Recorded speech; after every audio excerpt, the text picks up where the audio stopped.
Okay, welcome everybody. Um,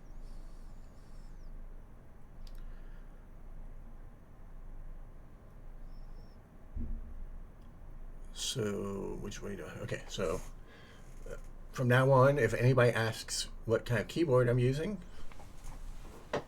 one of these. It's a Dell keyboard. Costs $10. You're being fooled by the sound.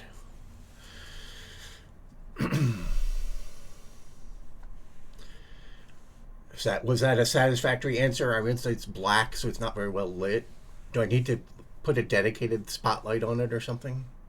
Do I need to have like a zoomed in camera somehow?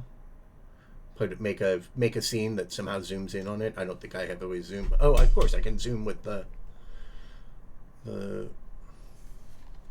Can I duplicate this source? Um, Duplicate source. Where is duplicate source?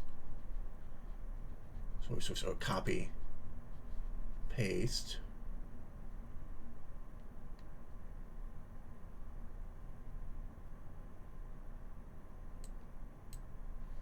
And then I scale it up. I mean, it won't be a higher resolution, but it'll be larger on the screen. And put that under the chat.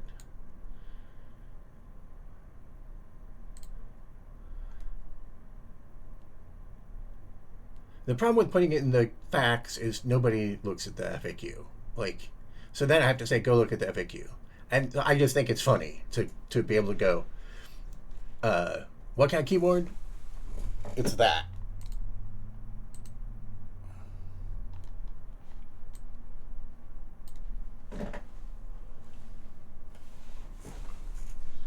But maybe I should make a new scene so you get a transition to it, a dramatic transition. I wish they had a mode where the transition was that all of the common sources morph across, like you can see them slide into place. That would be a much nicer transition. Not much nicer. That would be a more fun transition. Let me name that source. F2. Oh, there you go. That is the keyboard enhance.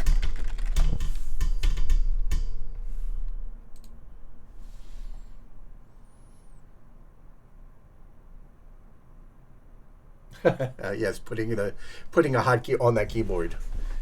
But in fact, the cable has been cut right here.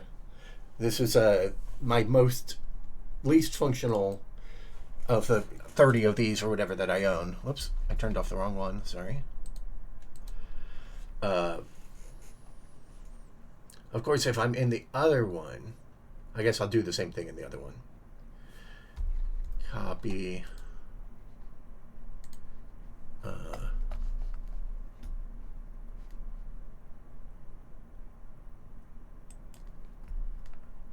I forgot to push through the blue sky announce.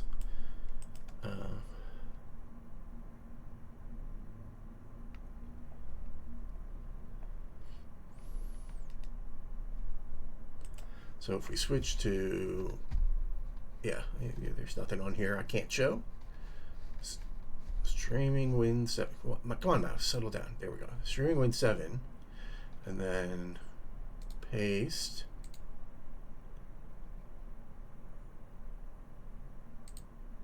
It's not showing up. Oh, because it's disabled.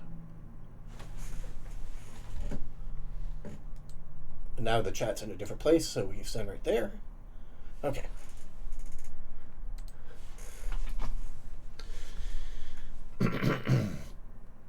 The audio is abnormally good for a webcam, except we're using the other.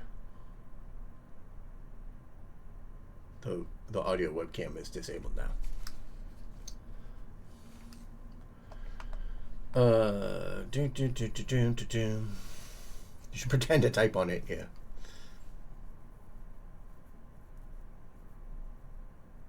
Oh, yeah, I was saying, that was my least functional. Both of the little keyboard stand, the legs, the flip up legs had broken off, and one of the keys is sticky. And I'm sure I could fix the sticky key, but I do have 20 or 30 of these keyboards, and I decided I would just make the sacrifice.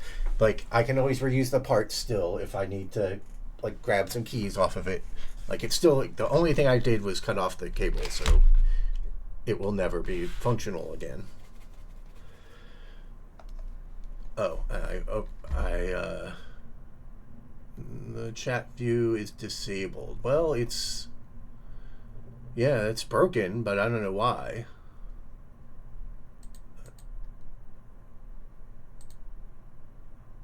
Well, let's go back to the other one real quick. No, that one's working. I mean, it's just the same thing, but with a different aspect ratio.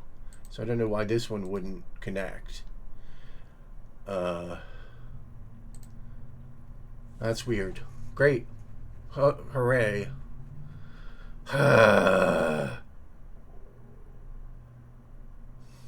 What? How do I fix it then? Delete and re-add the source, maybe?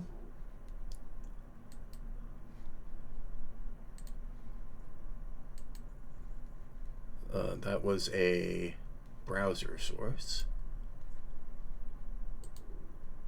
Oh, great. I deleted the source and now it doesn't exist. It created that one. What happened to my old one?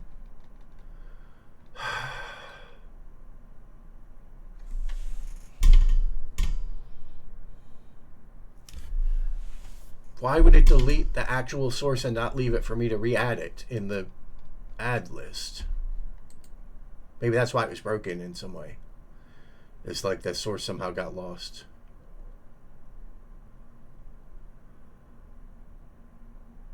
I should have added a new copy of it before deleting the old one, but I didn't even think about the fact that it could somehow go away.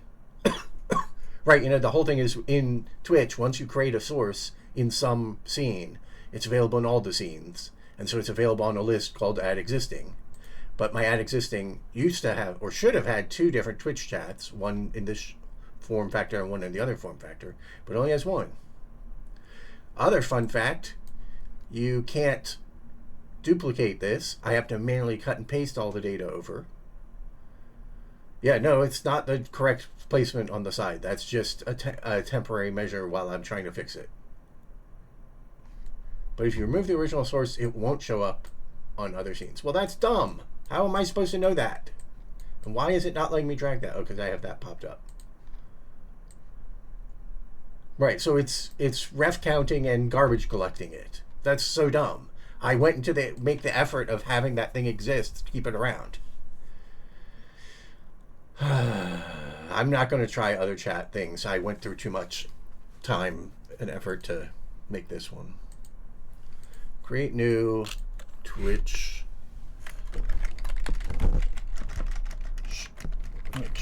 chat horizontal, because I deleted the old one because it was broken. Twitch chat horizontal, and now we want to cut and paste all the properties over.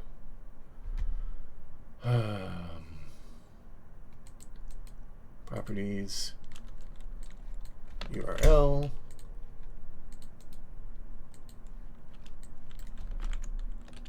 Oh, I'm using the wrong keyboard. Properties. Sorry for bumping the thing. URL.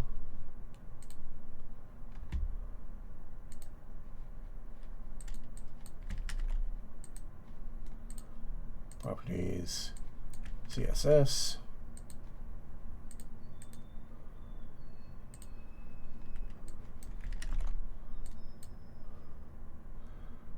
Properties, dimensions, I don't remember. 2000 by 180, 185. Oh, yeah, I had to tweak this.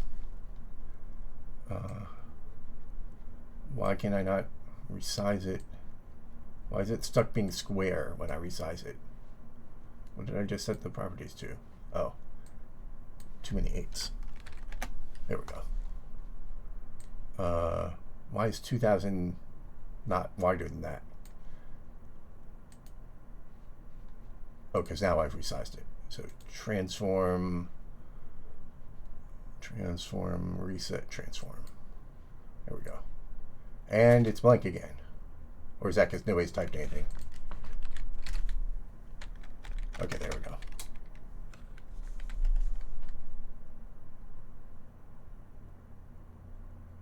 Let's ref count more automatically cleaned up symbolic links. I don't think so, because presumably if you delete it from the original, but it's in something else, it would keep it around.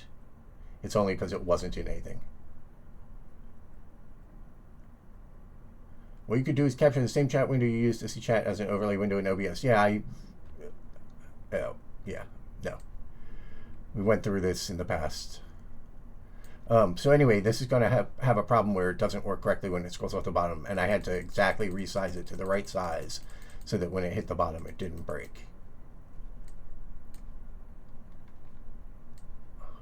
Unless I guessed correctly the exact size.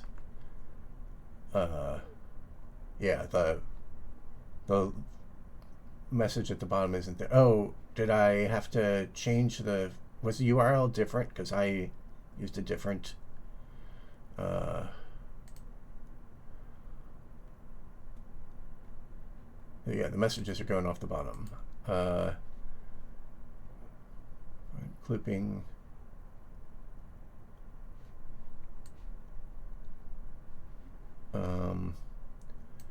What was it called? Is fade out? What was the fade out property on the URL? Maybe it's fade out. Let's just set it to 1, just so things instantly fade out.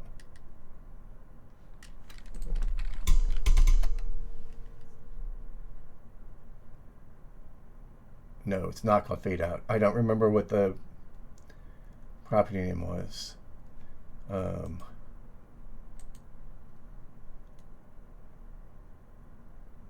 I don't even remember what the website URL was that I constructed this from. Well, the URL that's hosting it is it's on a site called NightDev. I don't think it was called the NightDev OBS thing. If it's not fade out, what was it called? Fade, maybe?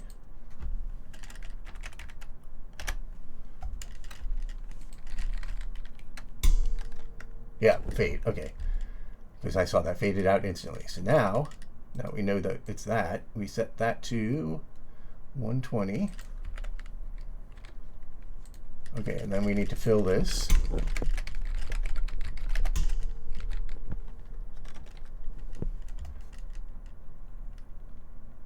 Okay, so yeah, we're missing the bottommost thing, so we need to shrink it by a little bit.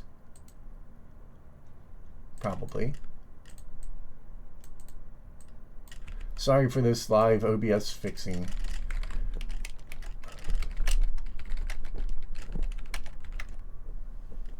Okay, that looks right. Well, except that there's a big gap at the bottom.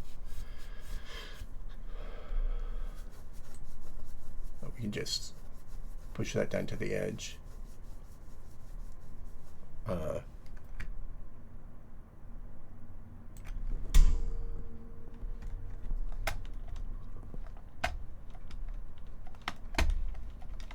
Where's my mouse? I can't see my mouse. There it is.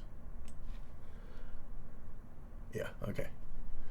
So yeah, I don't know why that stopped working, but at least now I know in the future not to delete it when it's not working.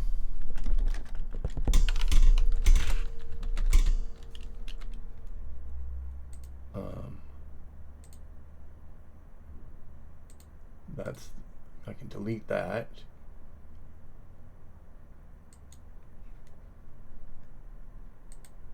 Is there a save? No, it should just be saved, right? Like, I'm so used in so many apps that don't save things that I like exit and reload it to make sure it's saved to the global state.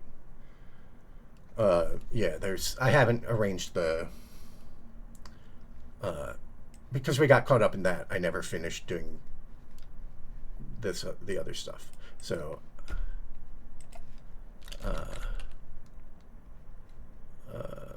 well, I don't want you to see my blue sky, although I doubt there's anything on there. So let's, for a moment, hide that. Or actually, let's switch to face cam while I do this.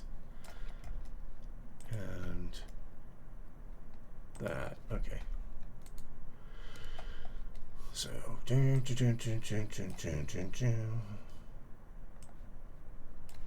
scroll this, track this down a little bit.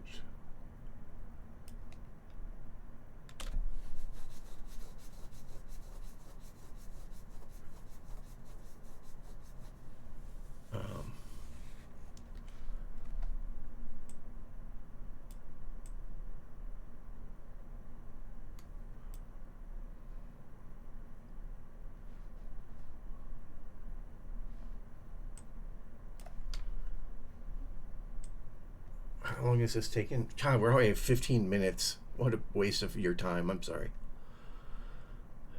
You don't have to say it's okay. So maybe for some of you it's okay, but for some of you it was an annoying waste of time. So, and then there was terminology and the GPU stuff. That matters more on Voxel Friday than it will today, I think. Because we probably don't do much compute in this project. I guess we want to do that, and that goes all the way up there. This wants to be the other thing.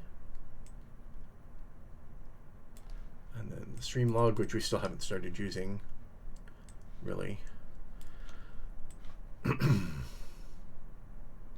I'm supposed to do all this in the startup time before the stream, and I just didn't get to finish it because I got distracted by something else. I don't remember what. Okay, now let me catch up on chat.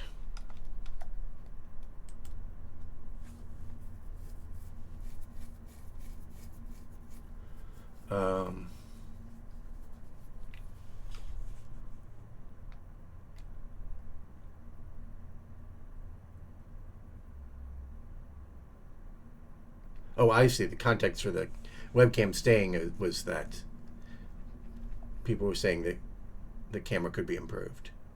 No, I don't think I'm planning on getting a better camera because the majority of the time it's just going to be the corner camera, in which case the extra quality wouldn't make any difference. It is a 720p camera. Like, I could upgrade to 1080p, but I don't think that's not going to make a difference in this. Obviously, like, the low light and that tweaking is also improvable. But which reminds me, I forgot to turn on this light.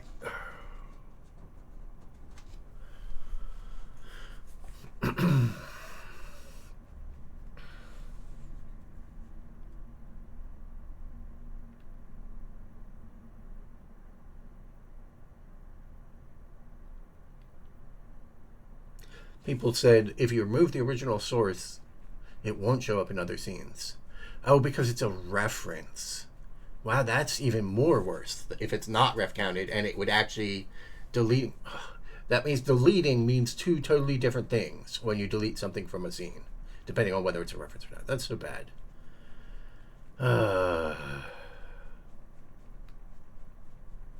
Yeah, I disagreed with you and nobody corrected me on it, which is fine because you assumed at that point I'm being too whatever, but I just wasn't actually reading the chat, so I didn't see the full explanation. Would be good to put a compressor effect on the microphone in OBS. Yeah, that's actually a good idea. I wasn't even thinking that you could do stuff like that. Let's see, advanced audio properties. Nope, not available in there that I can see.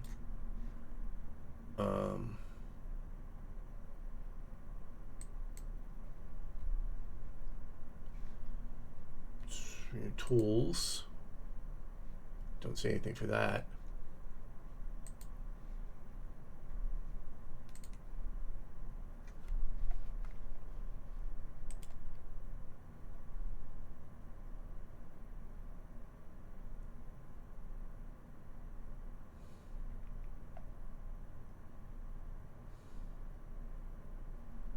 When you go for the wave viewboard, it might make a difference. Yeah, absolutely. It's just that since that's not where I'm going to spend most of the time, I don't think it's worth it. It's under filters, but where is filters?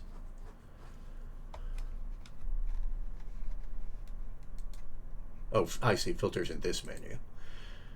Audio filters, and I have absolutely none. Oh, because you have to hit plus. I hate the way they do this. Okay, we're doing it live. Compressor.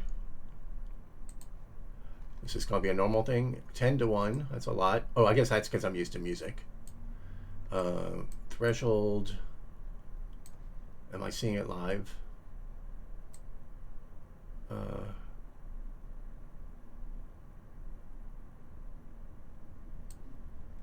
mean, maybe the default settings are fine and I shouldn't mess with it. But 10 to 1 sounds kind of extreme to me.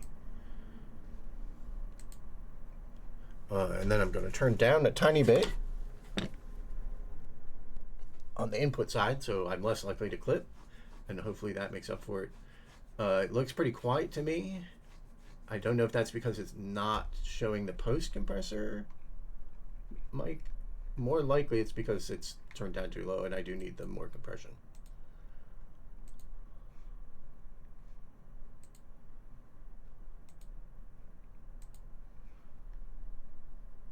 So push the threshold down. Testing, testing. All right, well, let me just pump the ratio real high and see if I see it correct. No, I don't see it correct. So I don't think it's showing me the post-compression stats. Output gain. Okay, no, that definitely affected it. Oh, is it not doing auto? Oh my God, they don't do auto gain for a vocal?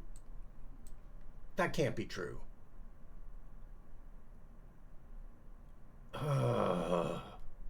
Okay, so I have to manually guess the amount of gain. Okay, well, let's put the ratio back down to 5.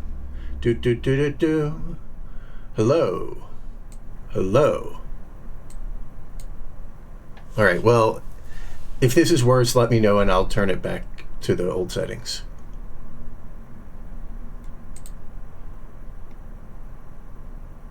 Way worse. Picking up background noise now. Yeah, that makes sense. So I need to add a noise gate too. All right, we will do this offline. I will listen to myself and actually do it right. Let me turn it back up a tiny bit. All right. No, I can definitely do it. Like, I'm used to doing this stuff with music, so I can actually get a noise gate and compressor, and I just need to monitor it myself so I can tell. And I don't want to do that on stream. All right. So I just wanted to do a little post Voxel Friday discussion of some thoughts I had about voxels, and then we'll return to the outdoor engine. Yeah, nice. Yes, I'm back to no compressor. So yeah, the problem is that I move away, right? Like when I'm up on the whiteboard talking, I'm much further from the mic, and it would make sense that the compressor would help for that kind of stuff.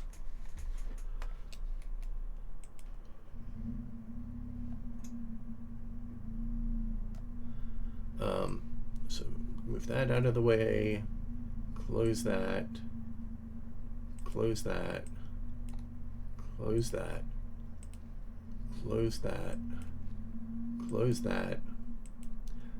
Okay, time to add that to my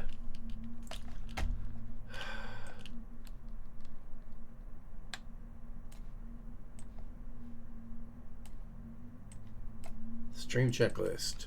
Dev machine. Ding ding ding ding ding ding ding. For close unneeded windows.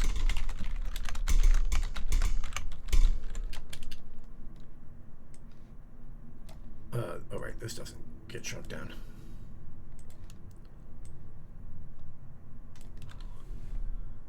Checked.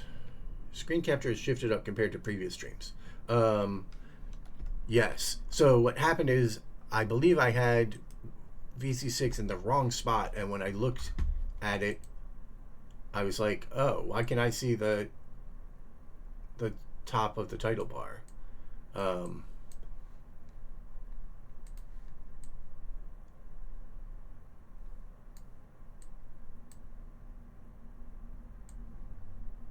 Yeah.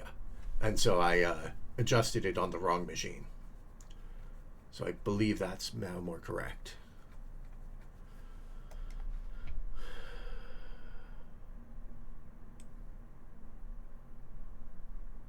Yeah, okay. That seems reasonable. Okay, so what I was thinking about for the voxel city is that we were doing this encoding where in 32 bits we're storing all the textures on the sides of the cube, which is 6 sides times 5 bits. So you only get 32 textures, and 5 bits is 32. So I was thinking that's way too few. Let's find a new design where we can have more. But it's really nice if the whole thing fits in 32 bits. Because A, it only takes up one register. You gotta be careful, Shylock. There's two kinds of copy. There's two kinds of paste. There's a paste reference and a paste copy, and and for depends on the source type. For webcam, you can only paste. Not webcam. For browser, you can only paste reference, or at least I could only paste reference. So it could be that the behavior we were talking about was true for pasting references. Right, and that just determines whether you stay in sync. So the question remains: if you do the reference thing, is it reference counting, or is it considering one of them to be the core unique one, and it's deleting that breaks everything?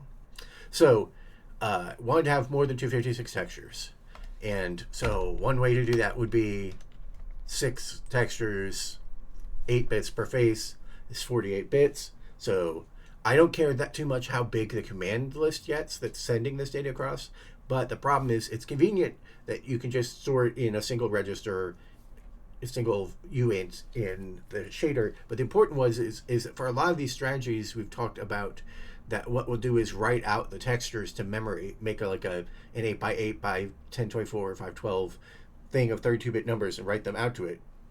And I never really talked, I think, that much about this, but the idea is that in one pass, you're only writing, and so it doesn't matter, you don't have latency to memory when you're writing. So you can just write all of them out.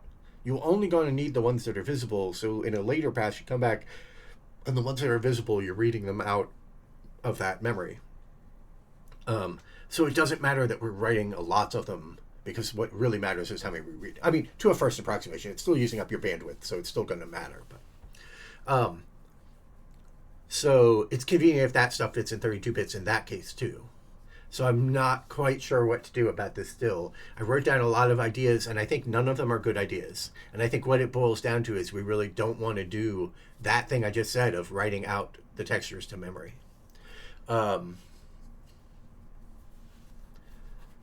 So, and part of why, there are a couple reasons why. The big thing is that I talked about the idea that we would have a command in the command list that is called update texture, where you change only certain sides of the texture of a block, and you change certain textures on certain sides of specific blocks. And so to do that in this model where on an early pass we're writing the texture data out to memory, we would need a read-write cycle. We would need to read in to see what the current textures are, alter one, and then write back out. Or we could store a bunch of separate bytes, one for each side, and then we could only overwrite the sides we need. But that means in the default case, we would have to do 6 separate 8-bit writes, which maybe the GPU would merge them, but maybe not. Maybe that's less efficient. I don't know. So that's a thing to keep in mind.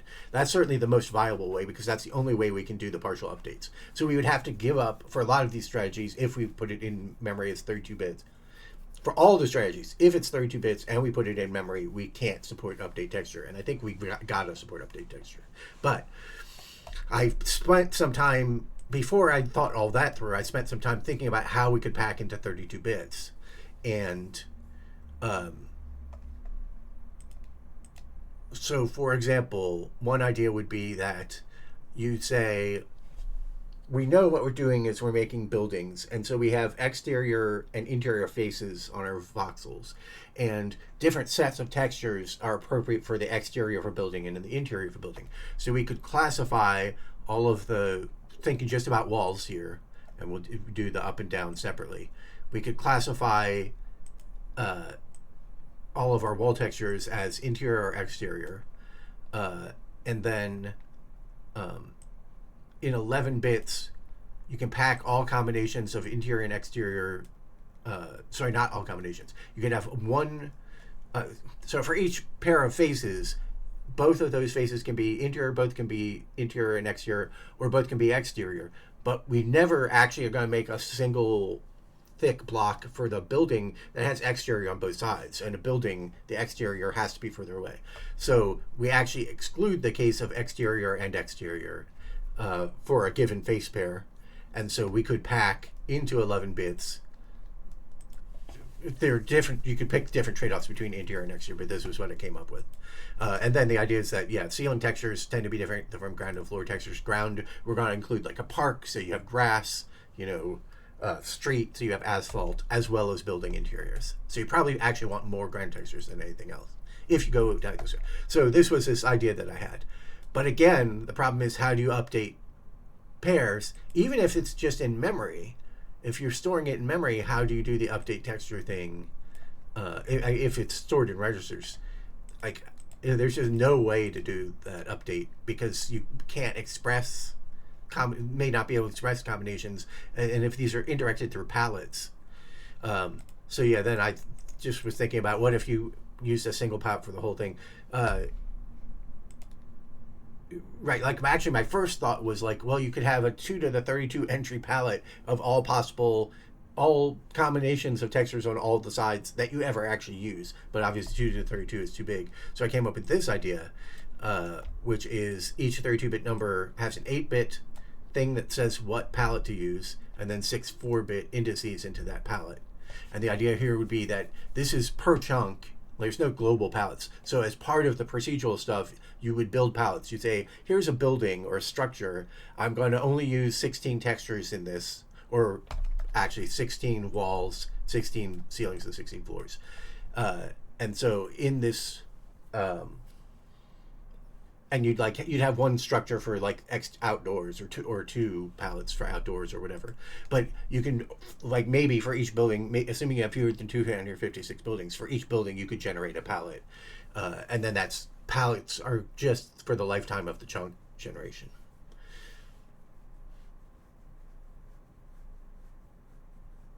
I was using copy paste, not add existing, but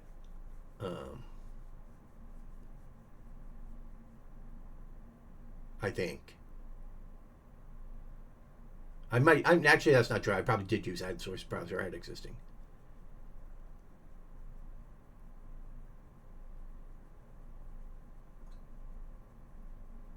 Okay, yeah, so probably is worth kind of thing.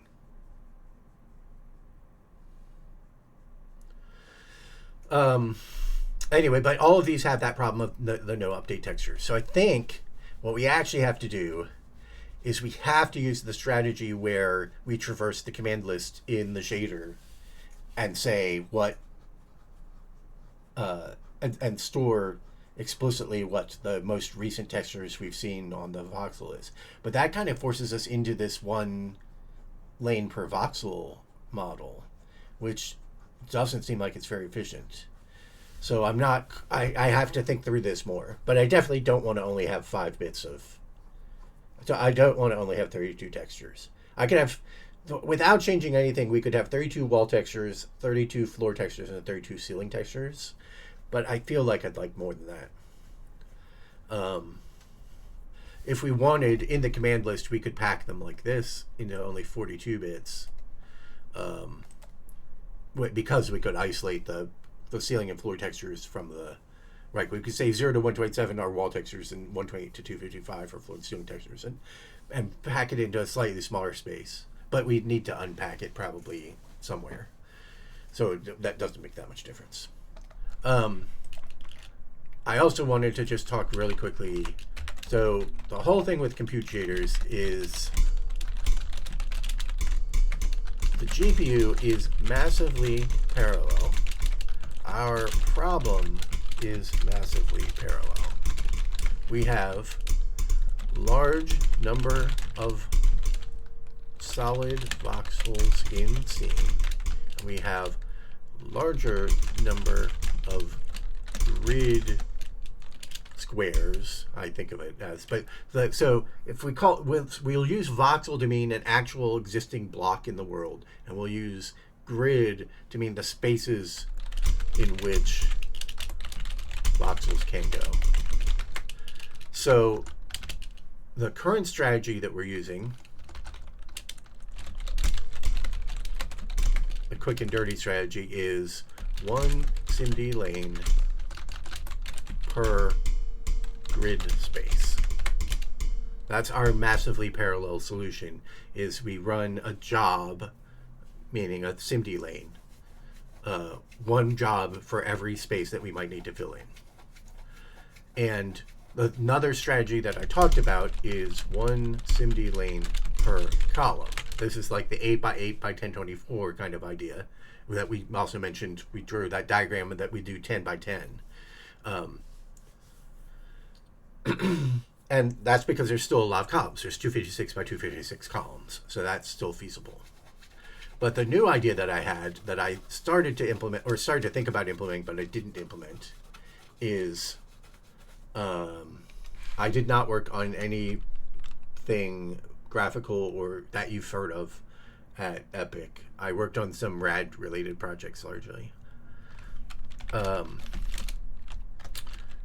One SIMD lane per solid voxel. So the idea of this is that you get a command list entry that says draw this slab in, from this range to this range, which is implying, 1,000 voxels. And you could have distribute that command over a bunch of SIMD lanes, because if you imagine, we go back to the thing, imagine that we're writing out the 256 by 256 by 1024 32-bit numbers. Those all have to get written out.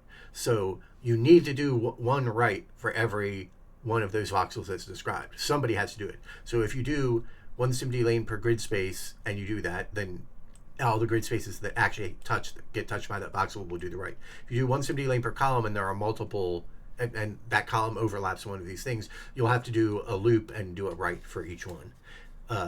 And so we could say, oh, well, we're drawing a slab and the slab has 1,000 things. Let's just distribute those 1,000 things over all of our SIMD lanes, and they'll just all in parallel write out that data.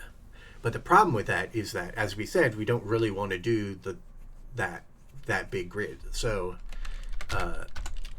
let's talk about occupancy representation. So the current scheme does not ever encode the occupancy representation. Where the current scheme is just doing a SIMD lane per grid space, and so it's one register per SIMD lane. That is the current voxel occupied, and 6 neighbors, or we use 6 neighbor booleans or whatever.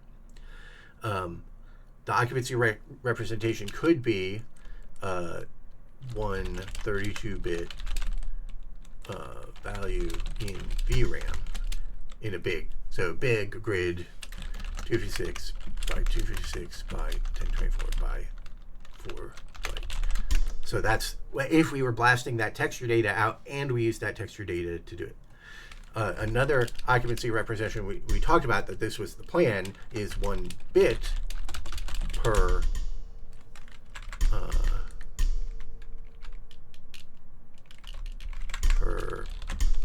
grid space. 1 bit per grid space in local shared memory.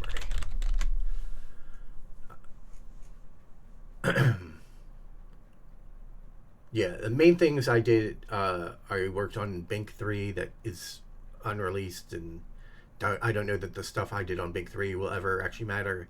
And I worked on something called the RAD audio codec, which is in use, is available in Unreal and is in use, which is just a lossy audio codec, different from all the others, but faster. So an idea I had was that we could do 1 8-bit value per grid space in VRAM. So that would be 256 by 256 1024 by 1024 by 1 byte. And that we could also blast out in the same way that I was just talking about, 1 SIMD lane per solid voxel. So we could blast that out, then traverse back over that data, and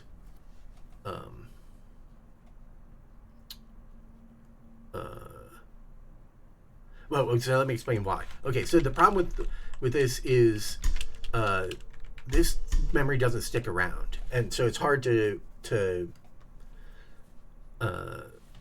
well, okay. The problem with this, with 1 bit, is that your granularity for manipulating data is 30 in shared memory, and it registers as 32-bit. In VRAM, it's 8-bit. And so you can't just change 1 bit. So when you go and draw a slab, if you were storing this in VRAM, there'd be no way to update just part of a 32-bit word, the bit that you're changing, without reading it back in and writing it, which, as I said, introduces the latency that we want to avoid when we're blasting stuff out to VRAM. So this is only really viable, the 1-bit approach, is if it stays in local shader. It's supposed to be shared. Yeah, the 1 register is 32 bits, because ignoring all the stuff that's happened now with AI, like the primary thing that you work with is 32-bit floats, although you do have half floats, but they're called half. Like clearly the float is the normal thing.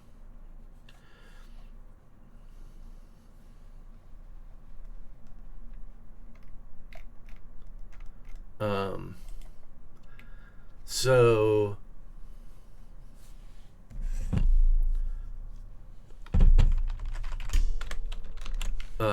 so there was no specific point to this. I had kind of dived into the deep end of how all this stuff would work, and I never really went through this high concept of how do you tackle the GPU compute shader stuff. So I do want to also, I have one more little topic. As I've said, I'm anti-AI. We're not going to talk about AI ever on this stream except the following discussion. And as I said before, you can talk about AI in chat. It's not bannable, but I hate it. But I've been seeing more stuff on my socials with people like, there's the dichotomy. There's the people who've bought into it. There's the Steve Yeggis who've gone wholly crazy on the agentic stuff. And here's my challenge. And it's not a serious challenge. Nobody should do it. Certainly nobody who's not deep in AI should do this. But my challenge is, I'm only going to work on this voxel stuff at a relatively low rate, I expect. And so it's going to take me a long time to get this procedural city working. So I'd love to see somebody use an AI to beat me to it. Except don't actually do this. But if you're deep in AI and you want to do this, you can do this. Because that doesn't make any sense to me. I don't believe it. I don't see how it's even possible. And let me explain a little bit about what I mean. Yeah, a low rate. Like I'm going to work on it 1 or 2 days a week, and an AI can work on it 24 hours a day, 7 days a week. It's relatively low rate. So one thing is that, like, what do you prompt it with? If you prompt it with generate an infinite procedural city, write C code that generates an infinite procedural city fast. Like, how do you put all the constraints on it that I'm going to be implicitly or explicitly putting on it? Like, it's going to run at 60 frames per second on on relatively old hardware, hopefully. There's the aesthetic choice of what does a procedural voxel city look like. I didn't say voxel the first time. I meant to say voxel. There's this idea that I'm exploring, which may or not be the right idea, of using GPU compute to do the mesh stuff. So a constraint you could add to is it should rasterize triangles to do the voxels. You could tell it use OpenGL and use quads. You could tell it use compute shader to do the meshification. You could tell it have the CPU generate the procedural city using command commands that describe how to place voxels in groups that are put into a command list and handed to a GPU compute. I don't see an LLM-based AI getting any of that stuff to work ever. Obviously, you could handhold it, and you'd be doing all the real work, and it would be filling in the boilerplate parts, the relatively trivial parts. But who's going to design what the command list packet looks like? Is it going to design the command list packet at all as bitpacked, or is it even going to understand what that is? How much code is there for it to reference that is anything like this? One of the things is, one of the LLMs, I don't remember which one, it was one of the ones when OpenAI was still documenting what they were doing. So, I forgot what's the name of the OpenAI chat GPT. So it was like GPT-4 or something like that. That in the white paper they said they used each input training item at most 1.5 times, or an average of 1.5 times, something like that. Because the idea is that you take a piece of training data, you hand it to the GPU, you hand it to the algorithm. It looks at the first 9,999 words and tries to predict the 10,000th word. And then you look at what the odds it got back are and what word you wanted, and you adjust the parameters so that that word comes up more frequently. And you repeat this on lots and lots of training data, and normally, traditionally, you would repeat it on the same training data many times. But if you repeat it on the same training data many times, it can learn the training data, and they wanted to avoid that. They wanted it to generalize more. And so they had gotten to the point once upon a time where they had huge amounts of data they were feeding it, but they would only feed it each one more than at most 1.5 times, or average of 1.5 times. Now, I don't quite know what that means. Did those 10,000 words only get seen by it 1.5 times, or does that mean each possible completion was only 1.5 times? Because that's a lot. Then you'd be seeing the data a lot of times. But anyway, so what you ended up with at that point was it wouldn't memorize most things that it was seeing on the internet. But, Harry Potter, probably there's 100 copies of Harry Potter out there that it would train on, and so it would learn some things word for word and not other things. Now that they're actually replying back with the full text of things, I have a suspicion they weakened that constraint and are allowing themselves to overtrain. They must feel like it's not overtraining, but it is memorizing the input data. And that could just be because they can't get enough good data fast enough. I've certainly always said that was going to be a problem for them, is that they would run out of data. So it may be that they have to train on the same data more times, and so they're learning it more.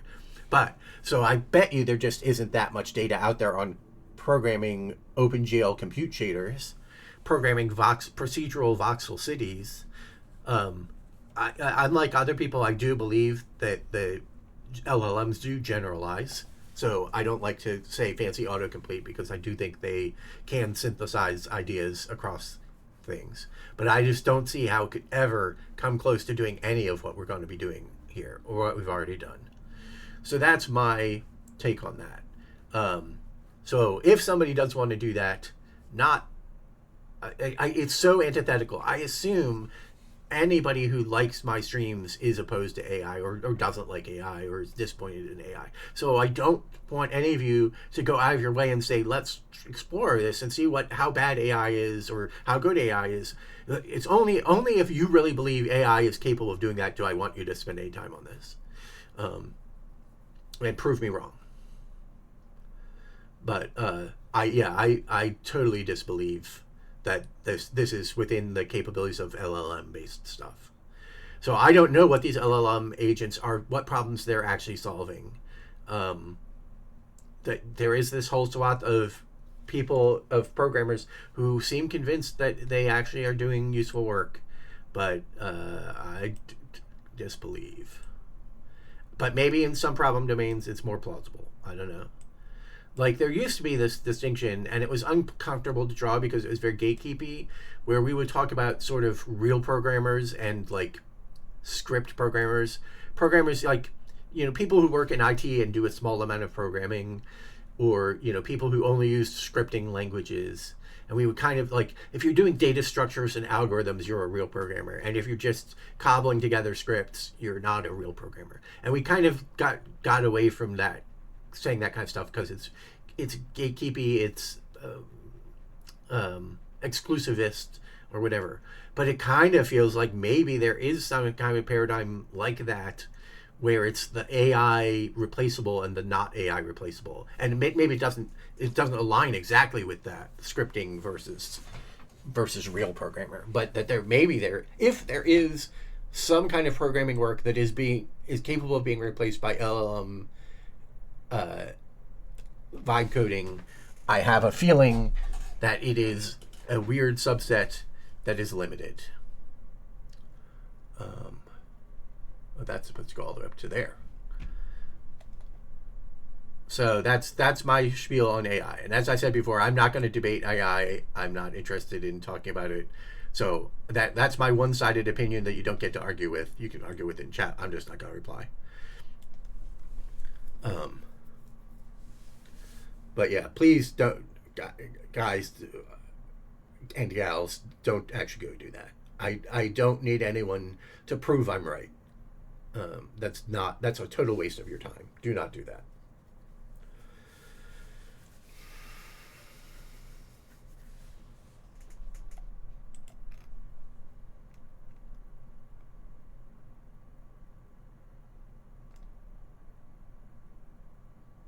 But for me, it's a useful thing to think about as obviously this is not feasible to me. Like, it draws a very bright line of yeah, this is not something an LM is ever going to do, in my opinion.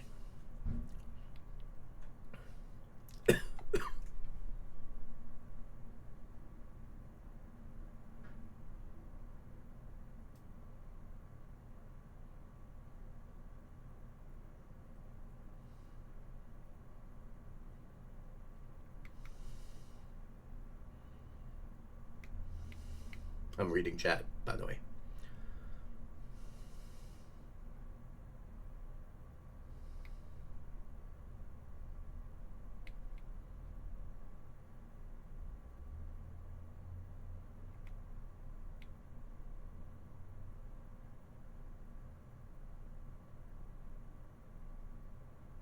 And that's without even getting to the aesthetic choices of what should buildings look like, and how distinctive should they be, and all of that stuff. Like, it can't see the texture. Well, they can kind of see the textures now at this point. But just making that aesthetic decision of where to put trim and just so many aesthetic things that I don't think it would ever be able to do very well either.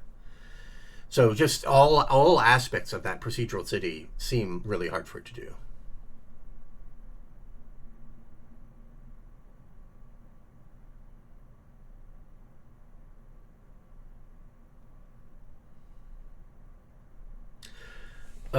Yeah, Shylock says, if you feed it its whole database, can it come away with meaningful things? Can it find bugs, etc.?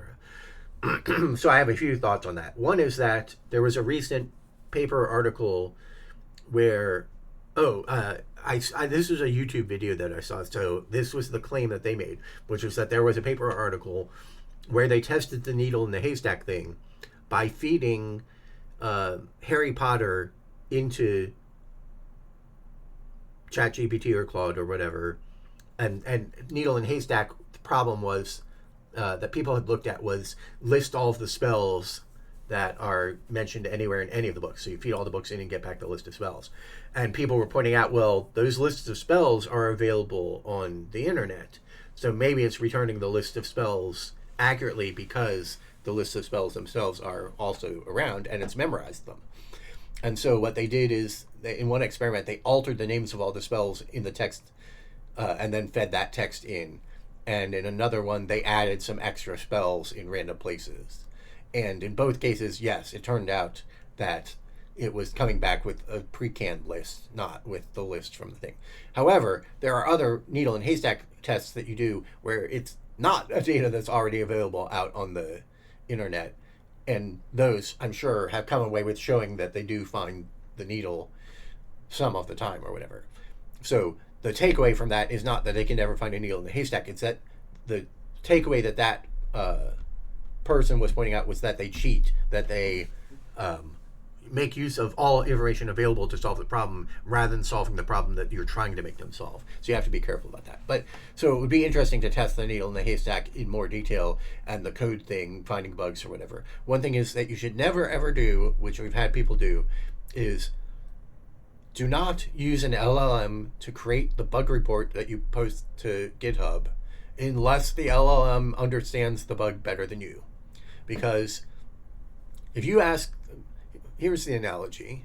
You're all on this class, so I don't think I need to explain it, but here's an analogy. Suppose you had an LLM write a news story based on notes that you've taken.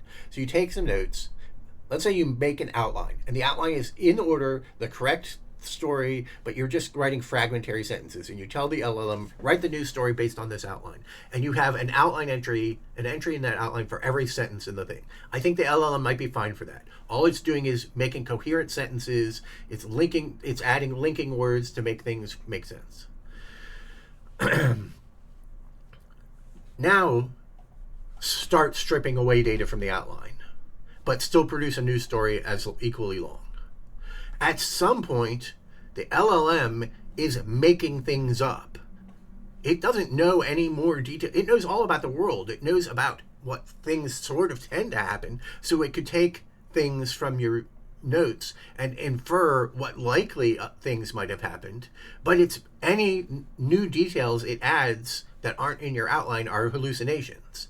And the point of the news story is to amplify this idea that it's just making them up, because it's not something it's in its corpus. It's not something it's in its training data. So clearly, in the news story case, you can see that that's not a valid news story. It's just, no, it's not AI running bug bounties. It was something like, do AIs cheat?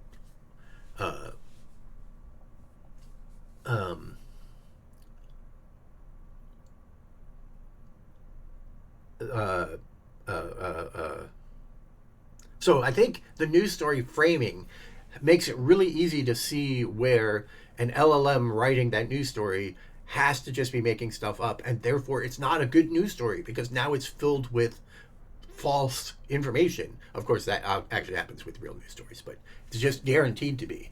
The LLM in this scenario can't put more valid information in.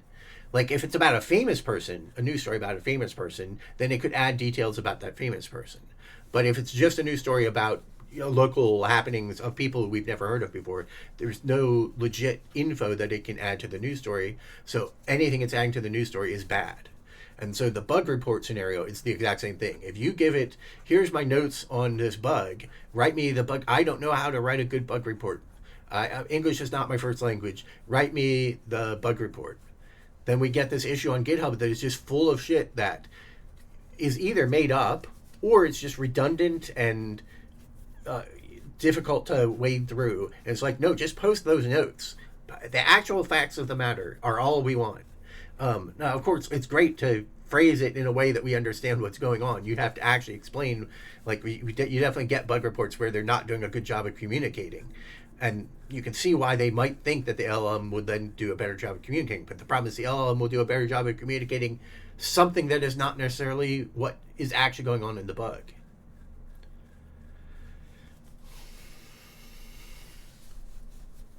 Well, you could ask it to not extrapolate extra information, and if it does obey it, then you get a shorter news story. And that's all I was saying is the more you create the news story of the same length with less input data, the more it's forced to extrapolate, because it's either extrapolating or it's just putting in, it's saying the same thing multiple times, or it's saying nothing. So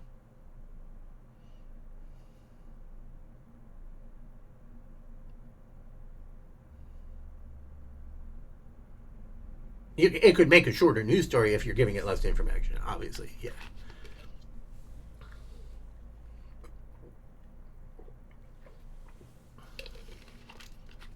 Your coding agents are based on LLMs, so that's all I'm going to say about that.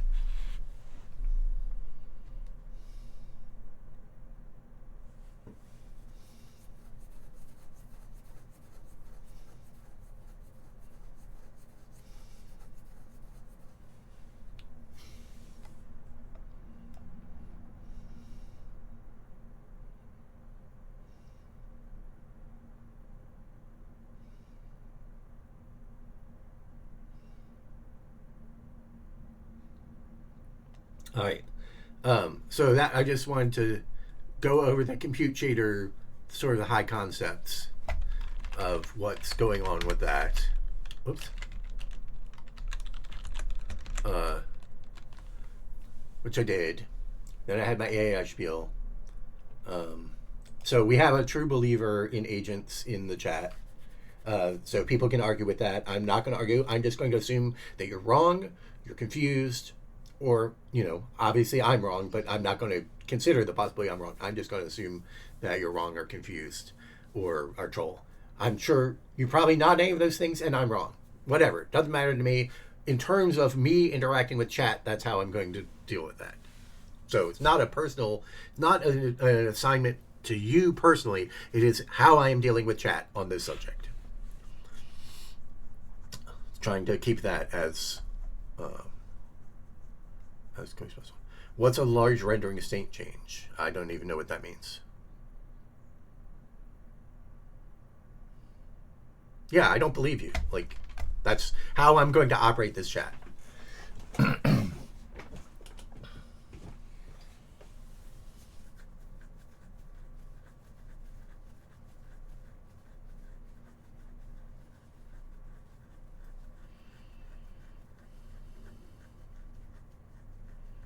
And if other people want to debate it in the chat, you can, but I'm not going to. And if you're insulted by that, sorry. Like I said, I'm not actually saying you're lying. I'm saying that's how I'm dealing with chat on this subject, because I don't want to take the mental capacity to actually process it. So I'm just operating under that assumption.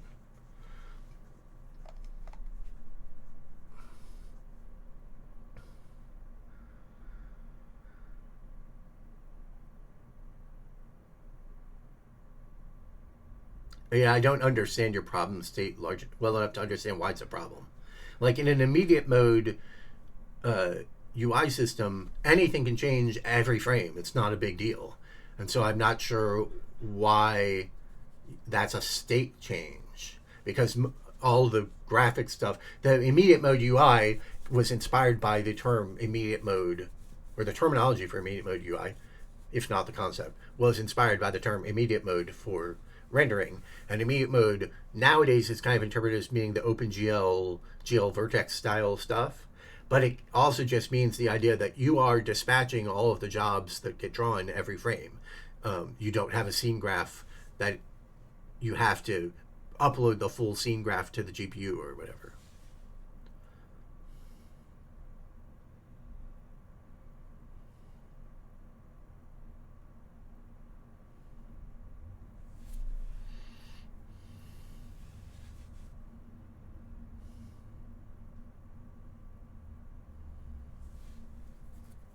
Yeah, and I agree with what Sharlock just said of if there is a problem you're solving with AI, right now all evidence is that the problem you're solving is not a hard problem. For example, maybe it's great at doing boilerplate stuff, and so if the problem that you were describing was mostly boilerplate, then sure, it solved the boilerplate problem, and in a project that takes you 2 years, that saved you a day of work. And now if you think and maybe it would take you more than a day of work. Maybe it would take you a week of work to do the boilerplate. I don't know. But let's suppose, hypothetically, and again, I'm just using your example as a spin-off. I don't know the details because I'm not reading them because I don't care. I don't want to. But let's suppose you think you could make a VR game and it would take you a week to get through the boilerplate, and it would take you a week to write the game, get the assets in, do all that stuff. If the AI could save you that first week of boilerplate, but you still had to do the second week, that would be saving you 50% of your time. But that's not a realistic assessment. Normally, if something is going to take you a week of boilerplate, you're going to be putting in at least a year on the thing, at least a month. So now if you're saving 1 week out of 5 weeks, it's like, well, okay, that's nice, but that's not the thing that it's promising. And especially if it's only doing the easy parts, because the boilerplate is the easy part. Like, basically, anytime something is saving you busy work, that's a sign. There was a good article about this too. That's a sign that we have bad programming processes that are leading to too much busy work. That's which was one of the things the SVA libraries are trying to oppose. They're trying to make that kind of stuff easier and avoid dependency hell and avoid having to install 10 million things and avoid all these problems. And so, like, I've mentioned this before too. Like, when I was doing some Python stuff, I would use AI to ask, what's the Pythonic way to do this thing? And often it knew. Sometimes it was wrong, but often it could do it for me. And I'd say, what's a module that can solve this problem? And it would tell me a module, and maybe it was the wrong choice. It's the one nobody uses anymore.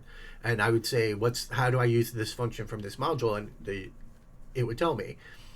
And I would go to the documentation page for that function, and it would tell me in a much worse way. Like, because it was being very explicitly and robust documentation. And that to me is a sign that we are badly documenting our languages. We need things, I've mentioned this before, there was something called the Perl Cookbook, in which it offered a bunch of recipes for how to do common problems. And we need more of those kinds of write-ups rather than, and if we had that level of documentation, the AI would not be providing better information, would not be providing faster solutions. It would be out there in documentation. But because our documentation is poor, there is a space for LLMs to squeeze in and 90% of the time be correct in their improved answers.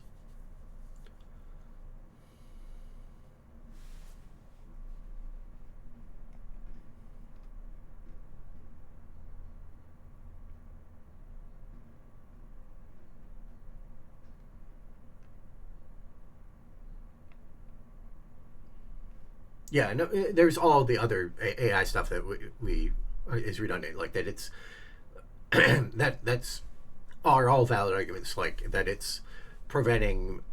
It'll prevent juniors from learning to become seniors. Programming is the fun part that we want to be doing, and becoming a servant to the AI whose only job is to do the non-fun part, while the AI does the fun part, isn't appealing.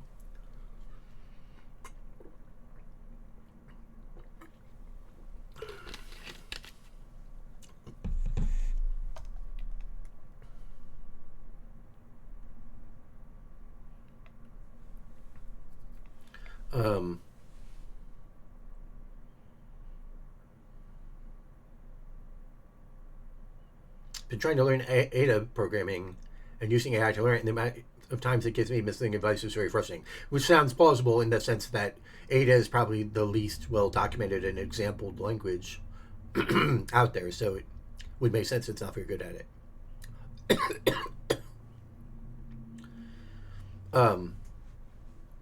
So yeah, it's weird. And that's without even getting into the reason I'm anti-AI personally, which is I think it's an ethical problem of stealing people's work. And especially stealing people's work to replace them in the job market.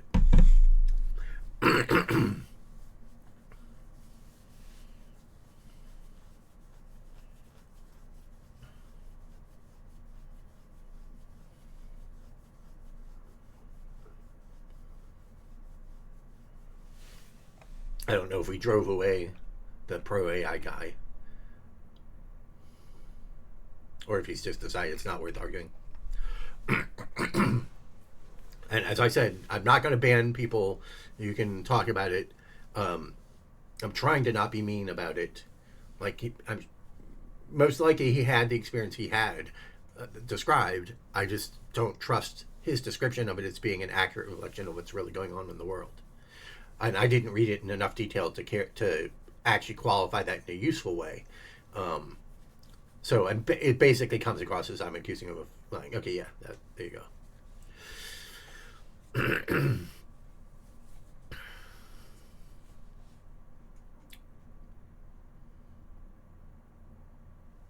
They're not illegal. Like, it's complicated to claim that they're illegal because of the the argument that they learn the same way we learn, which is by looking at stuff and learning from it. So it's really hard to argue the copyright violation. Yeah, I'm sorry for characterizing you as pro AI.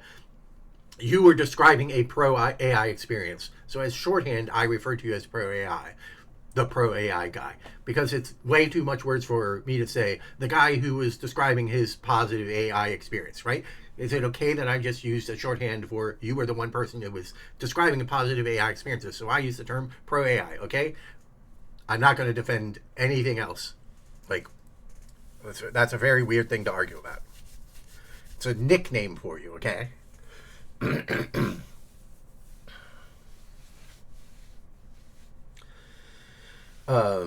You're the second person to use Gandalf and then apologize for it, which is a weird pattern.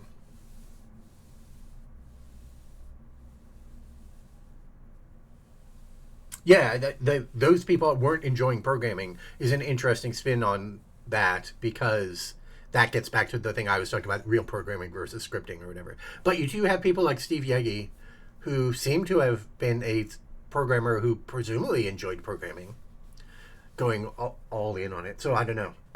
I don't think that's. I think that's probably an oversimplification. Okay. Anyway, I said we're not. Uh, I've said multiple times, multiple days, that we're not going to talk about AI, and I wanted to take this one time to pitch my GPU compute procedural city, Voxel procedural city AI agent idea. Just to emphasize where I think it seems to me clearly they're not going to compete as long as it's LLM based.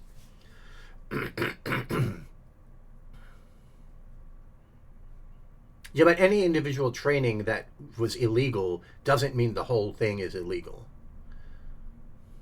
So the fact that they pirated stuff. Yeah, I was trying to defend the pro AI guy in the sense that he appeared to have experience actually programming and probably enjoyed programming. So I felt like that was going too far.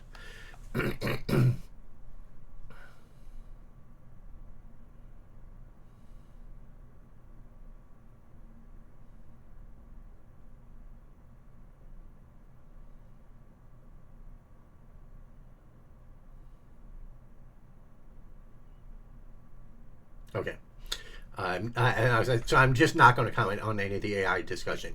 If chat ever feels, I said you're not going to get banned for AI stuff, talking AI in chat, but if chat at large ever feels like we're getting overrun by AI stuff and wants me to clamp it down, let me know. But I don't. I think the current discussion can happen and it will die out and it'll be fine. Because I think people are only going to argue it as long as someone's arguing back, and I'm done arguing back. So.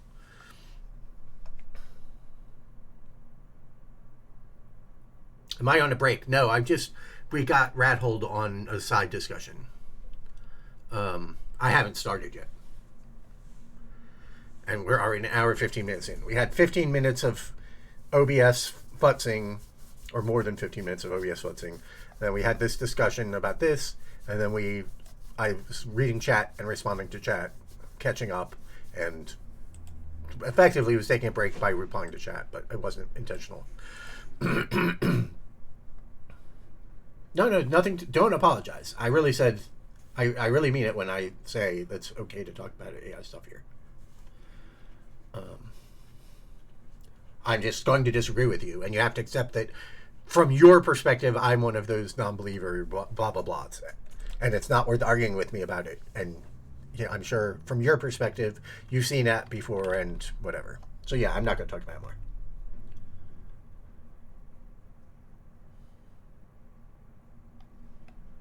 I'm not interested in discussing it, I should say.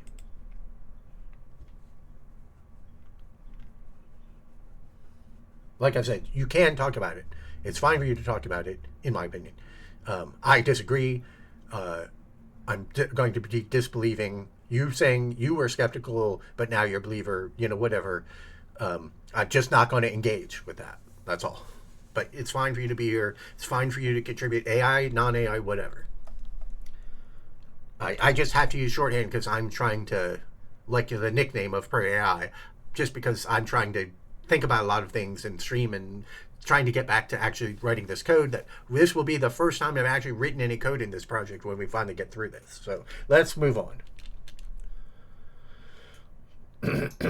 Use an all-in-memory world to swap places between two players. Yeah, I mean, that's so disorienting for the player. I don't know that that's very appealing. Like, there's a swap like that in Rocket League, but you're all in a tiny field. So when you swap places with somebody, it's coherent. But if it's this giant, 50 or 32 kilometer by 32 kilometer world, you're just in a different place in the world suddenly, in a firefight or something. It would be weird. Any esoteric guitar pedals I should look up that would be cool to build myself and give to a friend? I have no idea. I have a ton of guitar pedals, and they all fall into a small number of categories. I don't know what you can build yourself. I don't know any of that.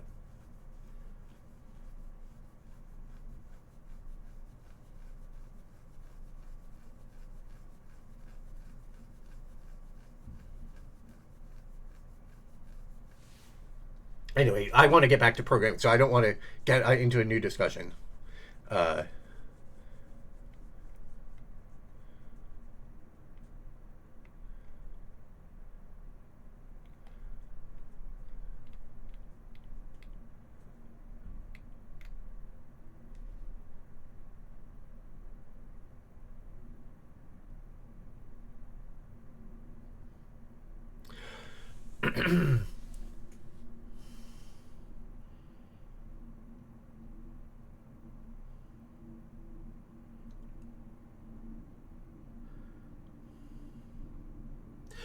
as long as I'm saying, curmudgeonly saying, back in my day, I'm going to voice an opinion. Again, I'm not saying people need to leave chat.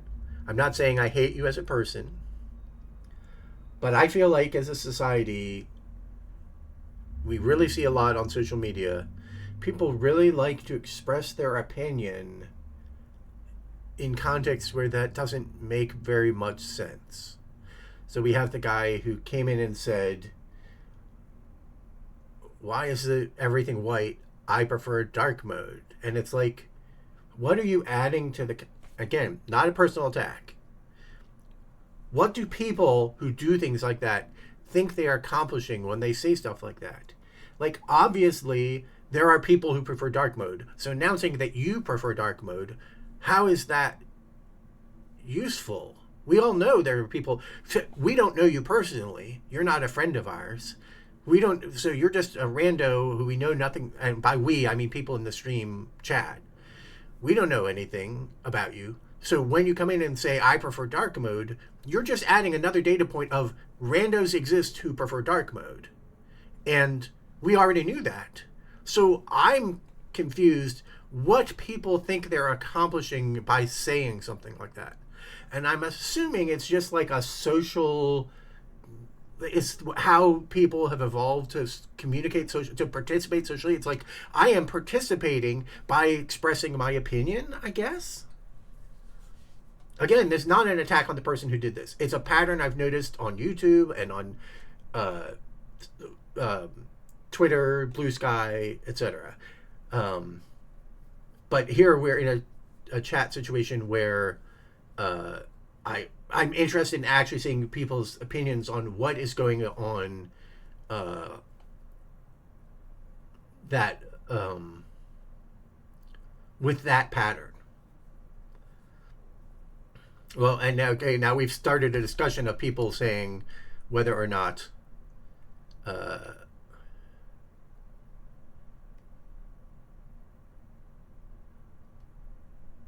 wait. I see Marcel 0x is replying to something. Maria. It was a Maria question. Can I click on that to get back to the question? No. I totally forgot this was a city generat. Where was the Maria? Oh, I was looking for the wrong color, maybe. I forgot this was a city generate project when you said firefight. I was just doing a wizard swinging spells. Okay, because the reason I bring this up is because that PUBG rendering graphs thing is conflating a bunch of different stuff. So I'll re-go over that. But anyway, I see we are now caught up in a debate about dark mode. Yeah. So my point is that chat just decided to go into this whole argument over light mode versus dark mode, which just seems weird to me because everybody has their own personal preference. So like, why are we even? It's a personal preference thing. So what is there even? Yeah, some people have said that.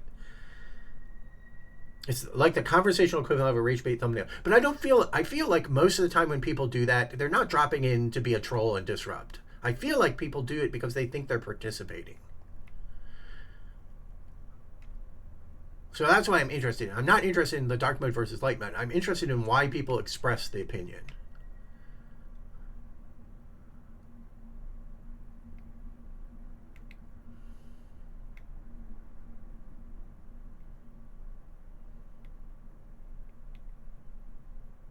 He's trying to make it seem like dark mode is more popular so it would get more support. I assume that's a joke.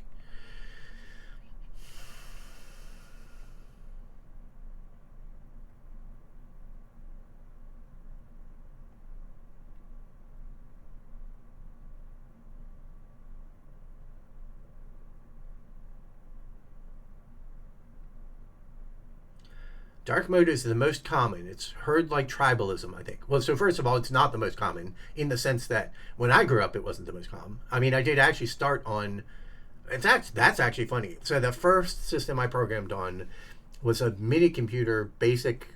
I've linked about this before. It's the HP 2000. It was a mini computer, which is a mini mainframe that served multiple terminals, and some of those terminals were CRTs, which were amber on black or green on black.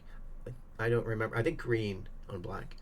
But some of them were printer terminals, which just took white paper, the paper that has the holes on the side, and you just scroll through the paper interacting with it.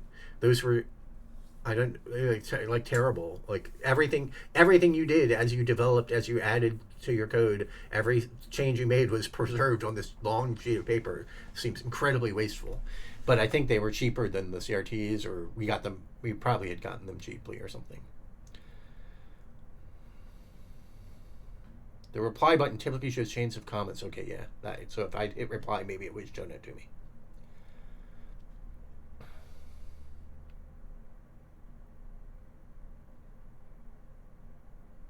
There's some help command to get a description of what the project is. Yeah, I need to talk about what the project is. We managed to start. I've just been spending all this time chatting, which is fine. I've talked about this as well. I'm COVID cautious, so I don't leave my apartment pretty much, like once or twice a month maybe. And so I get my social interaction entirely out of social media and now this. So that's part of why I'm allowing myself to get sucked into chat, because I get to chat. I have other chat systems I use. Sorry, I do actually get social interactions from other chats as well. But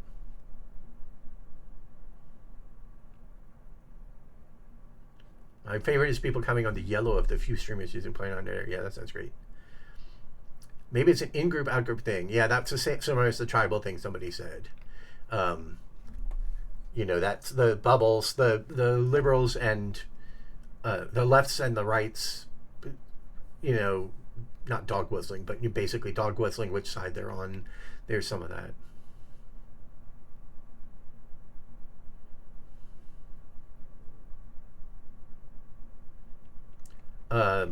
Somebody answering Firmstool. But I don't know what Firmstool was replying to.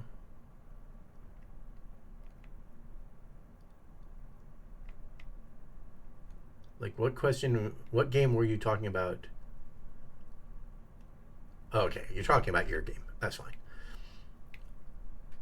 I just wanted to make sure we weren't misrepresenting my game. So, it's my personal experience. After 16 hours or so in front of a screen, my eyes hurt more using like text on dark background versus dark text on light background. Not for me. So, anyway, so that earliest thing that I was getting at is that it was. The printers were black on white, and the CRTs were amber on black. So I already had the light mode, dark mode back in 1980. Had that experience, used both at the same time, interchangeably. But yeah, the whole majority and minority thing is like, yeah, sorry, back in my day, back in the 90s, everything was light mode. So, you know, it was the majority thing then, and I, of course, have stuck with what I got used to. So,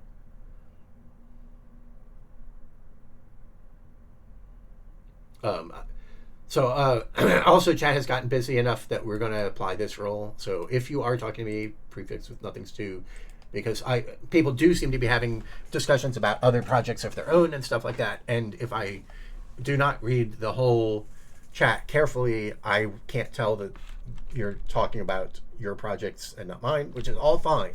You can do that. It's absolutely all good. Do that. Just so that I know when you're talking to me, do the nothings to.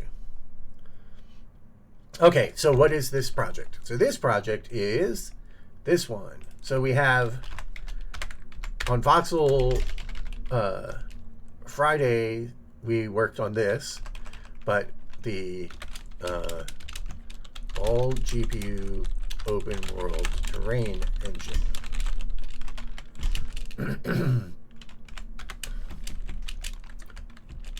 No string. And it does not in any way connect to the raycast out exterior world that I demoed, the GPU compute shader raycast exterior world, in which I showed that, like, I had that idea that the high grass is voxels and gets rendered into the distance, so you could have a PUBG-like game where you can hide in the high grass.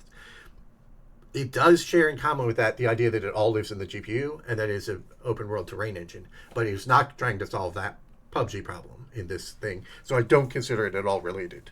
This is sort of a totally independent idea that I had earlier, that then when I did the raycast terrain, I sort of copied some of that idea.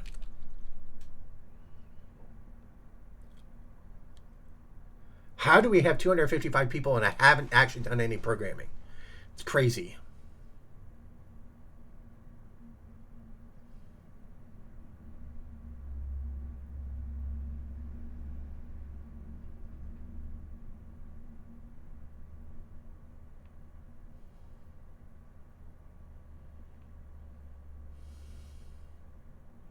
Just talking about it. Yeah, okay.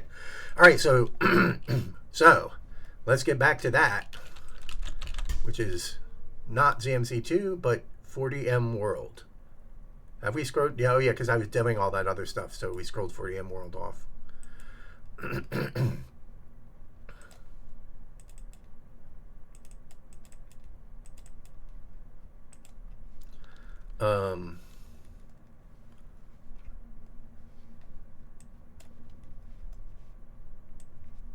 Oops, didn't mean to do that. Oh, can't undo it.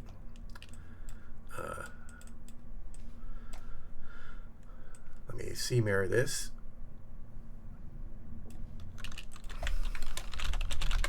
Don't know that I've done anything meaningful, but might as well.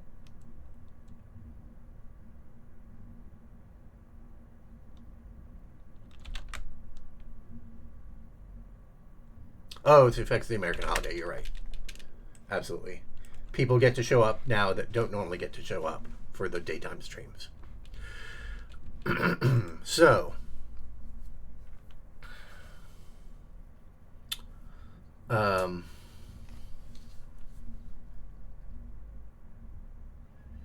it's so hard when we switch into actually coding.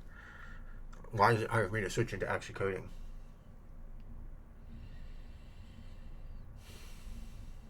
I guess I just need to break down some small tasks that I can do.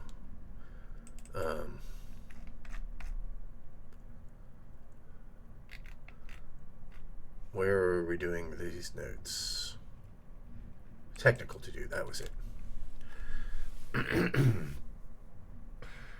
Okay, so first of all, we need a height field. So let's pull the height field from the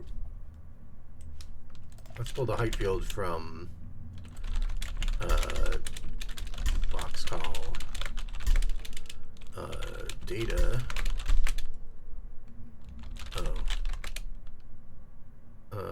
Ground height dot raw. I think calc 134, 217, 728. That's going to be 16-bit values. So we store that. And what is that a square of?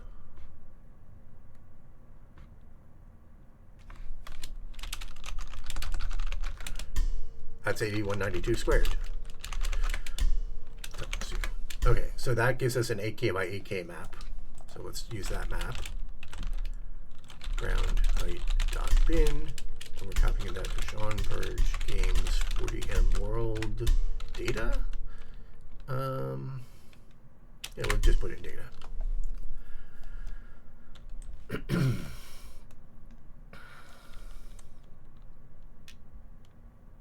Okay, so again, reminder, do this if you're talking to me. And it's fine to not be talking to me. But from now on, when I look at chat, I'm only looking for that. So we need to load that. So we do std file data round height dot bin. And that goes into map.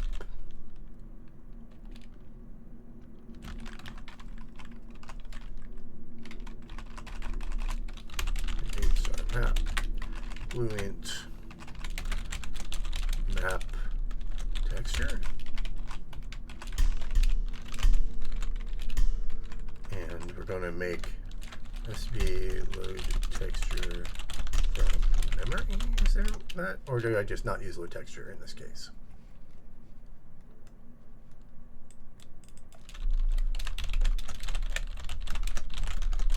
Oh, it's a RAID.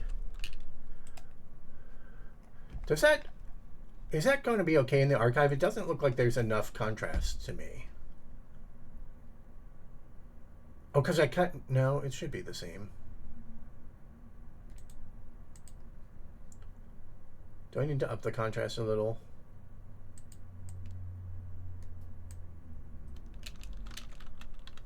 In terms of did I change the keyboard,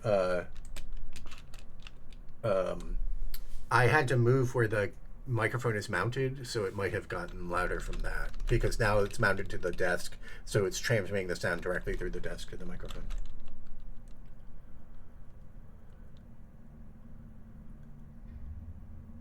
So that's probably the cause.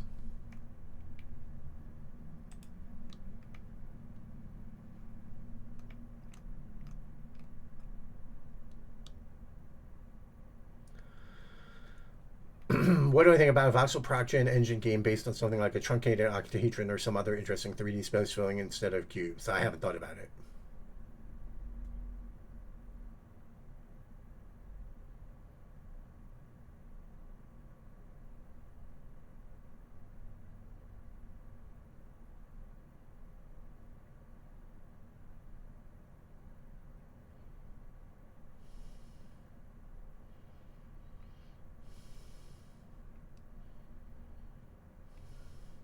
Rated with a party of 60. Crazy.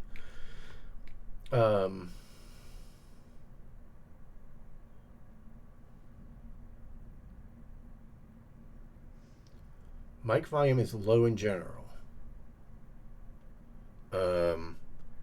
Has it gotten quieter? Am I turning away from it? Maybe I never turned it back up. Turn it up just a little. The problem is that I move closer to the mic and then it gets louder. It didn't actually get that much louder when I got close to the mic. Is it pointing the wrong way? I apologize for the noise. It's pointing the wrong way. The front is over here.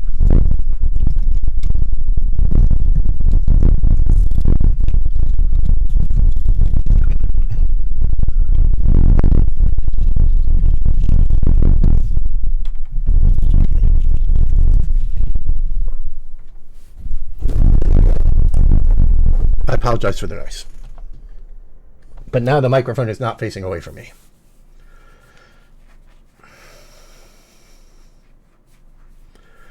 And I turned down the volume a little bit, and I can turn it down more if it needs to be.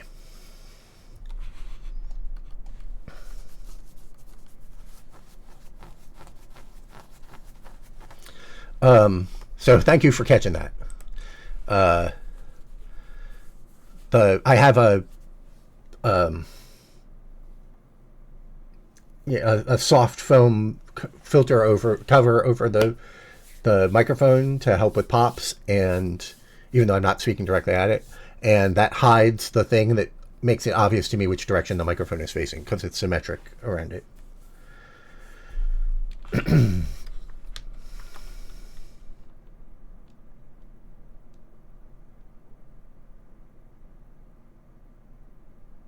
It's a way to get a lot of nice looking particles. I mean, so the two strategies for GPU particles, three strategies for particles on 3D hardware are: one, the CPU updates their positions every frame. The second option is two, the GPU updates the positions every frame into a buffer. And three, the GPU extrapolates the current position from an initial position and never touches memory. I assume that third method would be fastest, but I haven't actually implemented any of these things. So in the third, excuse me. Yeah, the keyboard should be quieter relative to my voice now. So hopefully that helps.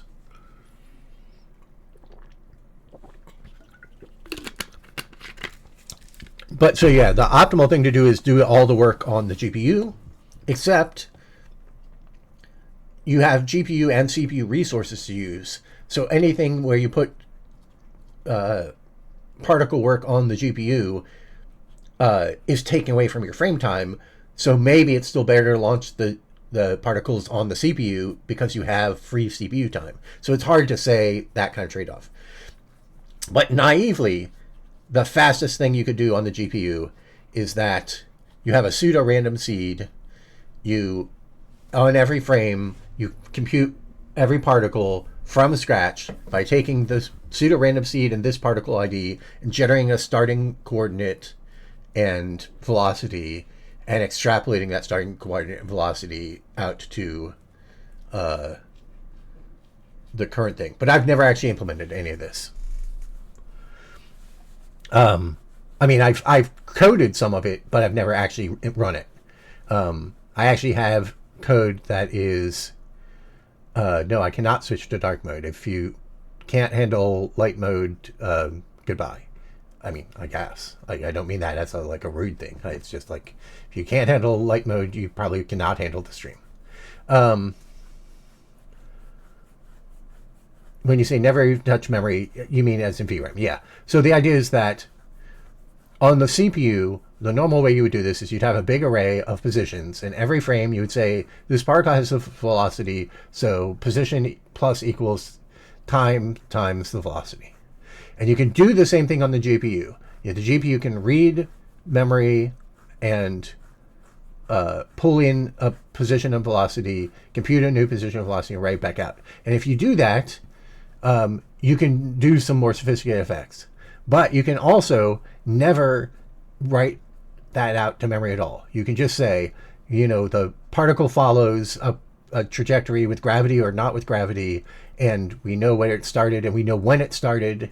And do that procedurally. But if what you have, for example, is a moving object emitting particles, so and that motion is varying over time, then it's harder. It's a lot easier if you spawn a particle as the thing moves around, and now it's captured where that object was and what its velocity was into that buffer that stores the particle's position and velocity. Naively, if you did the thing where you're just always recreating them from scratch every frame, you lose all that motion history, and the particles would kind of stay glued to an object as it moved around. Although you could do a thing, an even more complicated thing, where you store the history of the object, and when you are generating each particle from scratch, you look back at when it was spawned, and you look and go find where the object you're spawning from was at that time, and use that. So you could still do it, but it's messier. Yeah, touching means writing to VRAM or reading from VRAM in this case.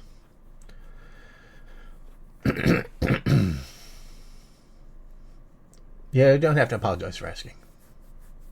Like I said, I didn't mean it as an insult that you should leave. Like I just meant, if it's a problem for you, it's going to be a problem for you.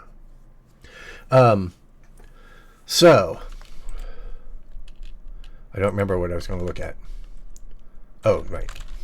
Texture from file. Texture from image file.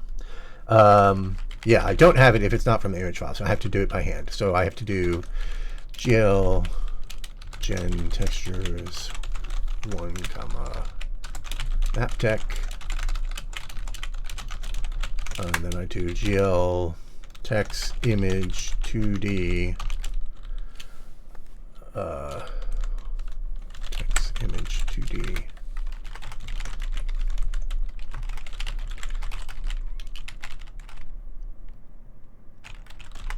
GL texture 2D GLR16 UI 8192 8192 0 GLR16 UI or just GLR GL unsigned short map.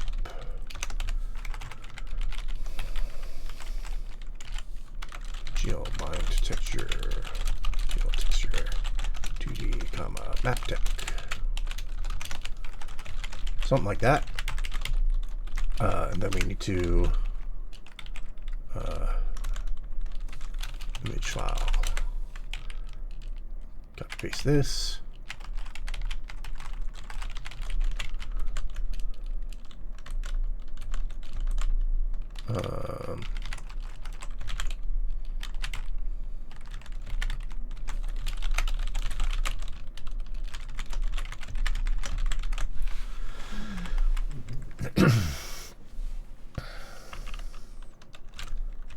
GL red.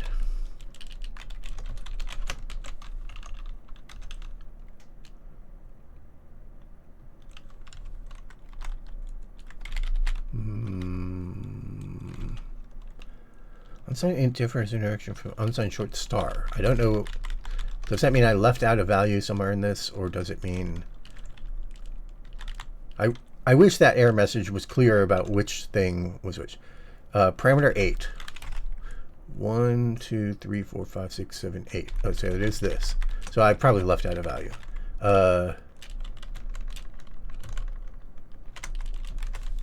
Text image 2D. Oh, I left out level.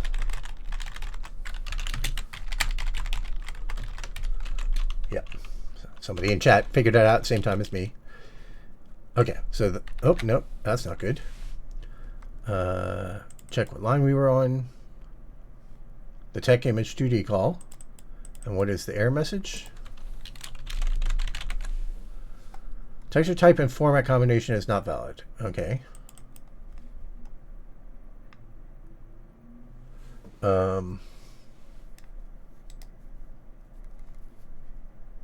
It does have go to definition, but it's not going to be correct.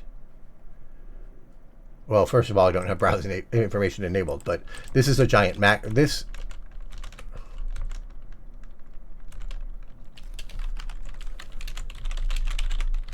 is a giant macro, so it's not the actual location of the definition. Like, this gets defined when this macro gets included in, gets used somewhere else, so it would never jump to this line.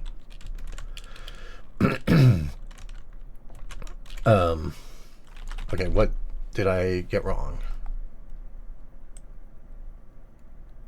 What combination of parameters is wrong about this?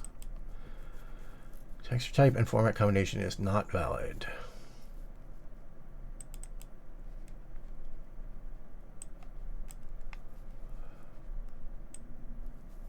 Oh, my font size is enlarged because I was testing something. Let's fix that.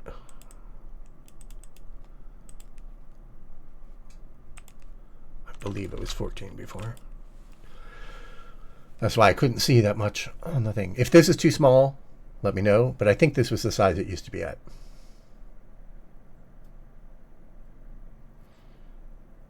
Red, unsigned short, RL16 UI. How is that wrong?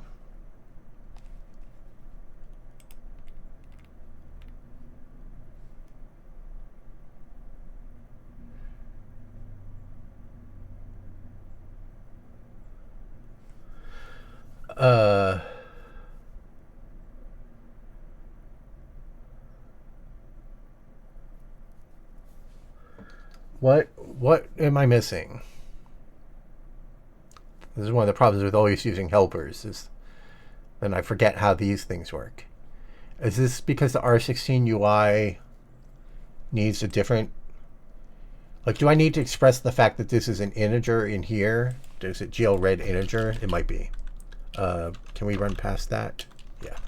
Red integer. I think it might be that.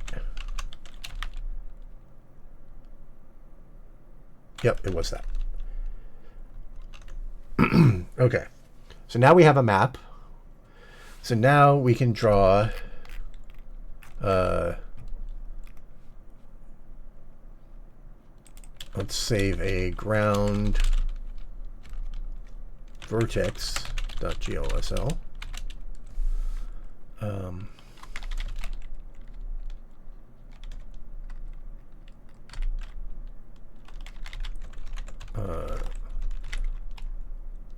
So we have like a ground height texture.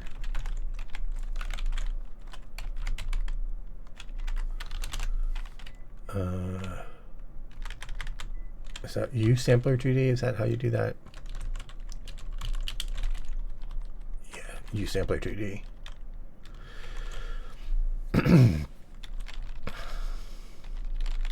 And so our vertex, we're going to use immediate modes to start with. So our vertex is going to have a position.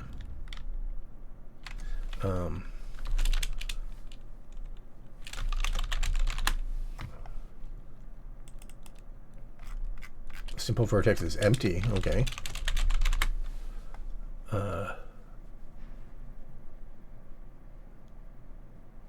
Terrain vertex. So here's our old terrain vertex. Oh, that's interesting. I did write this code at some point. Wait, I thought like this is from the old project. I mentioned that I adapted this from this old 40M World project. This is exactly like the actual shader that I wanted to write, pretty much.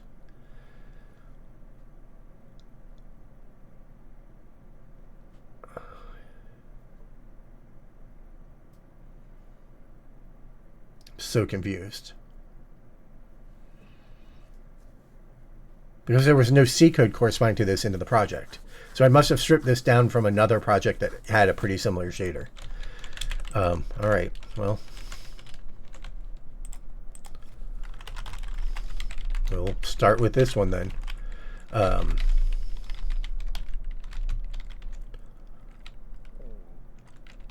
We'll want base. We're going to output that. I don't need that for now. Okay, so first of all, our position is exactly this.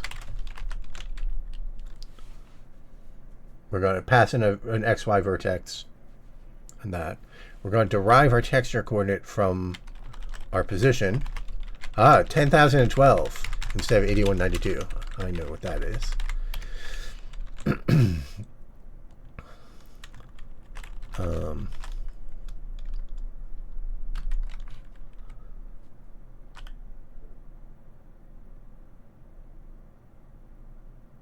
we're not going to pass in a Z. We're going to look in the map. So, so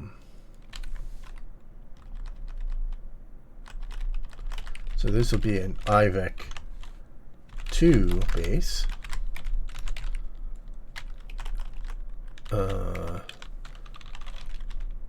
IVEC3 pause. GeoVertex, or IVEC2. GeoVertex.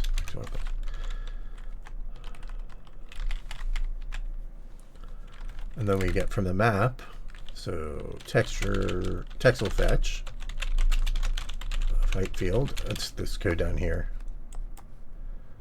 Okay, yes, here you can see it. Yeah, because it's doing, yeah, fine, whatever. We'll just rewrite all that code. It's just funny, that's just exactly the code that, yeah. I was looking for the project that did this, and I couldn't find that project, so I don't know where this came from, but...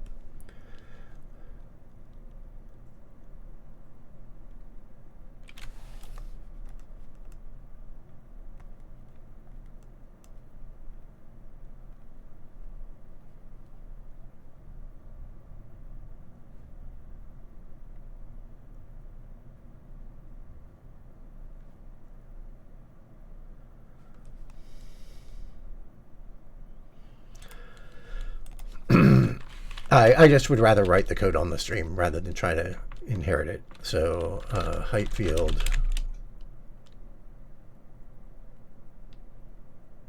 text will fetch takes integers, so we can just use pos xy. And then that's a U sampler buffer. So we get back pos.z. Now we want to convert that to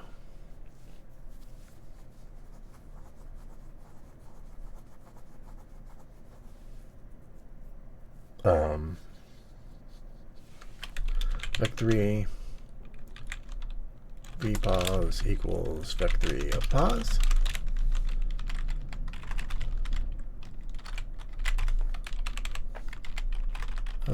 Let's just f0 this whole thing out and rewrite it.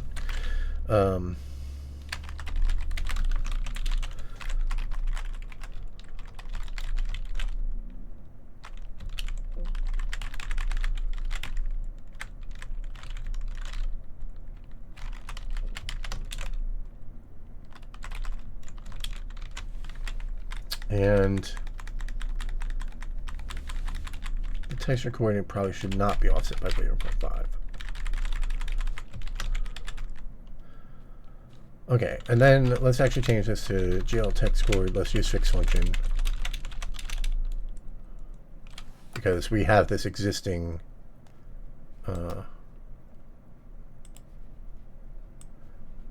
fragment shader that is using fixed function. So let's use the fixed function interface for now. 0.xy xpos and GL position, and then we don't have these.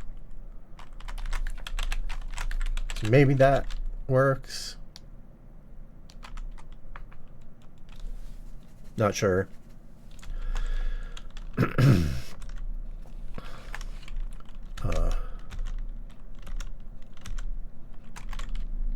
we have a shader functions right now? No, we're just... How do we create the shaders? Here it is.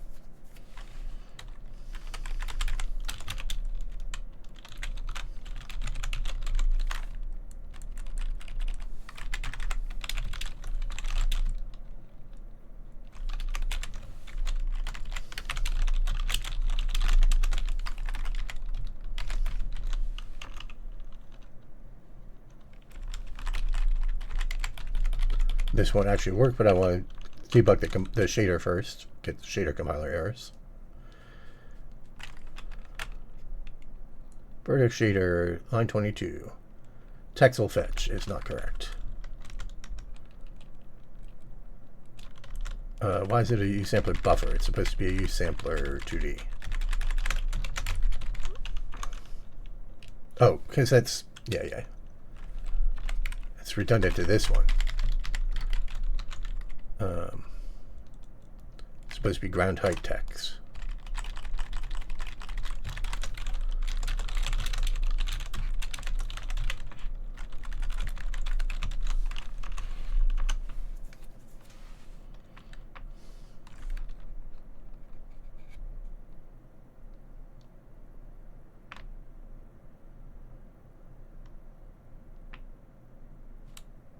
Why is that wrong?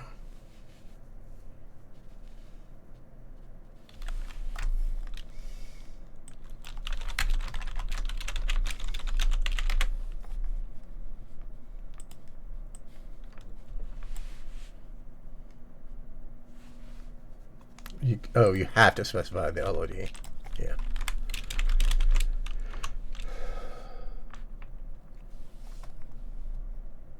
Implicit knowing of type from UVec4 to int. Yep.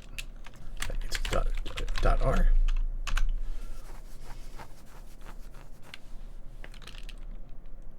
Uint to int. Oh, I did say it was a uint, didn't I?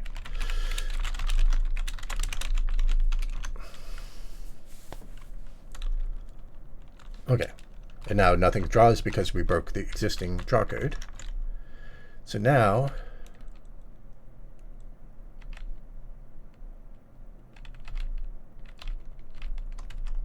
oh, this all belongs elsewhere now.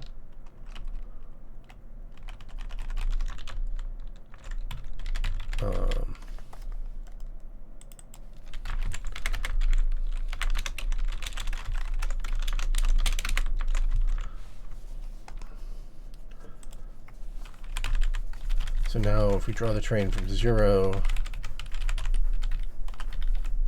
oh wait, we don't need text words.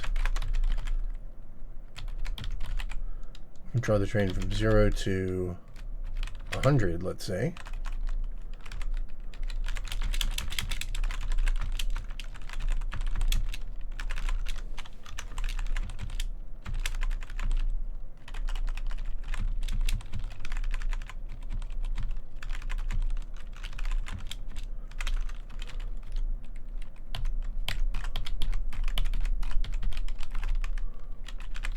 So actually, I don't know why that doesn't work.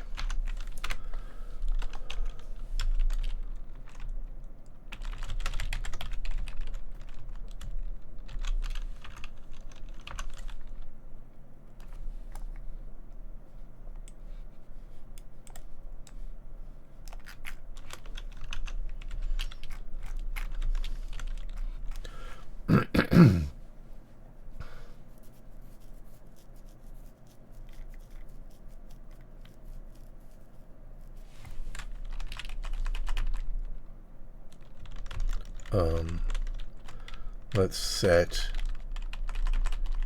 pos.z to 0.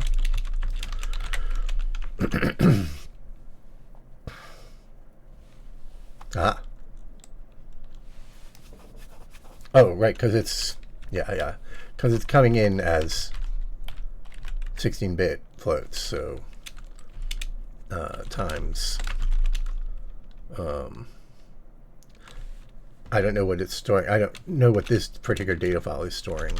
Let's say it's 1,000 meters tall.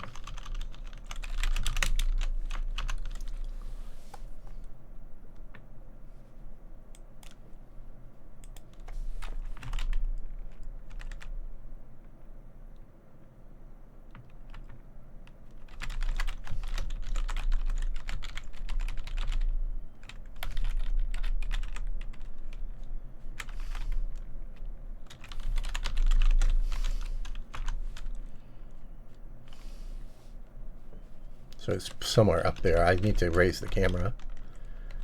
All right, first of all, let's get that out of the thing so we quit tabbing to it. Where do we initialize the height? Height. Put it at 500. Put it at 1,000.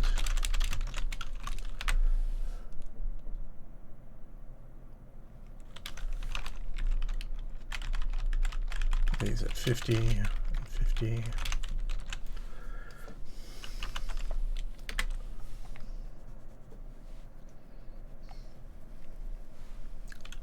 I don't know. All right, well, let's shrink it to a really tiny area.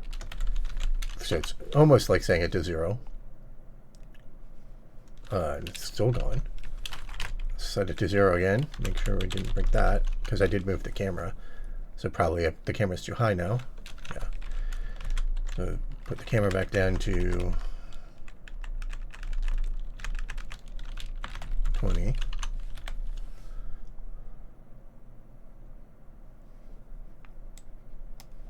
Oh, yeah, I have to hold down the right mouse button for to get mouse look. I have to hold the mouse button down. I was forgetting to do that. What are all the SU functions? That's an IM GUI that's displaying these sliders. These sliders are the SU functions.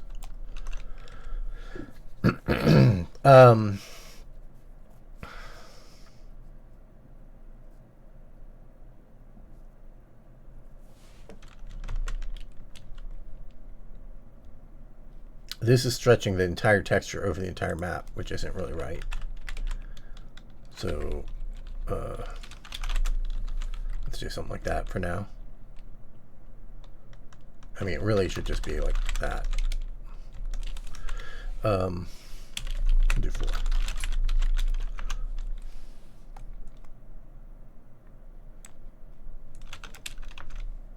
Unless I went in the wrong direction for this. Maybe it's just causing it to map.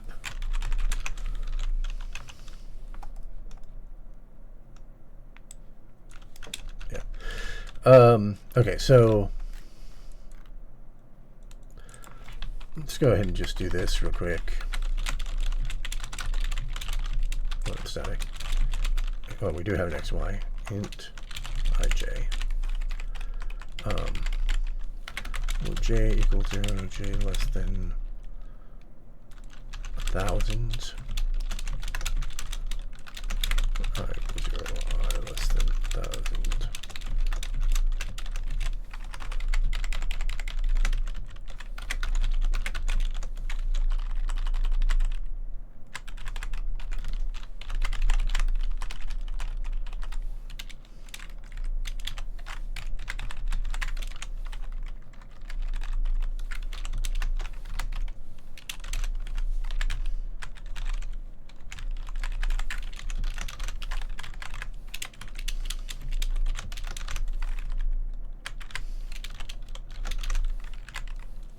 I guess this is cleaner.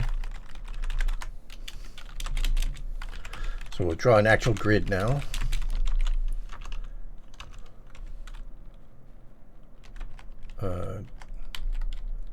I put it to make curly braces somewhere. Yeah.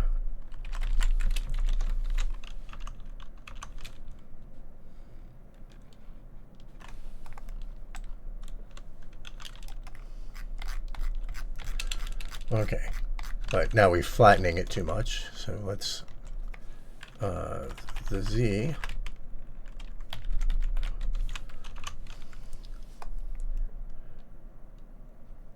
Why does it just disappear when I do that? Text will fetch. It's a U sampler. The values were UIs, so they ought to be 0 to 65535.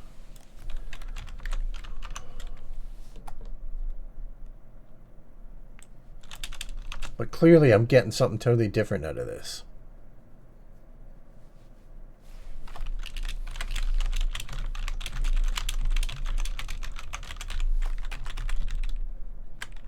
Like, I'm getting NaN out of that somehow?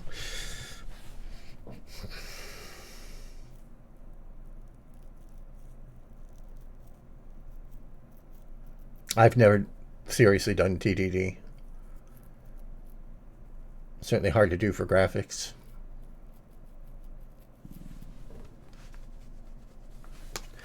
What am I missing?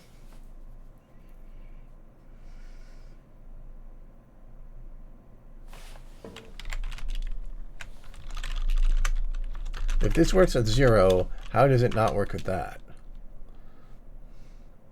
Okay, it does work with that. Maybe it's just really high. How can it be really high up? Oh. How is it that much height difference? Wait, what is my... Do these need to be negated heights? Because I remember the height said 13 in the old thing. If I negate height, I think these translates need to be negated, and I've forgotten that. No, that didn't change anything. Oh, yeah, let's put the ground back at 0. Whoops.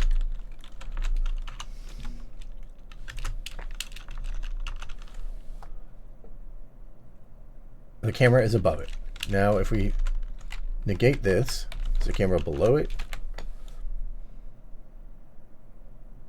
Yes. Okay, so these all need to be negated, which means these signs are probably backwards.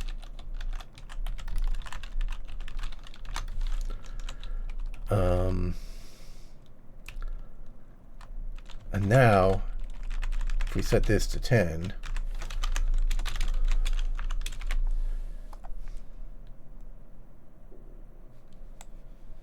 no, it's still somewhere mysterious. How is this? No, okay, let's take vpos.z. Let's get pods.z.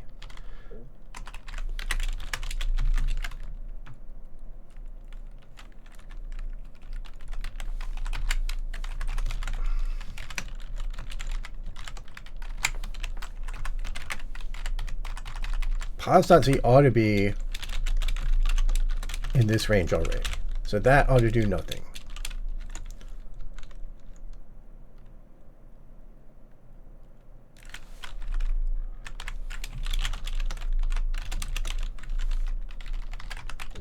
So that shouldn't change anything. Hey, look, a bumpy terrain. Okay, so why is that mask necessary? R16 UI.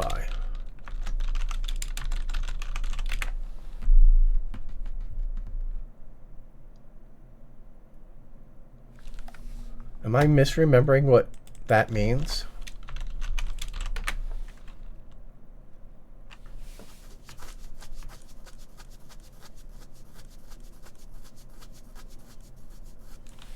Like, how do you store 16-bit int that gets normalized? That's R16F. No. That's R16, I think. But I don't actually have one here. An R32. You know, I better look this up. I think this is what might be the source of my problem.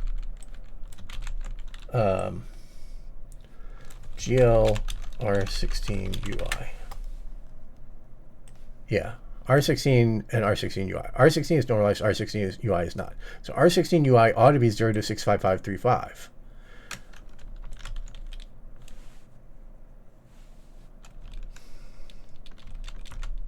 So how does that make a difference?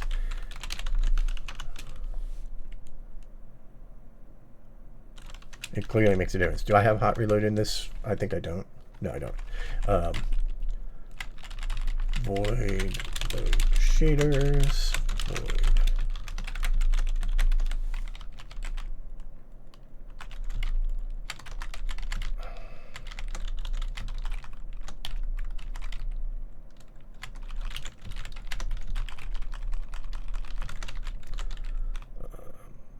Load shaders. If ap.keys of L is down. It was pressed. And ap.input.control load shooters.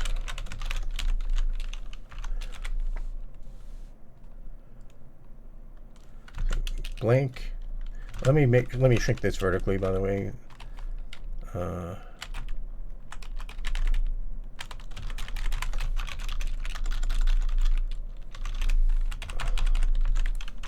So it's not cropped off the bottom. Okay, we see nothing. We go to the shader. We uncomment that. We hit Control L. Okay, why is this? Why is ending with 65535 change anything?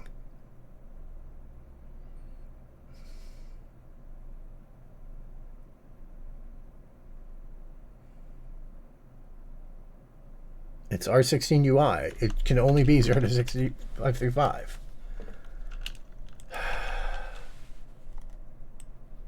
I'm so confused.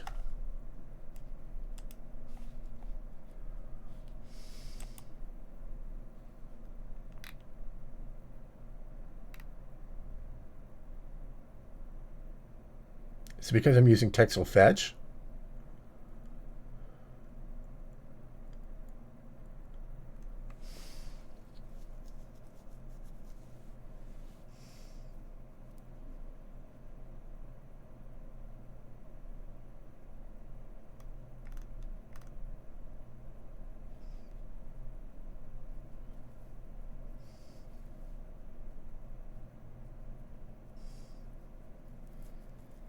Yeah, the UI value, the enum value should be correct. This should all be battle tested, but I will check.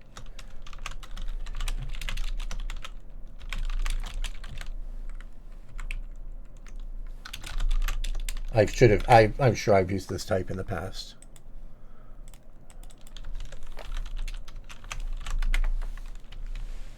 Eight, 2, 3, 4. Yeah. What am I missing? How could this possibly ever return? Because I'm not binding it. It's binding something else. That's why. It's binding the pixel data or something. It's the same mistake as when I forgot to bind the data in when we were doing the atomics, and I was trying to do atomics on new data.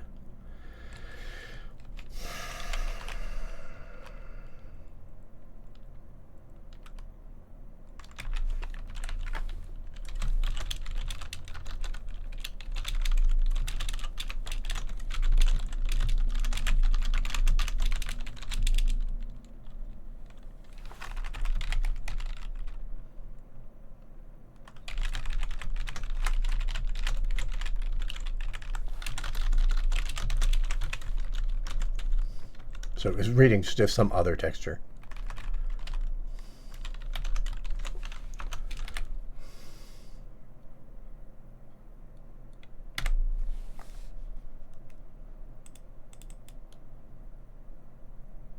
Something called base?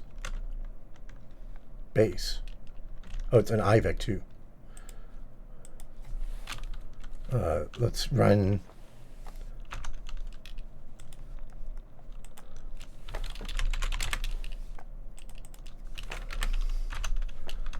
And then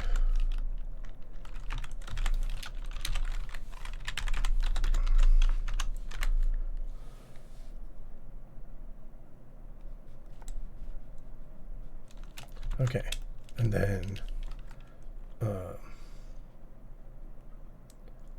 we can hot load that, but let's get rid of the slider. Well, let's get the sliders to a good value.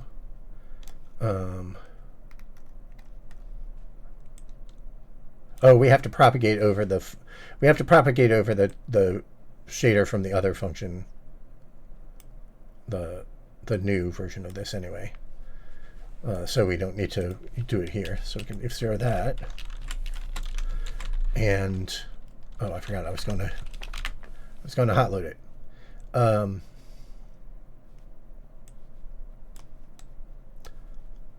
ground vertex, I mean. So that doesn't make any difference anymore, and this can have some height variation. Some height variation. Some height variation. Some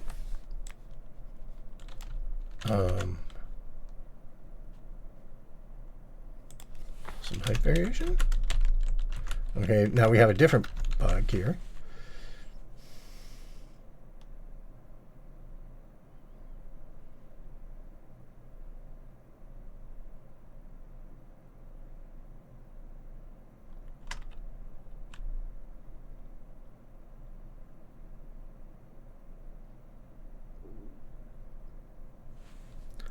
Let's make sure our map data is actually getting loaded correctly.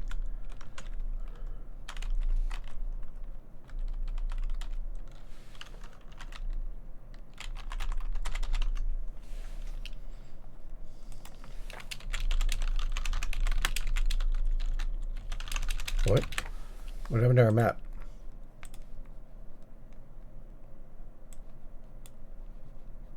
Expression cannot be evaluated. What? Did we define a new map? No.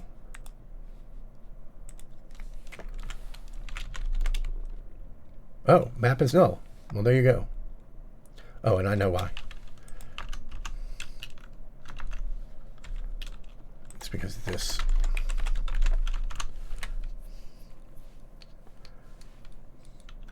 No, our... Oh, I forget I can hot load.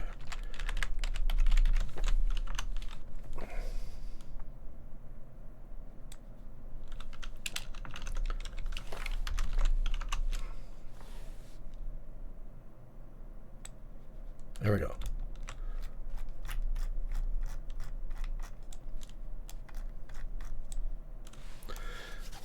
And let's do a thing where we say, how in immediate mode do you do flat color? I feel like there's a way to, in immediate mode, do that.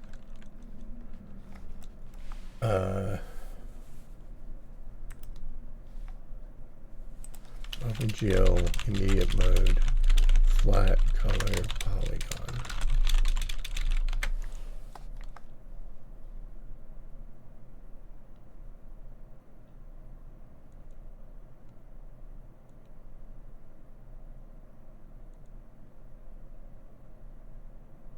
GL flat.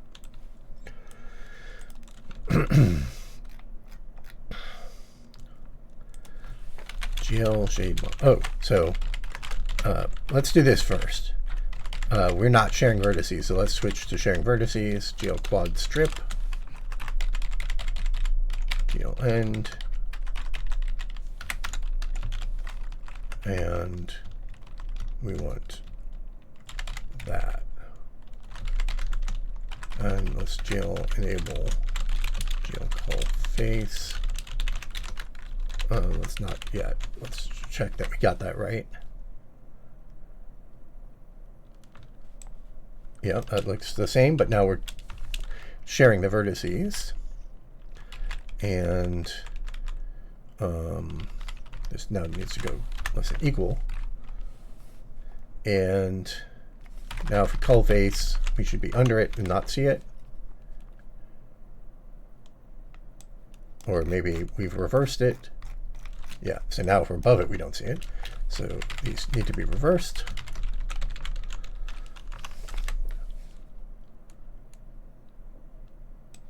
And we're under it, and now we're above it. So now we say GL shade model GL flat, and we pick a random color.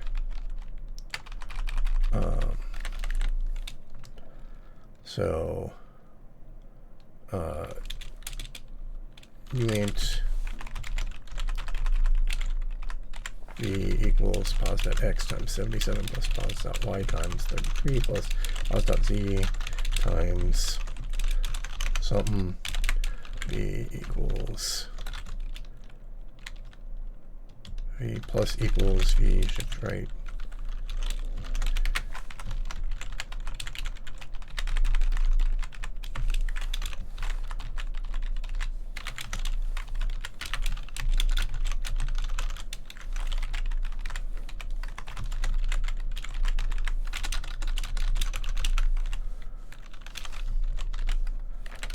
GL color RGB equals vec3 of V and 255 over 256.0.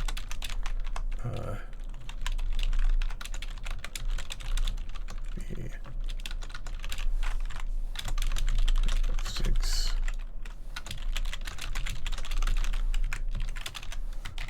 and 255 over 256.0.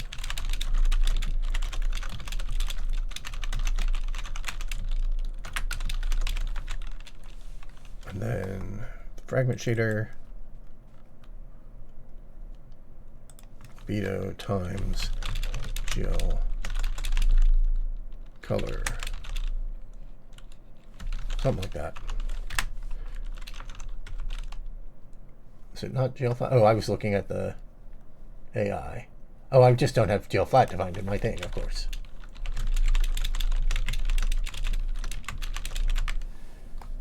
$1D00.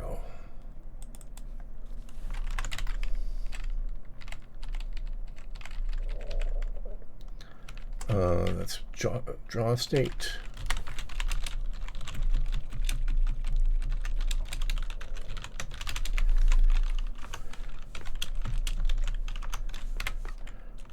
Okay. For some reason, BC6 sometimes makes me rebuild when I change platform.h. I don't know why. Okay, so now every quad gets a different color, just so that we can see that. Because then when we do LOD, we'll be able to see that we're not drawing all the quads. And let's, I gotta remember to hot load. Let's do this. Over 2 plus 0.5. Over 2 plus 0.5 over 2 plus 0.5 to make it a little less insane.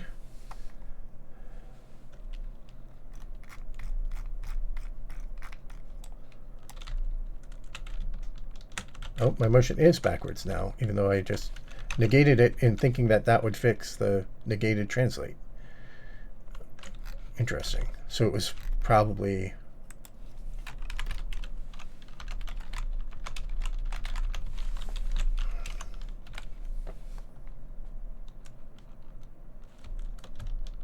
yeah. All right.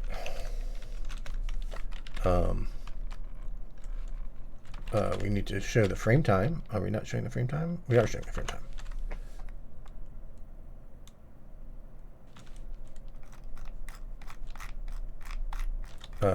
Disable vsync.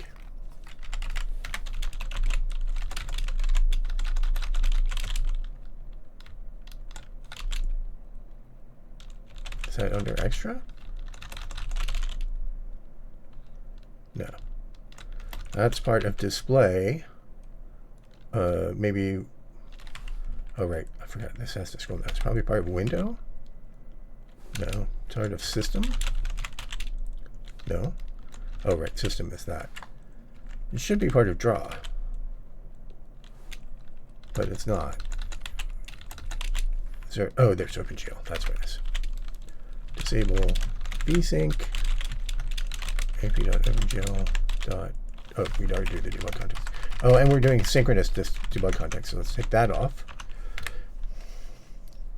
Her performance. And let's put the camera up.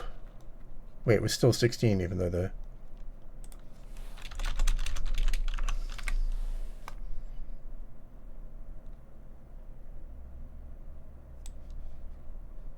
That looks vsync to me.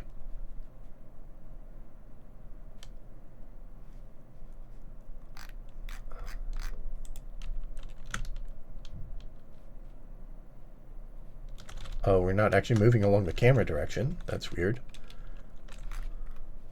Oh, yeah, because I just didn't write that code.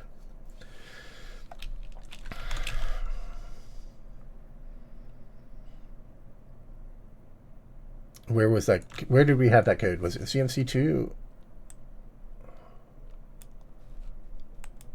I think it was.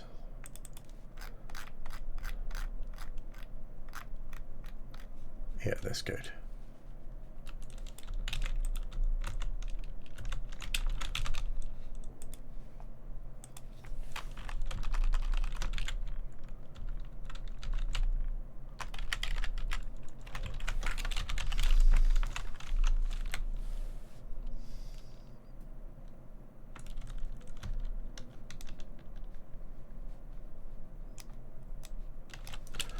Now that we're not manipulating sliders, we can do the mouse look always.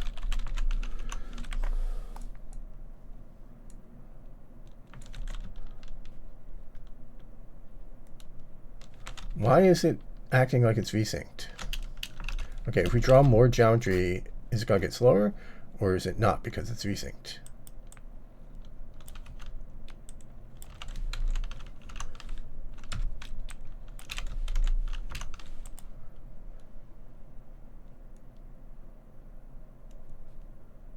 Not slower. So it is clearly hitting VSync. So why is disable VSync not disabling? Let me check the NVIDIA settings.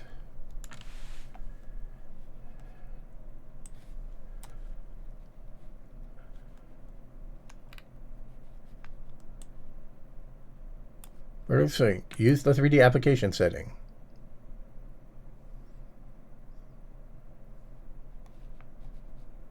So the driver says use the 3D application setting. The 3D application setting is disabling it. What am I missing?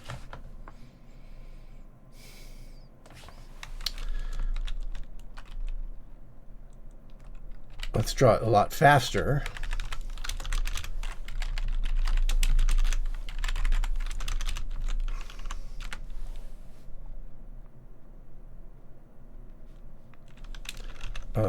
Platform has a minimum time step.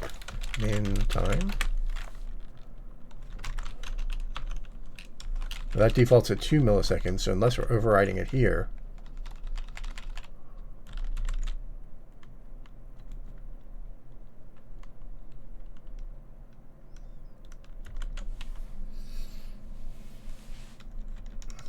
Do I need to step before init? Yes, I absolutely do. Thank you. It's because the other one was...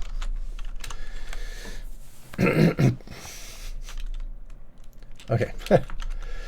Now that 3 was totally bogus, but... Okay. So, here we have our first step of this. We can fly around it. Great. Okay, now, let's go to our technical to-do. Nested square ring sampling height field. So, square ring, we want to have void draw ring int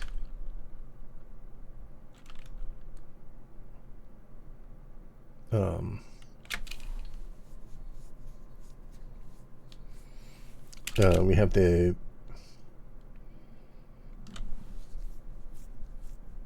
int inner radius, int outer radius, int spacing.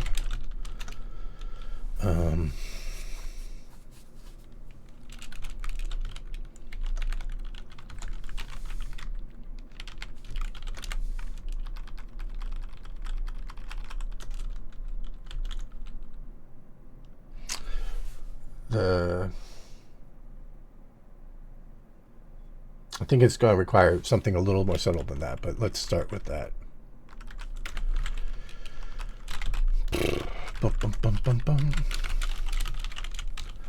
So eventually we'll build a vertex buffer, but for now. So we loop over outer radius, negative outer radius, outer radius.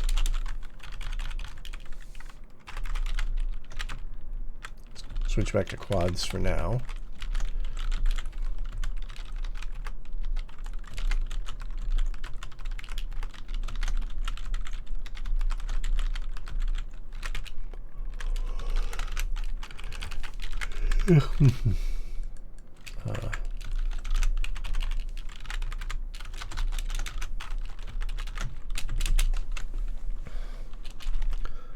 This goes negative outer radius to outer radius.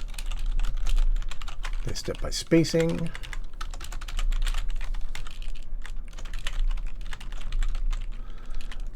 If j is less than inner radius, or j is greater than or equal to inner radius,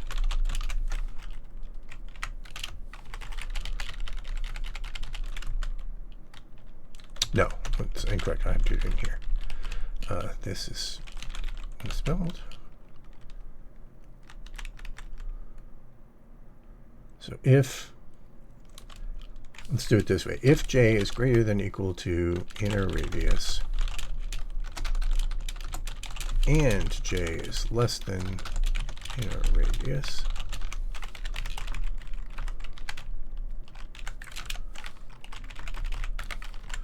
I is greater than or equal to inner radius and I is less than inner radius. I think these greater than and less than are right. And j, then do nothing else. Do that.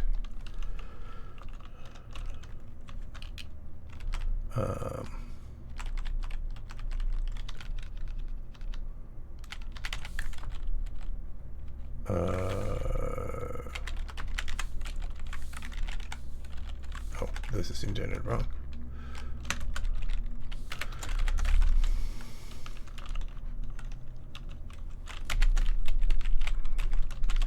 And so then this is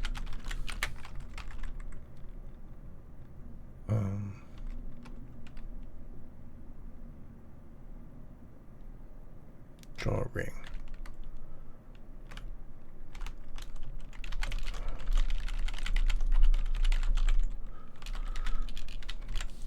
So we want to say, where is the user?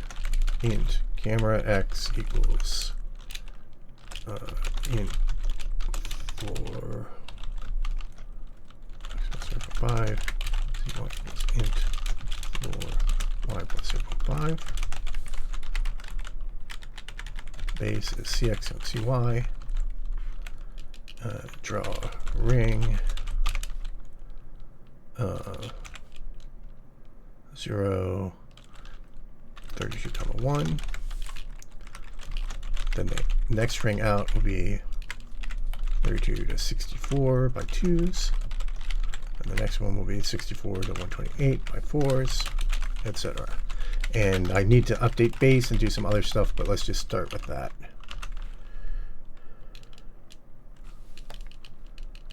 So you can see there's more detail here and of course right there, but the problem is that these are moving relative to me, so they're not doing the right thing. So to fix that, we do this. This is and twiddle 3. This is and twiddle 1. Now they're going to overdraw each other a little bit, but that's a good start. That's weird. Why is that just hovering? Am I drawing something else with this shader as well? Is that one of the rings misbehaving?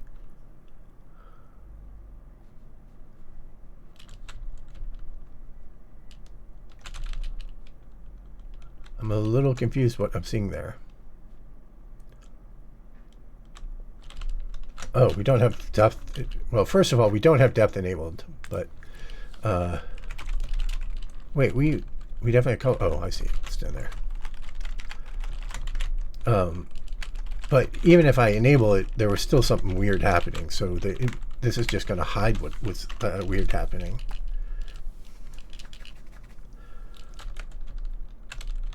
Yeah, there's like all these weird diagonal cut across things. So did I not do the quads correctly? GL begin, GL quads. We do exactly 4. We do exactly 4 in every GL quads. Is there an extra GL begin end somewhere? GL begin, GL end. No. So if we just don't draw the... Let's draw each ring one at a time. So see if we can see what's going on. Okay. This wasn't happening before. So something I just changed broke this. What did I just change?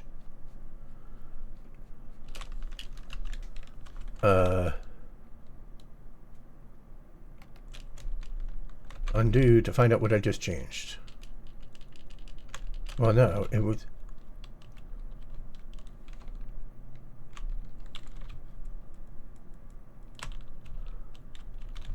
the cursor didn't jump anywhere. Oh, it must be in a different file. I must have changed something in a different file that broke this.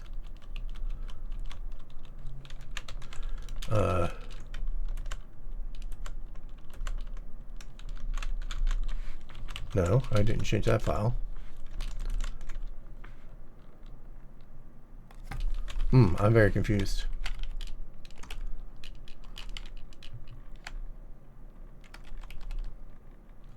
Quads, and I draw 4 vertices.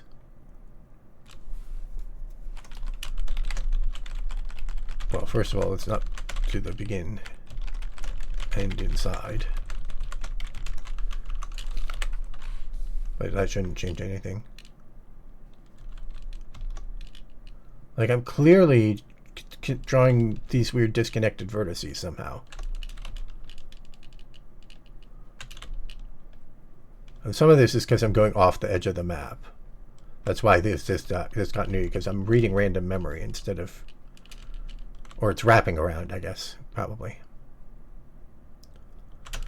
But I don't understand what the diagonal thing is.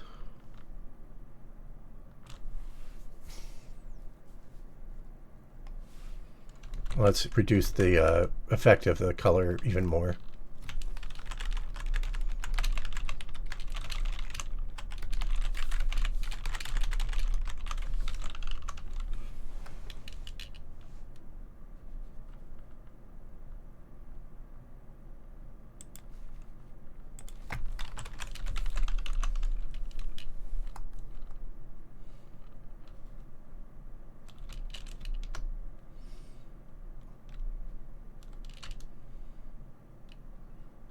Why did this break? What did I do that broke this?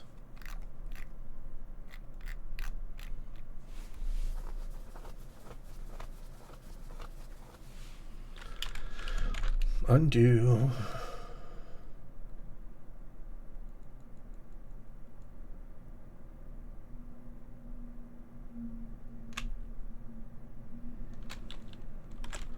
Copy this. Redo.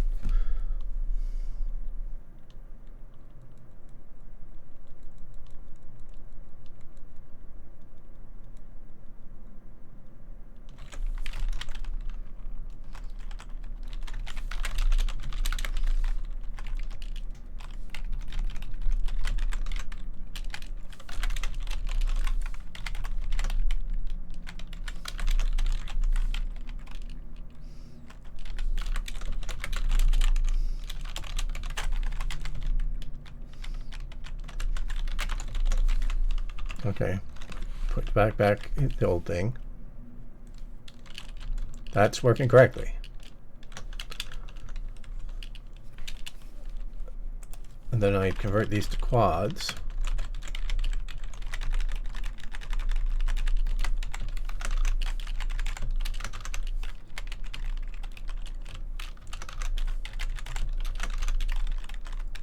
Did I not do that math right? Oh, yeah.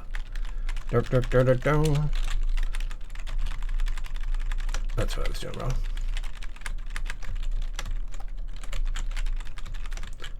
Okay.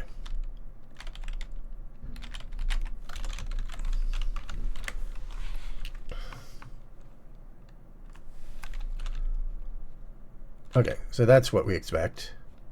That all makes sense. So let's re-brighten that back up now, actually. Now that it's not totally confusing. So we can see it switching LED levels.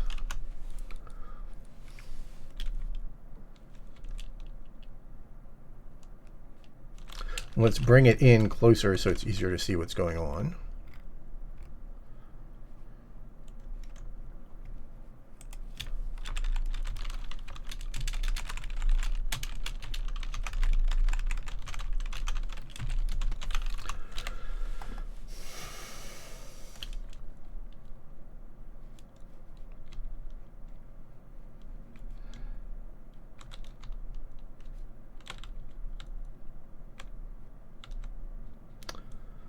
So we're not because of how we snap the outer ring, the inner ring doesn't match up to it.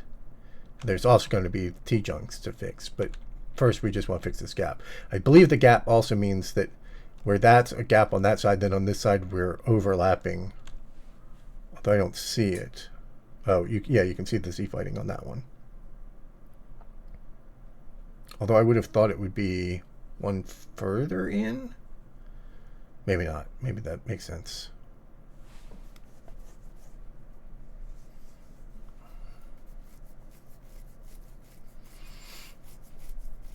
Okay, so this is what I was saying about the ring math not quite being right. The ring math actually wants just an x0 y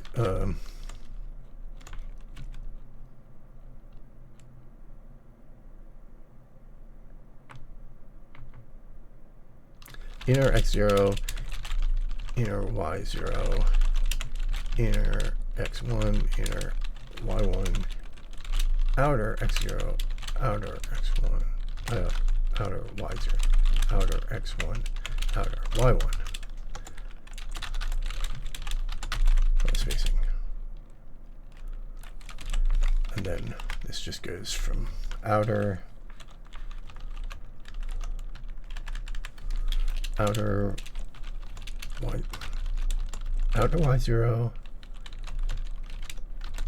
j less than equal outer y1, j plus equals spacing.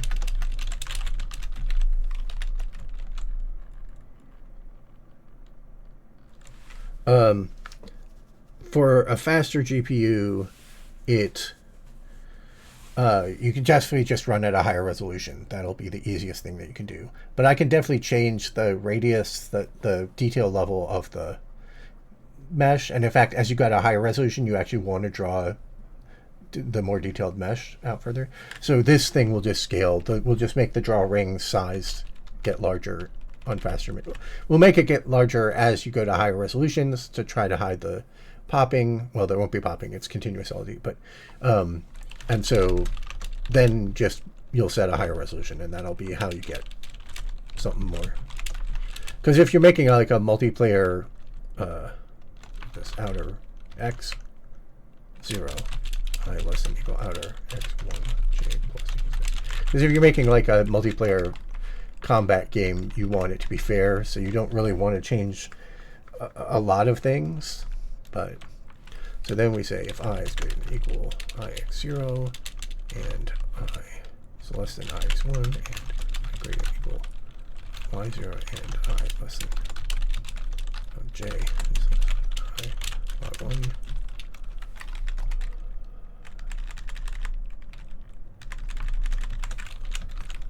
And then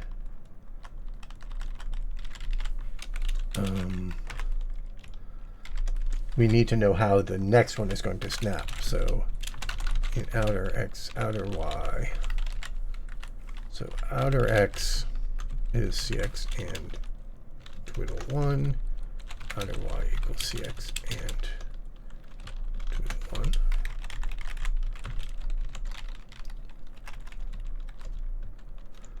So then we say draw a ring.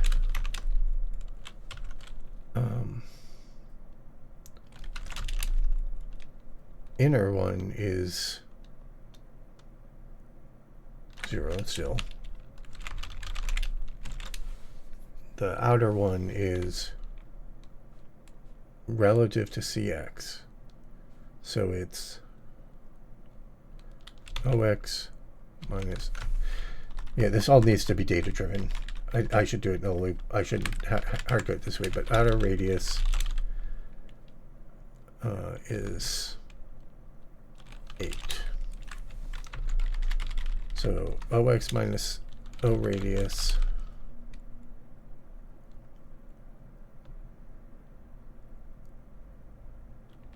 to OX plus O radius. Oh, but this is relative to CX. CX. OY minus O radius. OX plus O radius.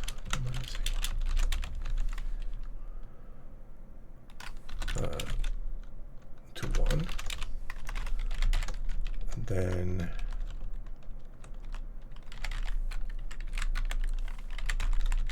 so now this just gets old X, old Y, outer X, outer Y. It's now the origin for this. You can make this behave the same way by doing this.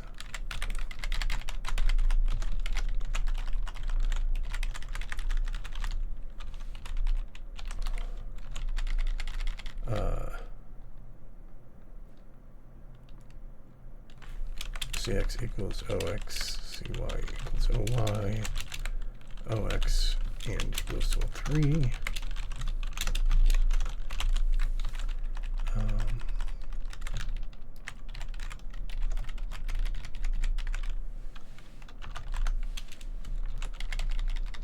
Say we always initialize CX here, so we do stick the base to being CX. That's a little cleaner. I'm looking at how this code will, when I put it in a loop, how repetitive it'll be. So now I think that works.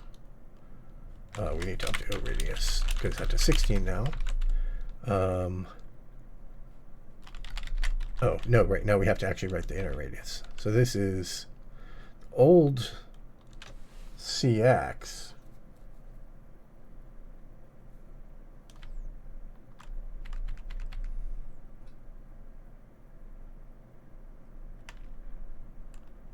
Right, the CX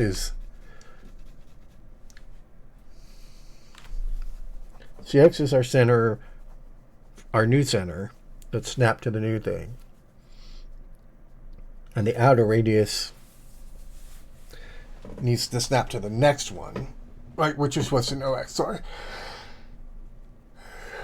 CX is our current one, and our inner radius needs to snap to CX. Yeah. So the inner radius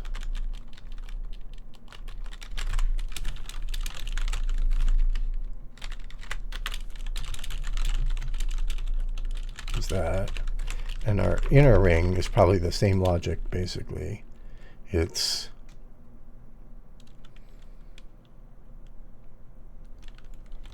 is it just negative I radius, or does it need to be snapped? I don't remember. I think it might just be this.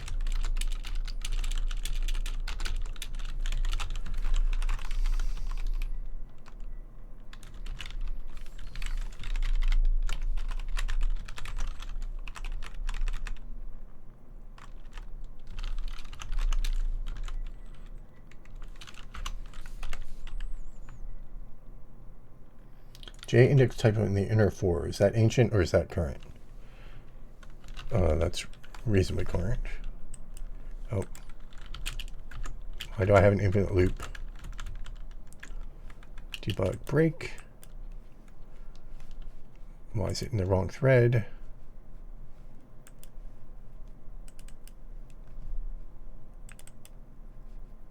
Why did I not get debugging for drawing?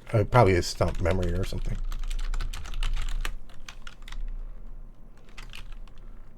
Yeah, okay, right. So there's the infinite loop. It's exactly what the person in chat had pointed at.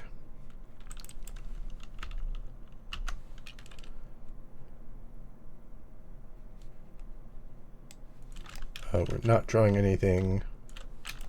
Okay, so first of all, are we hitting anything? Yes, but it's not showing up.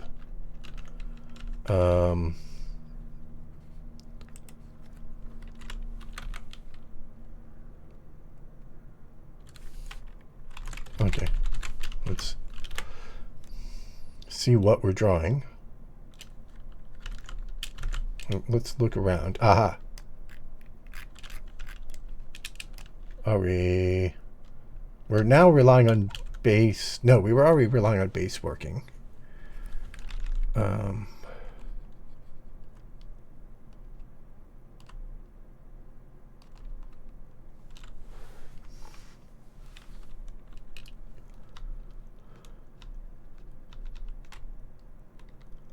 These are wrong. But I don't know why the innermost one isn't working.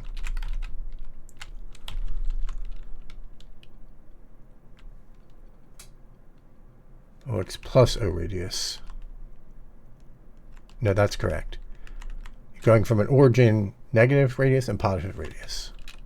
Oh, that one is wrong.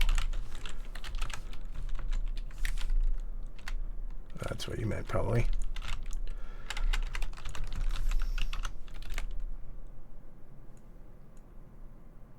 Still not the issue, though. Okay, well, let's do this. Let's just hard code this. Negative 32, 32, negative 32, 32, 1.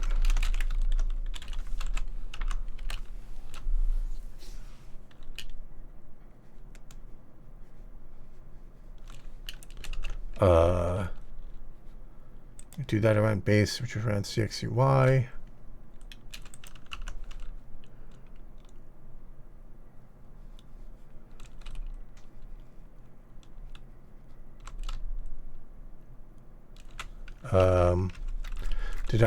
It must be something broken in this loop now, right?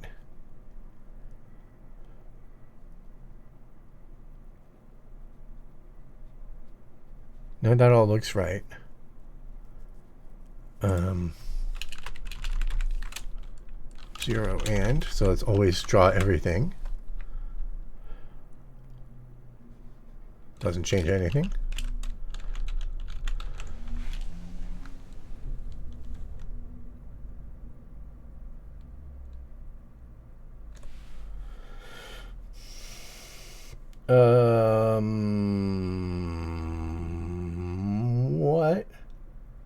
What is going on? How would you get this weird sparseness? It's like the I's and J's aren't even applying. How do you get it to be sparse like that? That doesn't make any sense to me. Let's only do this one, which is all hard-coded. It's inner than outer, right? Yeah. And the inner test should never happen because it's all zeros. So it should just be the outer. OX0 to OX1 by spacing. OY0 to OY1 by spacing. The spacing is 1.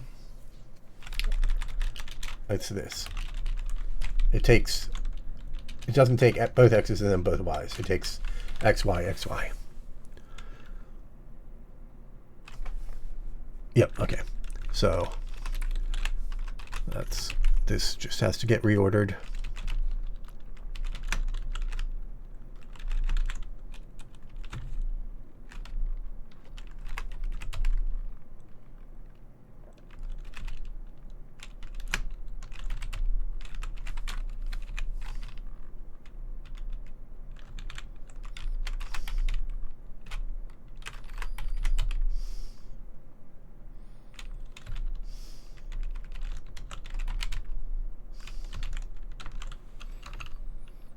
Okay, I think that will be right.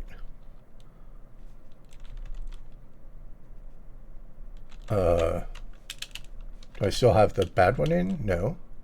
Did I change I radius or O radius? No. Oh, I didn't change these to 2 and 4.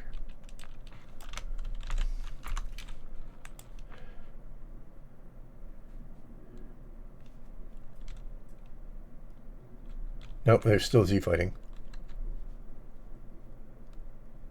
So I didn't quite get the rules right. And what we'll do actually now is we're going to shrink the quads by a tiny bit.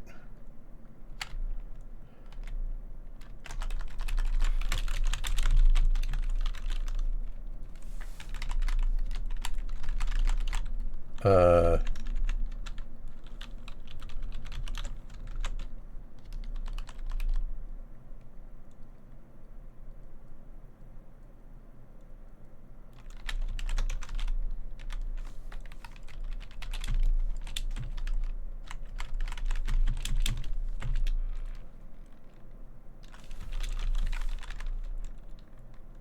I guess we'll just do it.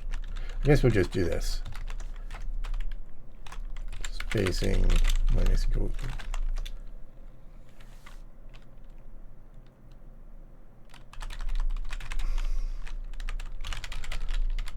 Float spacing equals I spacing minus 0.1. And then in the shader,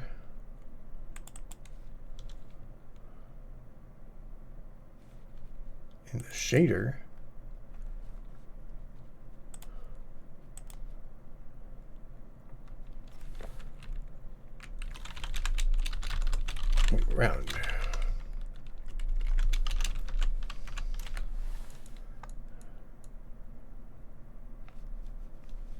And I broke it.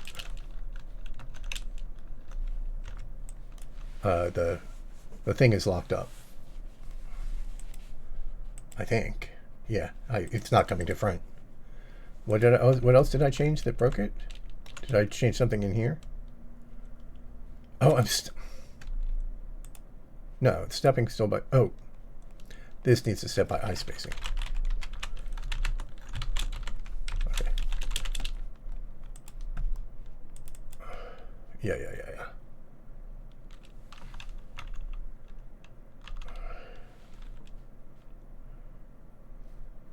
Okay. Is there a little gap? No, there is not a little gap. Oh, because we're doing strips. No, we're not doing strips. Make the gap bigger. Why is this not working? We're using vertex 2F, so these are floats. So they do go through as floats. Oh, but then we snap them back. Yeah.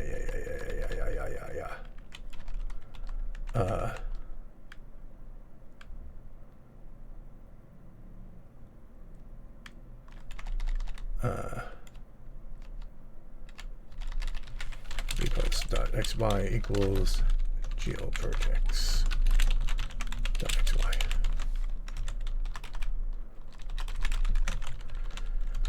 Okay, so now there should be little gaps between all the polygons, which will make it easier to see the overdraw.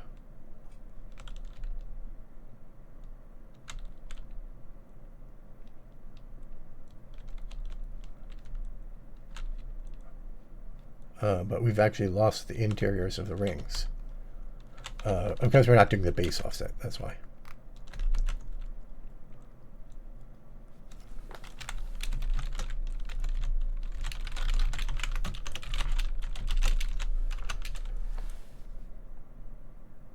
The colors were just an earlier debugging tool to help see where the texture, the boundaries were.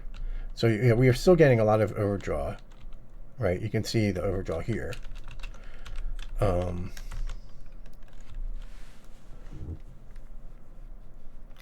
Did I disable that or something?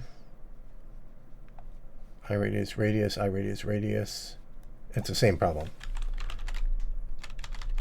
It should be I radius to XY, XY. Okay. That should probably do it.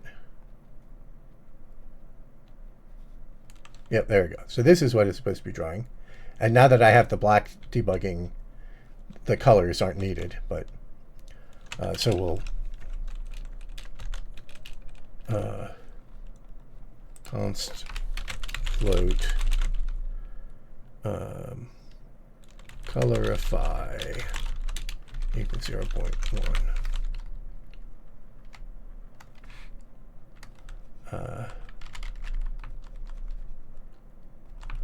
Vec3 color equals that GL front color dot RGB equals lerp color, no, lerp colorify color vectory 1.0 and define lerp tab to mix abt. I'm going to get rid of this.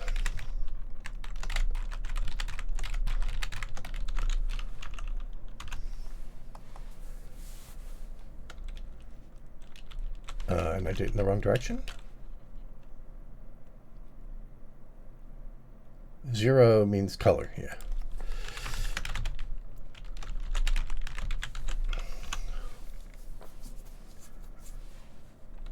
Okay, so now the color is very subdued. And the question is, do we have places where we're still getting overdraw?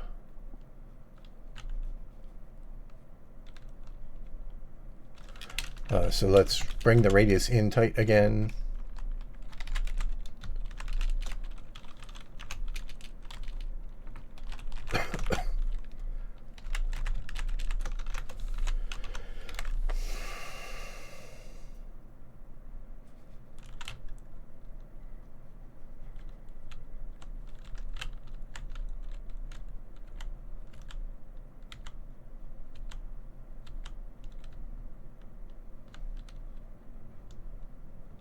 Okay, so now in terms of texture scale, these interior things are supposed to be 1 meter by 1 meter. So that's clearly not what we're drawing the texture scale at, so let's fix that.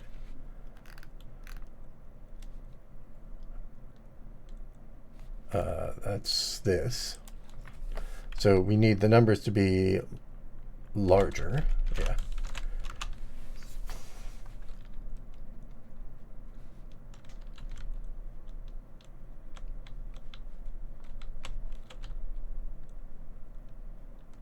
So that looks good to me. That looks like they are meeting up correctly. Oh, no, there.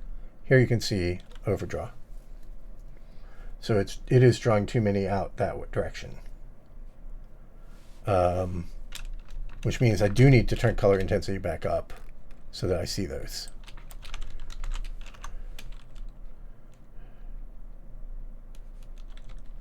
Yeah. Those bits are incorrect. All right, now if I scroll. Okay, so what is it doing wrong? It's drawing.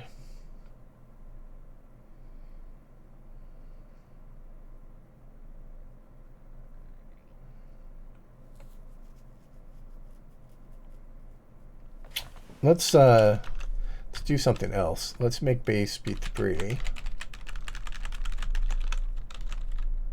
And bpos.z plus equals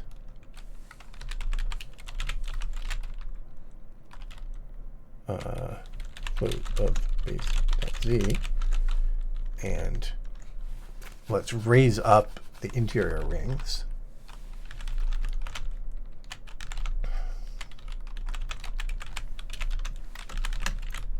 So that way we can always see them overlap. So that we don't get Z-flagging, so that they just hover above. Yeah. So it's a lot easier to see them.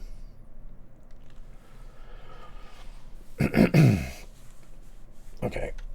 In which case, now that it's easier to see them, we can bump the ring sizes back up. So it's a little easier to comprehend what's going on.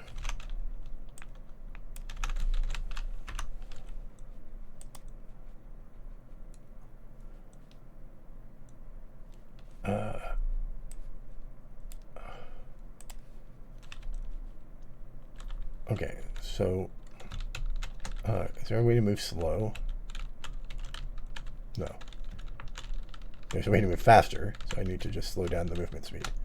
So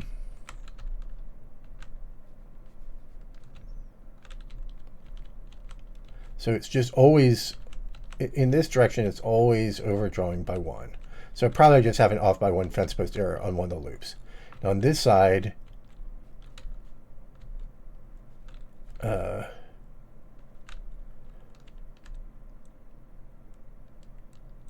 yeah, on the other side it never is. So it's just a fence post error.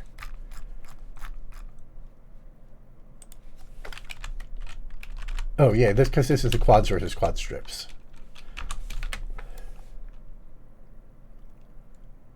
The less than equal is just for quad strips. Okay, let's get rid of the elevation again. Because that creates an illusion of overlap where there isn't one. Or actually, what we want is to avoid the Z fighting.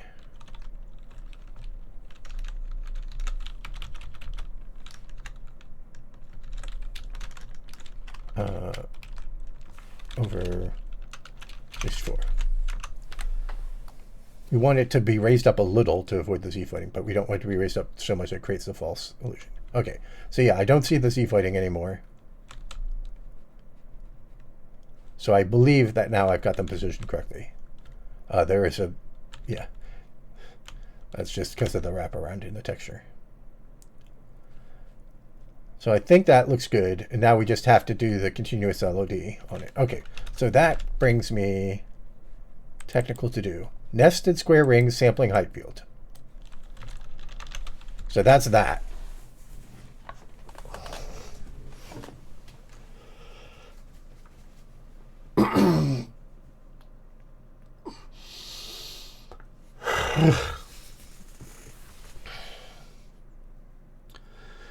Do we want to try to make those octagons, or is that so complicated already that it's not worth it? I think we do. I think the quality improvement will be worth it. So let's try to do that. Let me check that in.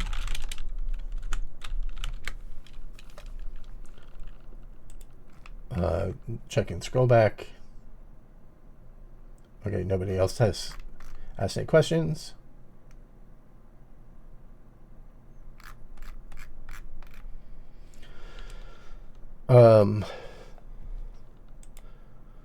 So octagons. Basically, we just work in a different coordinate system along the x equals y and the x equals negative y axes. And we cull, on the outside, we can cull along those axes.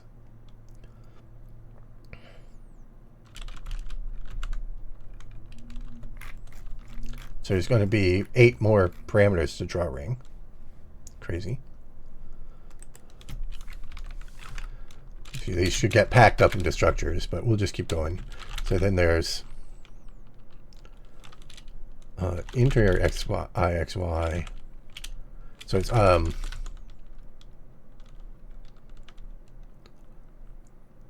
so we'll call the axes Z and W, I guess.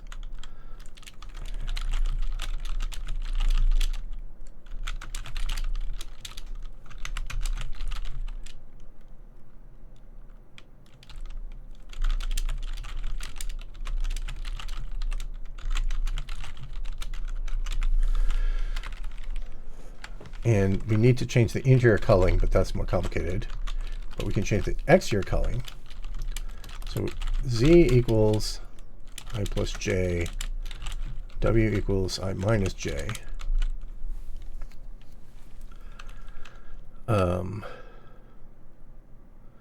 If Z is in the Z range,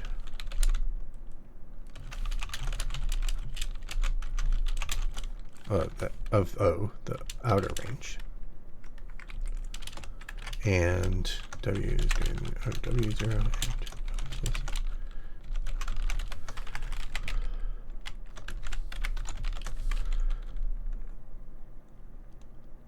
and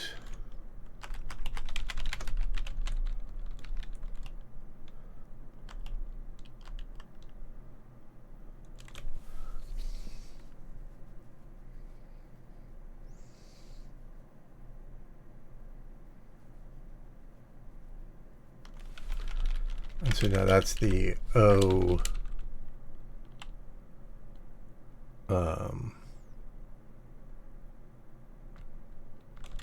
the octarad, which I don't know, maybe it's 12. That's the outer octarad, and the inner octarad Still 0.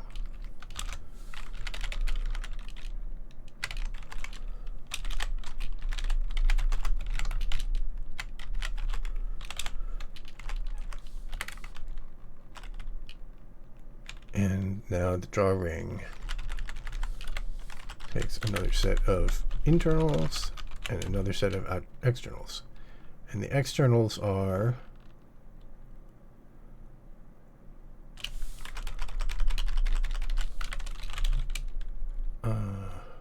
CZ, CW, OZ, OW.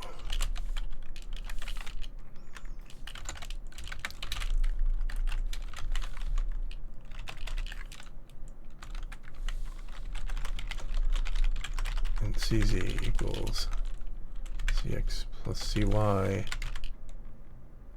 CW equals, well, wait. Is that really right? I don't know if that's how to do this or not. I'm just kind of guessing at how to do this octagonal logic. I should probably stop and diagram it and figure it out instead of just kind of guessing that I can use these diagonal axes. So now this becomes, yeah, I don't think that and equals 1 is going to do the right thing. I think we still have to use the existing CXCY, actually.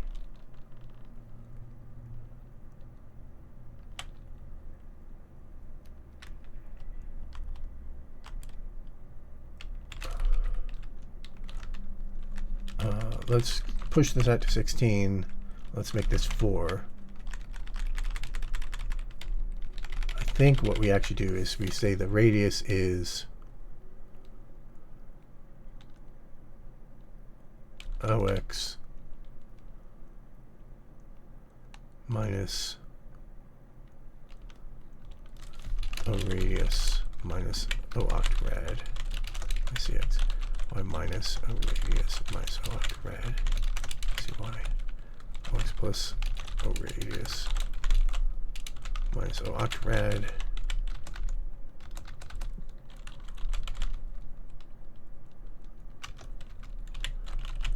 Y plus O radius minus O octarad. Maybe? Maybe that's right?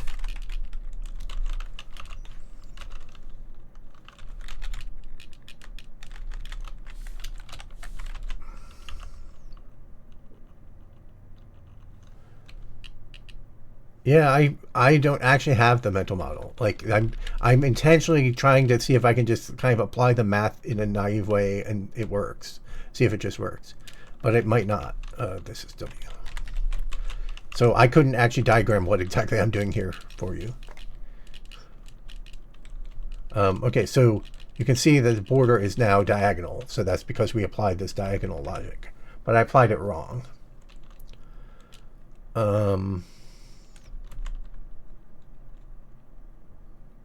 Because it should be the intersection of the two things.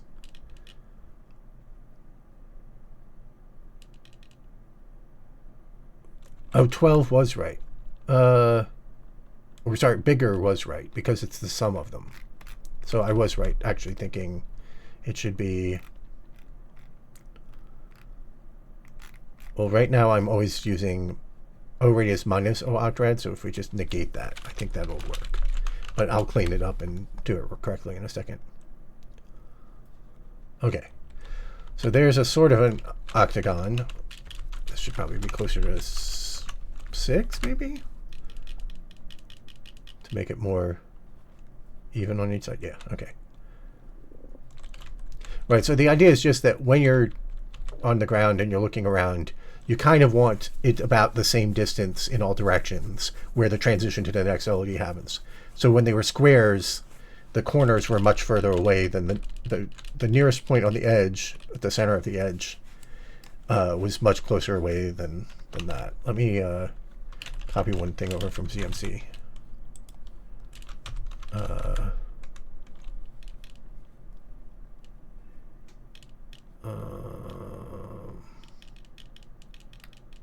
Oh, it's not in ZMC. Okay, well, I know how to do it anyway. I don't know why I need to look at ZMC to do this. where do we do glue perspective? So 60 is our field of view. So we say if ap dot, okay, I'm not getting autocomplete on AP. There it is. Mouse dot right dot is down 15.0 colon 60.0.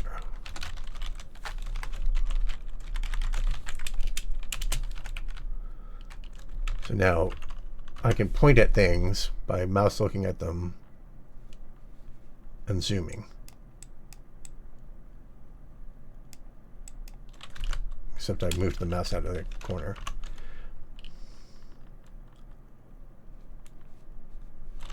I got to start with the mouse higher on the screen so that I can mouse look.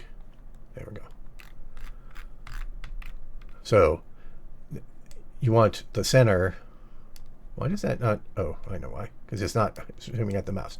So this center point here versus this corner out here that's not being drawn anymore, that corner is a lot further away. So then when you're actually on the ground and looking at it, the LOD transition wouldn't have been in as nice a spot. But this needs to step in the coordinate space of, oh, this is a mess.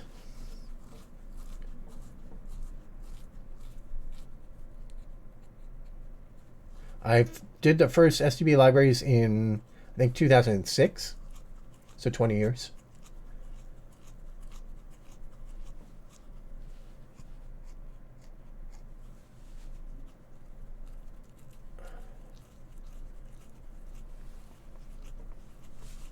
Oh, I see. Yeah. Yeah, I didn't explain any of what I was doing. I just started doing it. Like, and we're going to try to find the right trade-off on that in the stream. Like, because it's not OPG PG, I'm trying to get work done a little faster. So I don't want to explain everything, but I don't want to explain nothing because then why are you here? I mean, you're here to just hang out also works, but I should explain it stuff a little bit. But anyway, so the point is this needs to match up with the next level of detail. And the next level of detail is going to have squares that are twice as big. So this needs to actually stair step by 2s.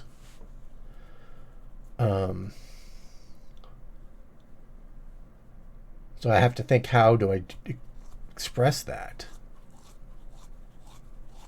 It's a lot easier for the non-diagonals.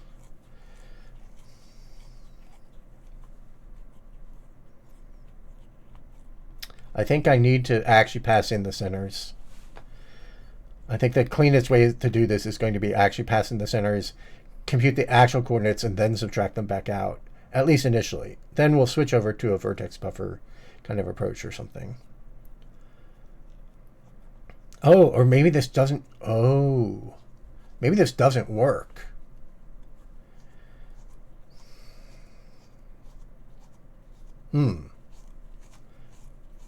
So the trick of when there's square rings is that I can make a vertex buffer that stores the square rings because they always stay the exact same size. The hole stays the same size and the outer thing stays the same size. It moves around over the terrain, but they say snap to each other, but their shape never changes. But if I add these diagonal edges, I think their shape might actually change as you move. Like if you just move along the x-axis, yeah, maybe I can't do this. It's certainly complicated. So maybe the complication isn't worth it, especially if it doesn't work. Because I feel like it's not going to work, actually. I would have to have like 4 different variants for each ring, which wouldn't be that bad, but maybe it's just not worth the complexity. Oh, I exited and restarted, so I can't undo back to it. That's why I try to not exit and restart. Oh, it wasn't because I exited and restarted. It was because I copied the other thing. All right, so let's put it back to the old way.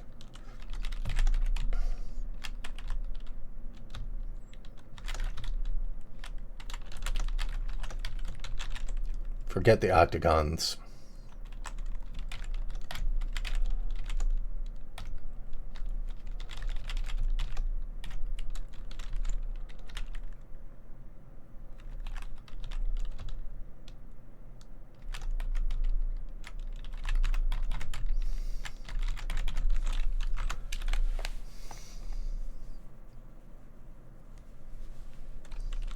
I'm back to overdrawing.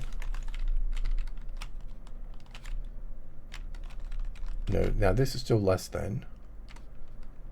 What did I change?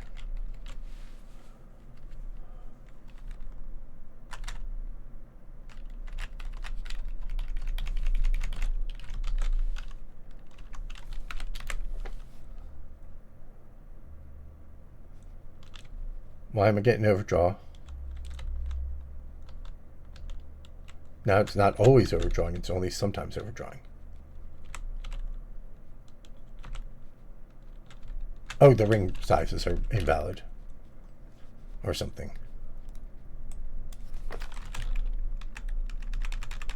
Yeah, I bumped this up to 16.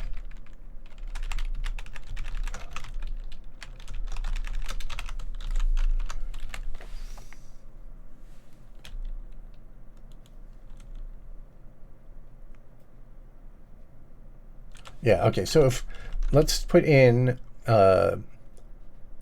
uniform in this uniform int debug if debug we can just do colorify equals debug equals 0 question 0.0 colon 0.5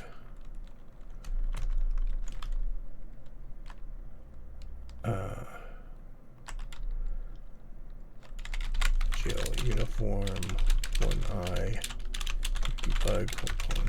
Do we have a hack in here already? I don't think so. Hack.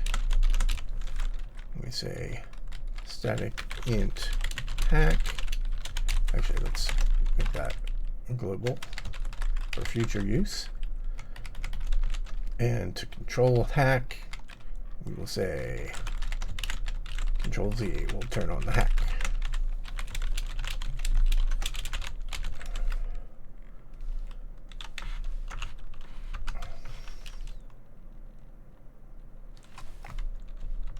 Okay. Now, we also want the spacing to be on the hack. Is that in here or was that in there? It's in here. It's in draw ring. Spacing equals hack question mark colon I spacing. Okay.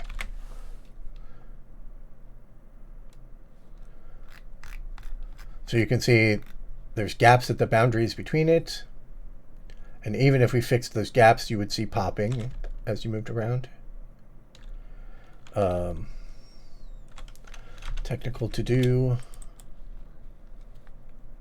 So we're not going to do that. Terrain texture. Copy from 40M world testbed. Because we've done the work there. Okay. So edge collapsing at borders.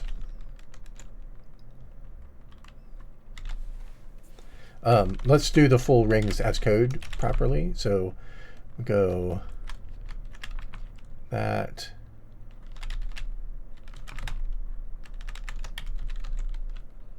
We go for ring equals 0, ring less than 12. I don't know how many rings to do. Const int ring dist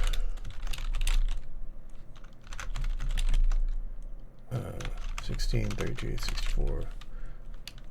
Oh, they're just gotta be positive too. So we can just say dist equals 1 shift left, 16 shift left ring. What does that make the largest one? That's 2 to the 4. That would be 2 to the 16. So let's go up to 2 to the 8 times 2 to the 4 is 2 to the 12. That's 4 kilometers. So 7 will give us 2 kilometers. No, but we're in the center. So 4 kilometers is a 2 kilometer view radius. So that should be a 2 kilometer view radius. Yeah, and I'm not, we're not custom culling or anything at this point.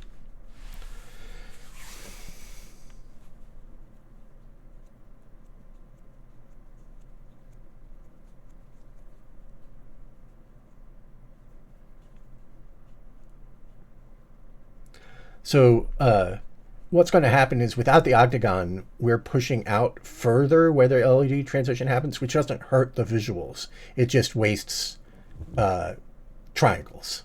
So we're drawing extra triangles out. By not doing octagons, we're drawing extra triangles that we don't need to draw, but that's not the end of the world.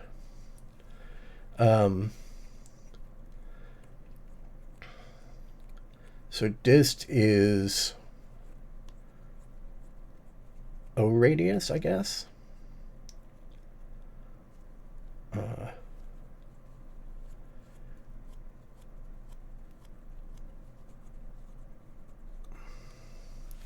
how does this work? Int spacing equals 1 shift left ring.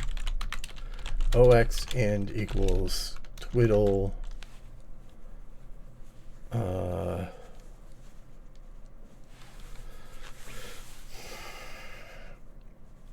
Looks like it's 2 shift left ring.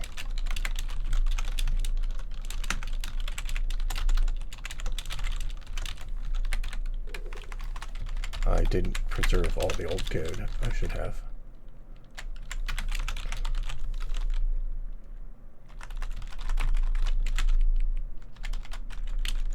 Let's pull this in actually for temporarily. We probably want it to be 16 though. So OX is that, O radius is dist, I radius is 0. And then we do this.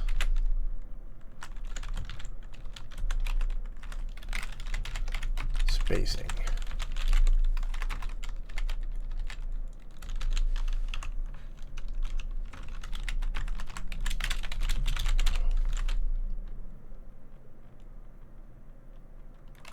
Um, 16 shift left 8 is 2 to the 4 times 2 to the 8 is 2 to the 12. So that actually has to go to it has to reach 8. O radius and then I radius equals O radius. Our inner radius is our previous outer radius. And our CX equals OX, CY equals OY. This should be -1. There's probably a simpler formulation for that, but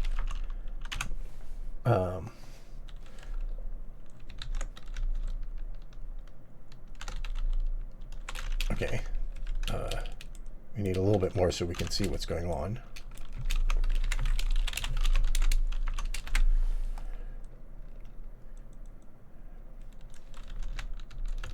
Why do I not get my color anymore when I press that? I'm uploading a uniform hack.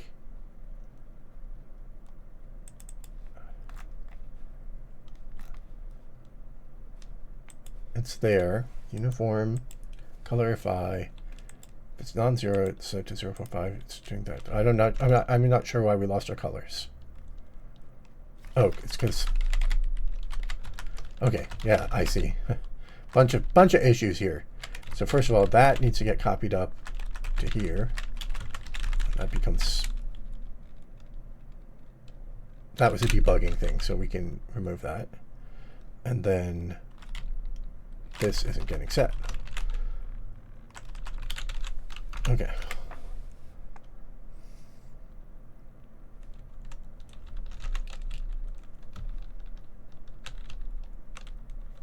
So I think that looks right.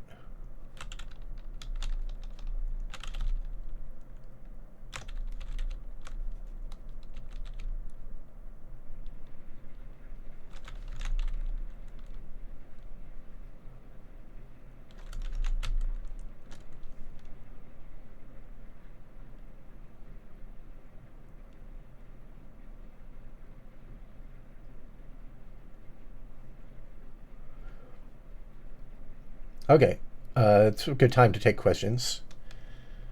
So yeah, if anybody wants to ask any questions about what's going on in the code, or what the goal is, or what is the project, if I haven't explained that, we can talk about all that. And the reason we're going to do that is because I'm going to maybe eat or something.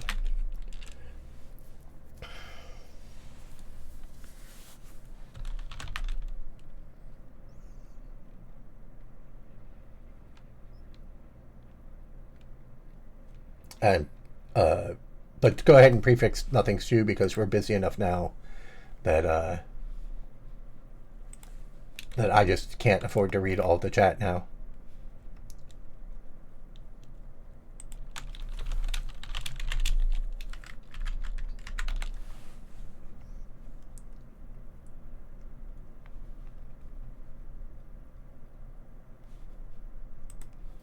And I guess we'll leave this up on the screen for random people arriving with the debug up.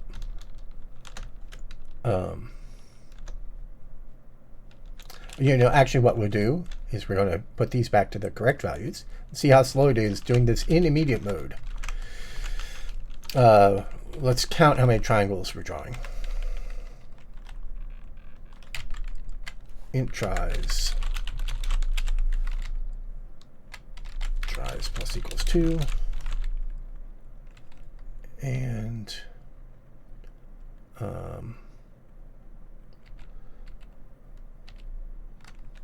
how do I display text? I should just call std print f. No, std text. So we put this at 2850. We do std sprint f.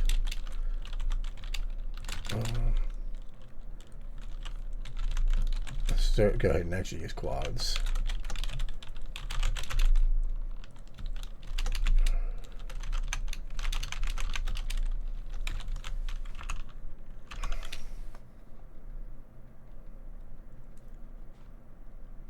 I have to reset to 0.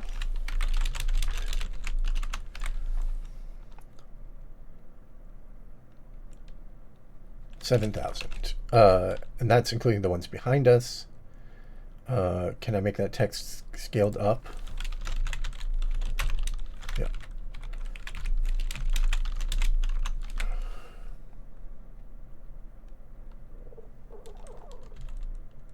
Quad 7168. Okay.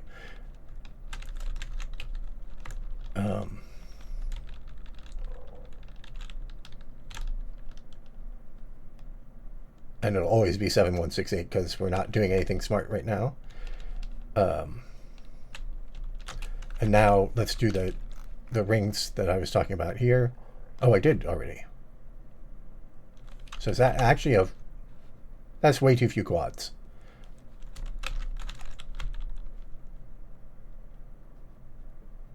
Those are 1 meter. Am I really drawing out to 2 kilometers here?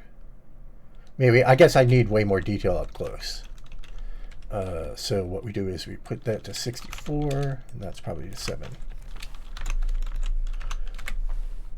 Now we'll draw like 4 times as many quads, I think.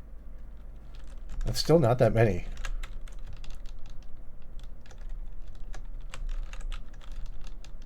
So you can see why I need, as I mentioned, I need lighting for this to make any visual sense.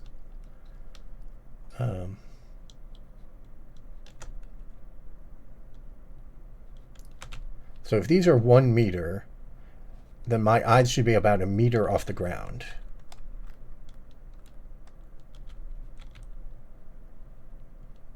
I guess that's a thing we'll do. Put it in the technical to do. It's not really technical, but camera, place, camera, whatever it is, 143. I can't remember the number.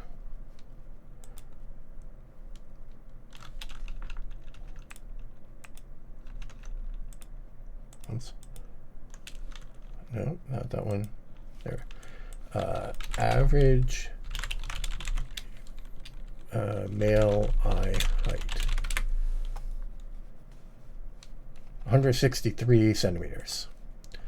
Place camera 163 centimeters above terrain.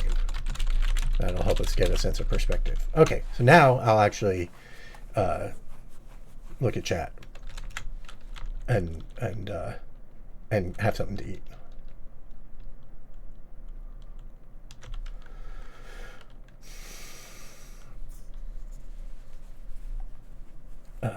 Except this is grab the mouse, so I need to not grab the mouse, which is that same problem we've always been having in our other programs. So we static int grab mouse equals 0 equals 1 if do mouse look only if we're grabbing the mouse, and then hack is now on H, and ap.keys.z is pressed. Then we say grab mouse equals bang, grab mouse, and we say ap.mouse dot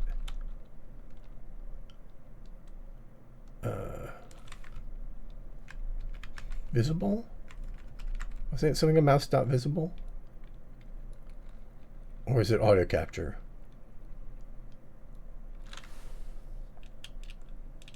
Oh, when I fix this in CMC, that doesn't use this library.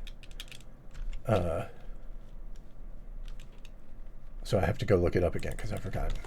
Capture. Set capture. No, set cursor. It's set cursor. Is it? No. It is set capture.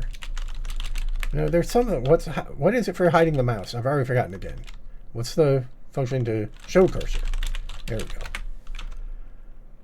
STB cursor. Oh, right. I have a function for it. Cursor visible. And it's got an enum that's got 3 values in it. Keep in. Okay. So we'll change that here. So if you're grabbing the mouse, STB cursor, grab mouse, STB cursor, keep in, else STB cursor. Okay, now we'll really do it.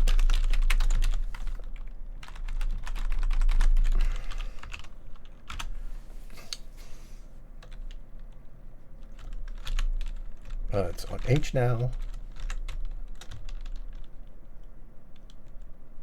And then I can Control Z, and that doesn't do anything, and I can move. Okay, good. So now why did I want to do all that? Oh, because I wanted to bring this to the front. Okay.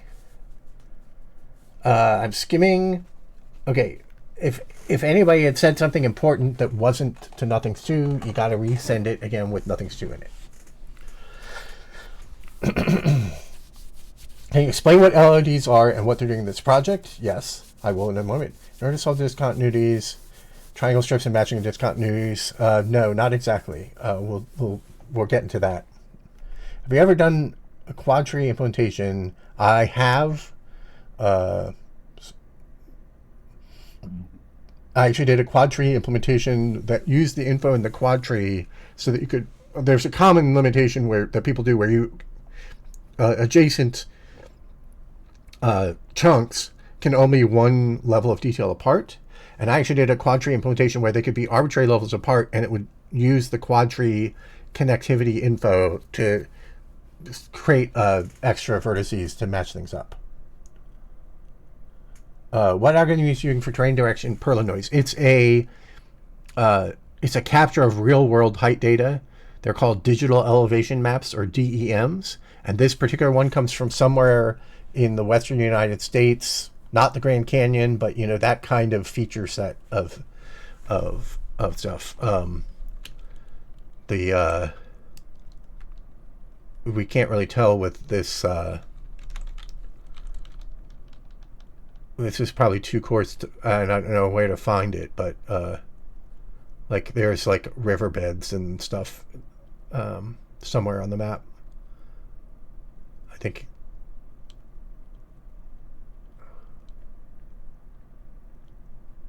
I think this might be a riverbed here. No, it's a little too bumpy. Maybe, I don't know. Yeah, I think this might be a river. I've scaled the terrain differently, so I don't recognize the terrain features anymore. I think it needs to be scaled up a lot higher. I think it's being scaled up by 1,000, and it needs to scale up by 4,000.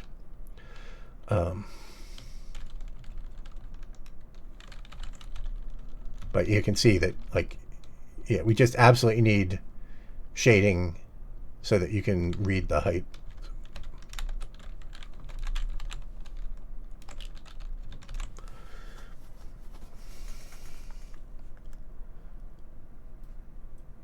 And the plan is to use multiple of these height maps, real-world height maps, and take bits and pieces of them and smash them together to get an actual shippable map. No AI.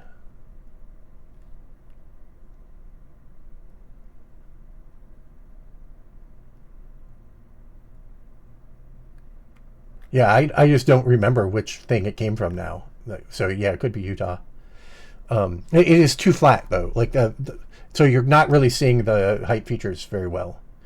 Okay, explain what LODs are and what they're doing in the project. So GPUs have to do two things. They have to draw pixels, and they have to draw triangles. They have to draw geometry, which is typically triangles. And the GPU uses the same hardware to do both of those things. So all of the time in the GPU processing that's spent doing geometry work is time it can't be doing pixel work. So the more geometry you have, the lower your frame rate. There were older versions of hardware where they were basically independent, and that just meant that, like, once you went to a high enough resolution, like for a fixed amount of geometry, as you increase the resolution, the frame rate would just be determined by the resolution. And it didn't matter how much geometry you're doing, unless you started doing a lot of geometry. But if you were holding geometry fixed. But when you start doing a huge world like this,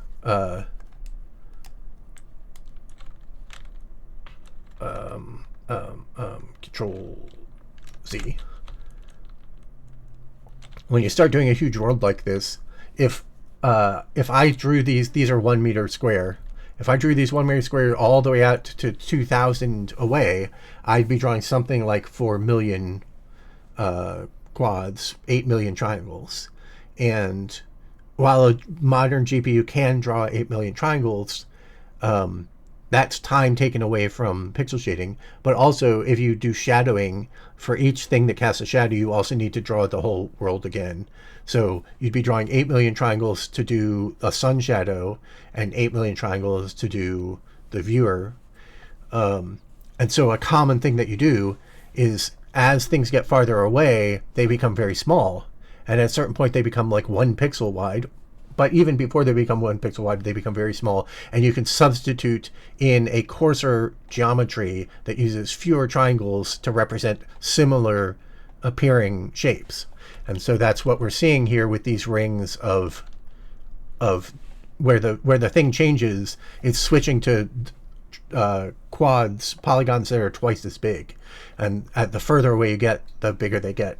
And that massively decreases the number of triangles you need to render, because this is an n squared behavior. You can see it's a grid, so it's 2D, it's x by y. So this is, 64 by 64 or whatever. I don't know what the actual numbers I ended up at were. The actual numbers I ended up at were 64 by 64. So this is 64 by 64. And then the next ring outside of that is basically 64 by 64, slightly smaller. And the next ring outside that is 64 by 64. And so we draw like 6 of these rings or something. 1, 2, 3, 4, 5, 6. Yeah, we draw 6 of these rings, and each one is 64 by 64. Compare that to if we actually drew them on this density. So 64 by 64 is about 4,000, and so 6 of those rings is about 24,000. Except I did the math wrong. It's actually 90,000, as you can see in the corner. And the if we drew at this 1 meter resolution all the way out, that would be, as I said, 8 million quads. So we've reduced the amount of geometry you have to draw from 8 million to 90,000, which is a massive reduction in how much GPU gets spent on processing the geometry. And that frees us up to do more geometry. We can draw detailed characters and stuff like that. That's all going to take up geometry. And it frees those cycles back to doing pixel shading and other stuff. That is what LEDs are in this project, but also kind of in general.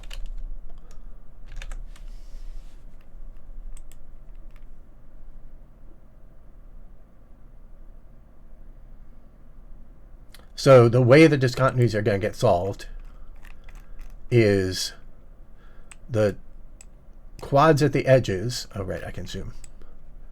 The quads at the edges, like along here,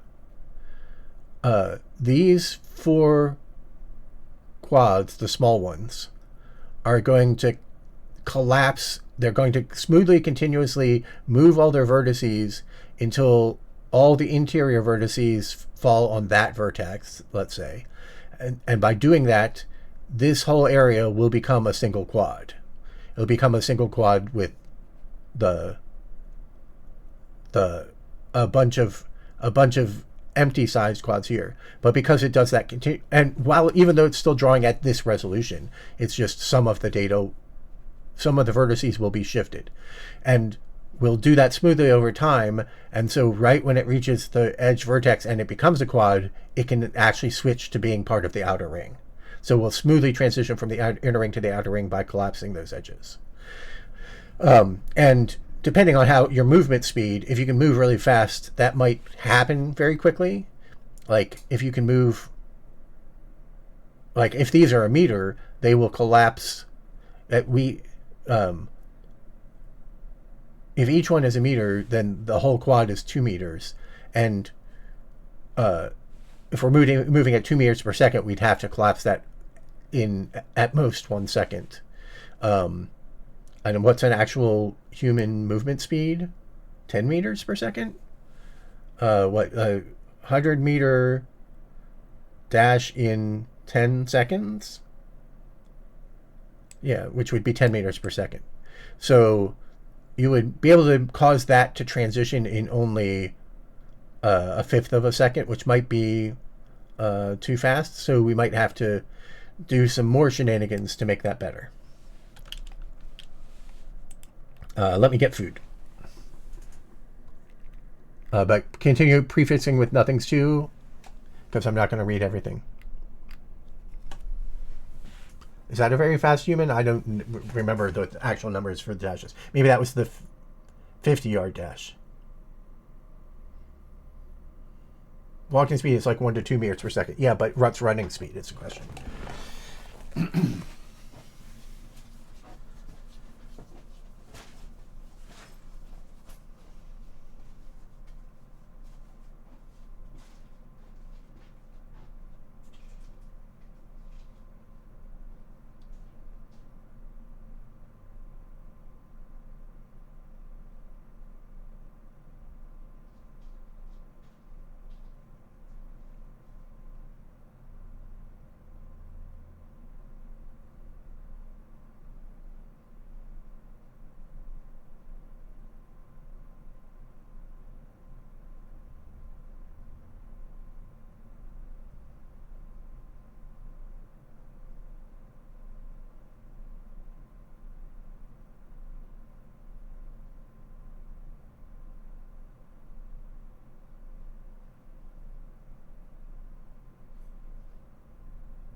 Yeah, I mean, so ballpark 10 meters per second was fine.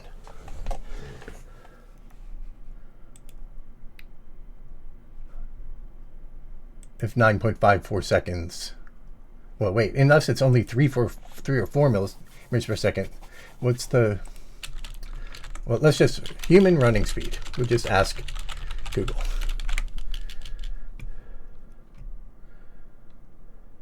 Competitive athletes can reach... Sprinters can reach... Let's not worry about sprinters. So yeah, we'll take the 30 kilometers per hour in meters per second. 8.33 meters per second. So 10 meters per second was a fine ballpark. So yeah, I think your estimate of 3 to 4 meters per second is off by a factor of 2. Although I was probably just looking at an AI response. God damn it. I mean, it's probably right, but just wasn't even thinking, and I looked at... Yeah, I did. I was looking at an AI.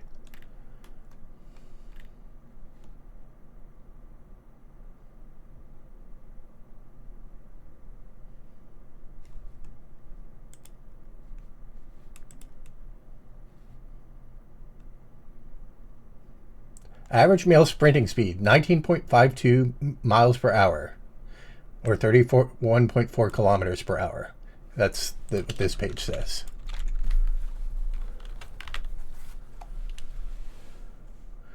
I did not look at the AI source. I just looked at the actual Google results. Remember, this is a game. So one thing that happens in games is sometimes people move faster than in real life. Or you run at sprinting speed for indefinite amounts of time. That's true. This could be an AI result.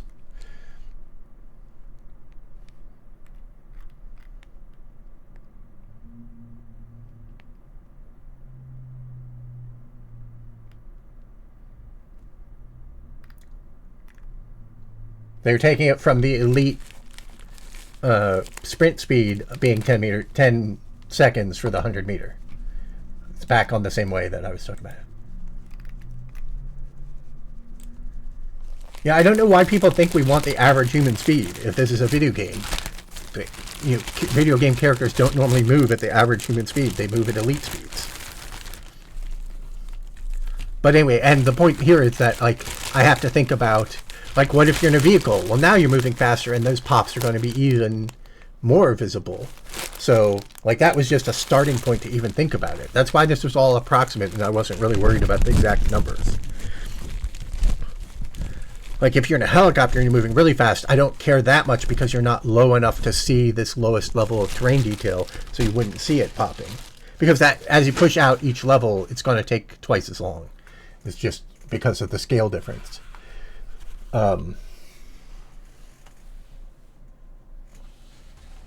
Because you have to cover twice as much distance to move by one quad. But if you're in a vehicle on the ground, you are at ground level and are seeing ground level detail.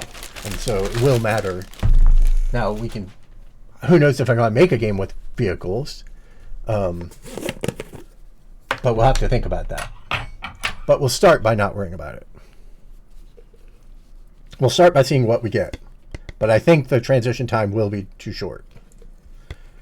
If you're running. Probably it's fine if you're walking. I apologize to keep hiding this. And what happened to the third one?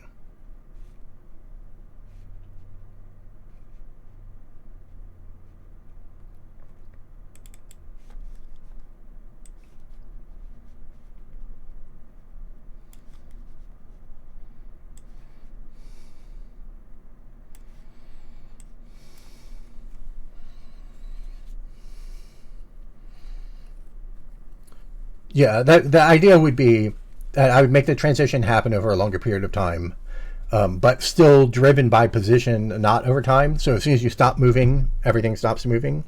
So if, like, because sometimes people do blending over time, and I think that's also terrible. It has to be locked to your position. And so it's just a matter of, I have to make the transition happen. There has to be more than one if instead of the ring meaning the whole thing, if by ring I just mean the outermost ring of polygons, which are the ones that are going through the collapse, I just need multiple rings to be collapsing at once out on the edge. So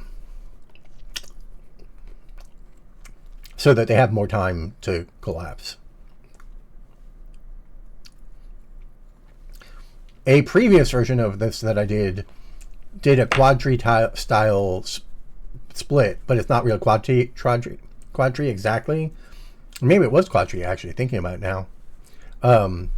But with that adjacency requirement of 2 to 1. And it just, each quad did the reduction on its own across the whole quad at once. And then there was fix up to make sure the edges matched.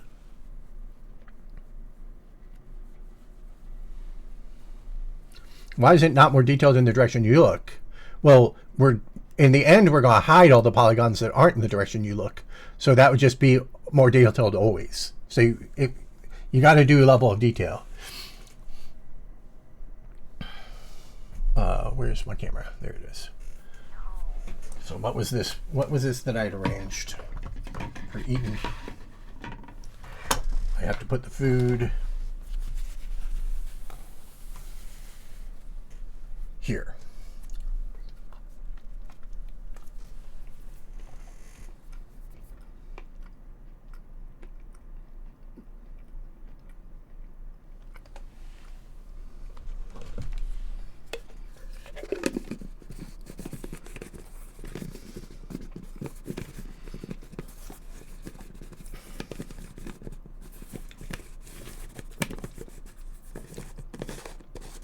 Well, in the internal documentation, ring is actually the entire bunch of quads in a single region, because they are ring shaped. But now I was also using ring to mean the outermost ring of quads in a given cluster. Yeah, we can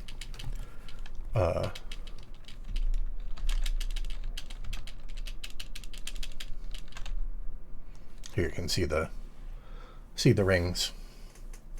They're square rings.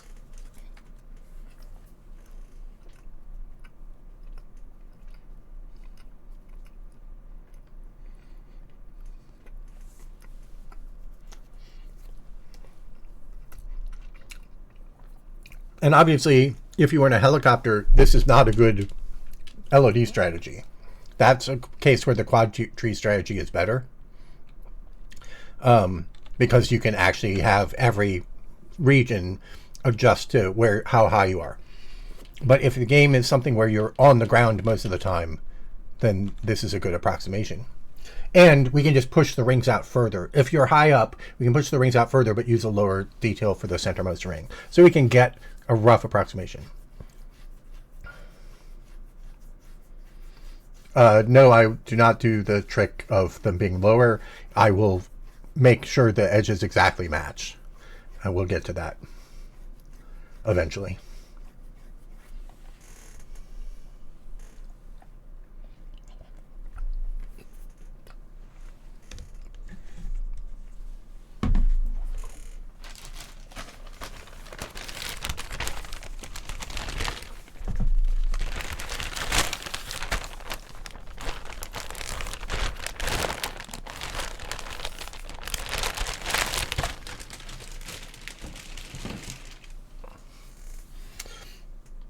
And obviously, 90,000 quads is not a lot. So what we'll do is we'll push it out further. Especially since a lot of those should get frustum culled eventually. Hello? Why can't I get focus on there? There it is.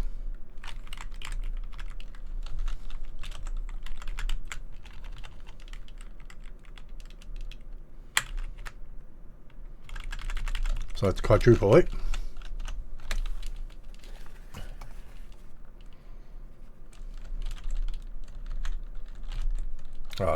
Hitting the wrong key. There we go.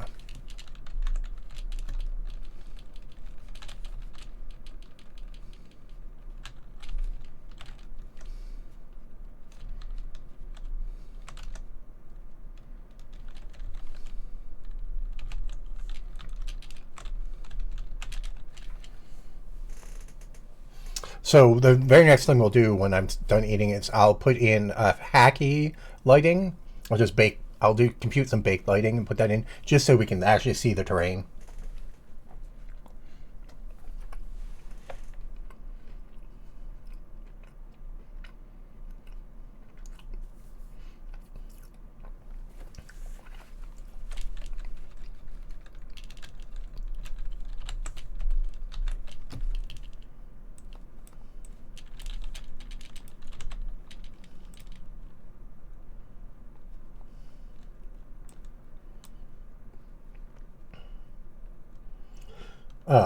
The reason I want to do it hackily is because I have a specific plan for how to do the normals, to do real normal lighting, and so I don't want to put in fake normals.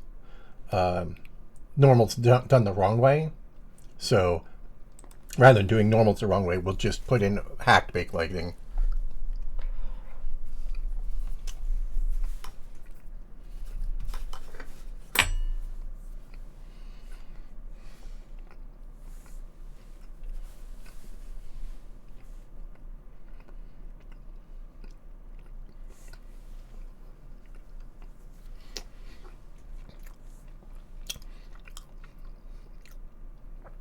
Keep in mind, 3/4 of those quads are behind us, so we can call them. And this is all immediate mode, four function calls per quad. So once we put it in a vertex buffer, perf should increase. The geometry part of the perf should increase.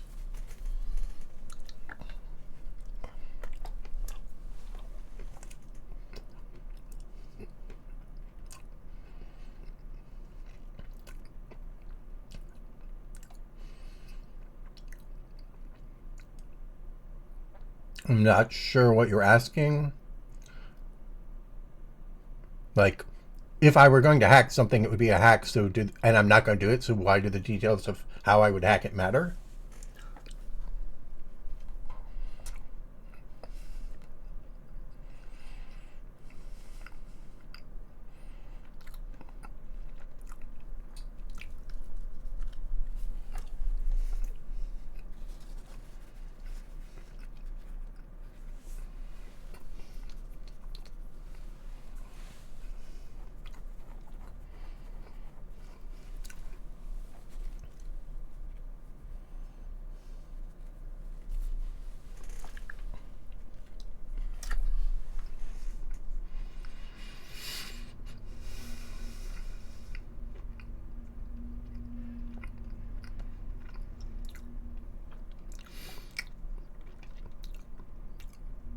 Immediate mode is an old thing in OpenGL. In modern GPU stuff, a vertex buffer is memory on the GPU in its VRAM, video RAM, that stores the description of the geometry of the shape that you're rendering. So it doesn't have to get transferred from the CPU to the GPU.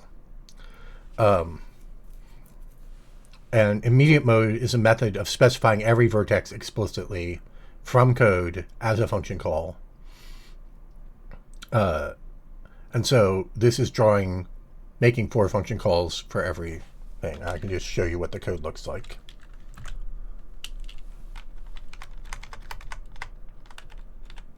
Here's the code that we're doing to draw the rings.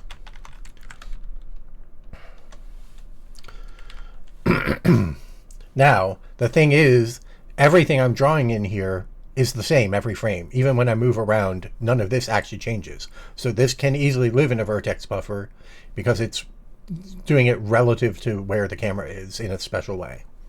So I don't have to change anything to put it in a vertex buffer.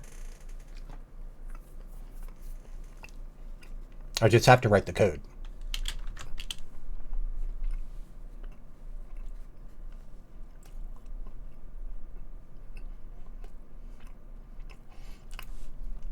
Yeah, the way the normals will be computed in the end is very specific to a specific thing that I'm going to do, which I haven't talked about. So I'd have to explain it, and so well, let's wait till we get there.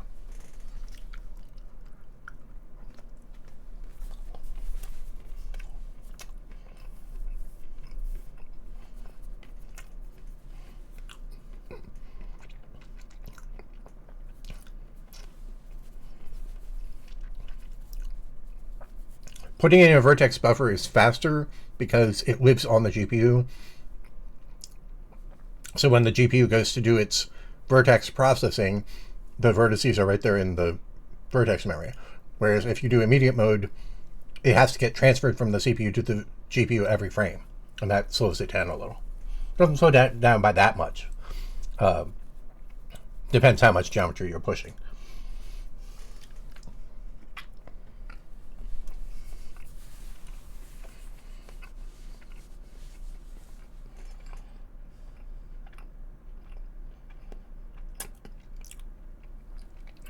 What culling strategy do you plan on using? There's not going to be any occlusion culling, and I have not figured out what to do about frustum culling. The obvious thing to do for frustum culling is to instead use like the quad tree approach, and then you can cull every quad tree. So I think what might happen is each ring being the big cluster of all the things that are at the same scale. I can't point on the screen. Where's my mouse? So like all of these quads at this particular size are part of one big ring. So that's this big ring here. I think what happens is I chop that ring up into like 8 pieces, 16 pieces, and do a frustum check on each one. And I can actually, yeah, there's some trickiness there. I can actually do it in 2, I can draw each ring with 2 draw calls, even with more fine frustum culling.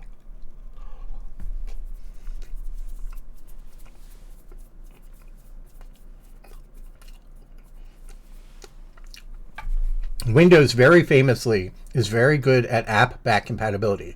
So if you have a program, as long as it's not like 16-bit, yeah, frustum culling is where you don't draw what's behind the camera. So if I had shipped a game like this using immediate mode, Windows would make sure it still works 20 years later. So therefore, I can also develop now still using this old mode, knowing that they made the old 20-year-old programs still work. So yeah, it'll totally work on Windows 11.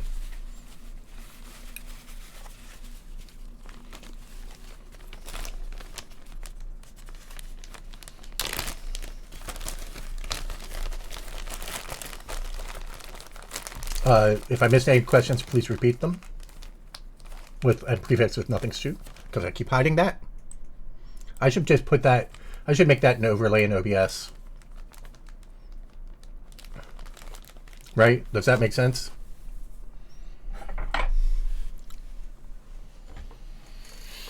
I have finished eating, so I'll be right back.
Very few of your XP games working over. Anything that's 16-bit won't work.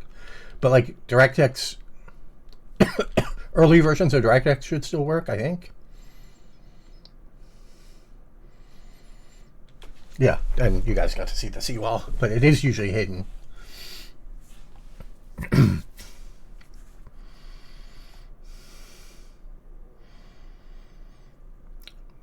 You tested new Opus. What is new Opus?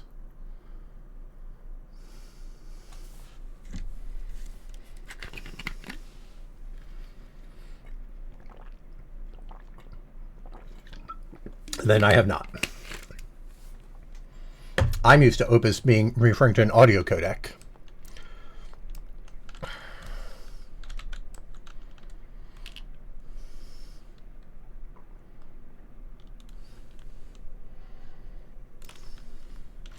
Okay, let's do the lighting.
I haven't used this in a little while. I don't remember.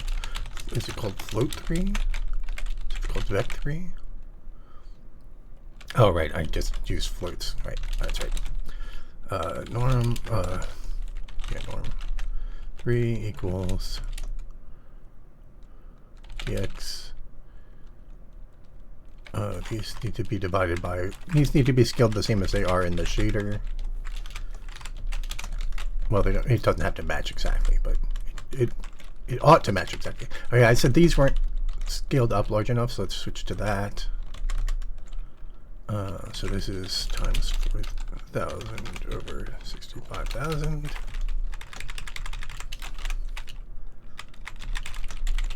I'm not worried about it matching exactly.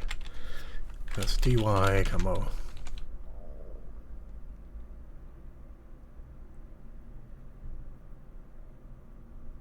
Well, these are stepping by 2, so that's actually by 2. Then it's PG norm EQ. PG norm EQ3. Norm. And then brightness equals let's say light 3 equals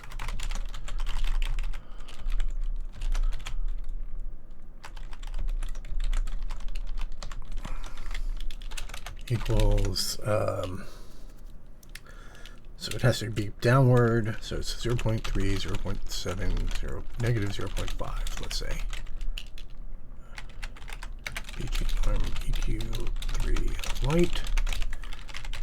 Right equals PG dot 3 of norm comma light.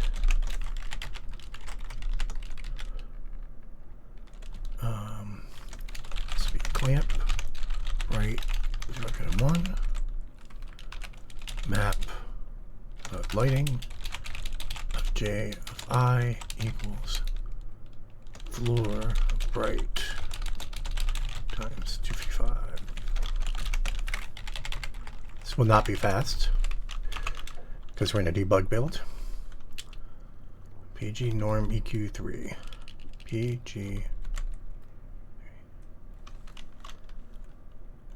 Oh, I have to enable these. SCPP math.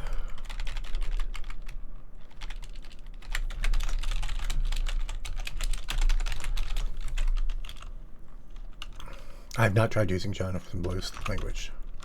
Oh, now we're hitting this. Build, rebuild. Oh, yeah, okay. Rebuild will fix it.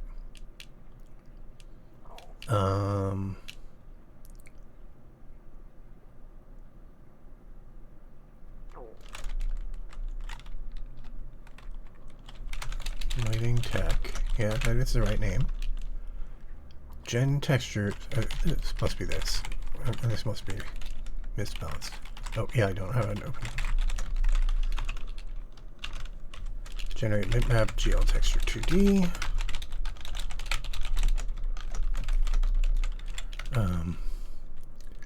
GL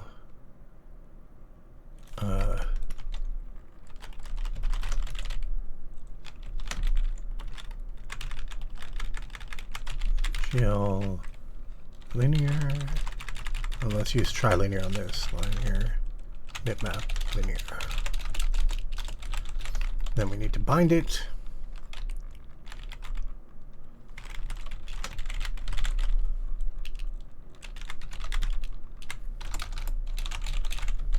And then we need to ground frag.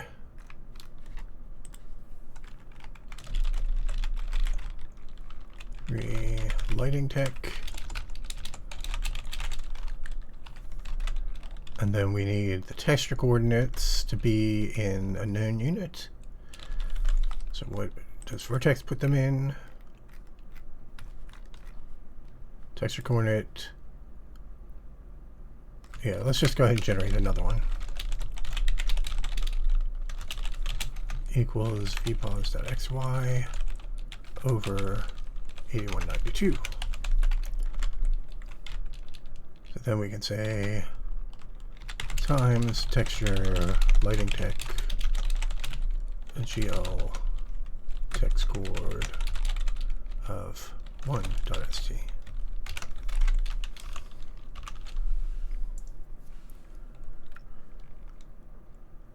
This may take way too long to start up. Oh, I've only put it in the red channel, of course. So that's .r.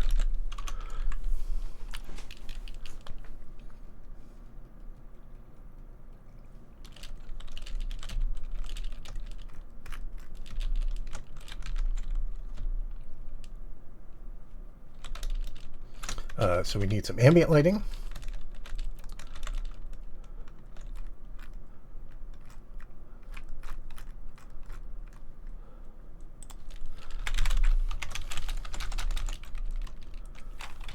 Bright equals bright times 0.5 plus 0.5. We could actually do a little bit of that wraparound lighting by doing it on this side.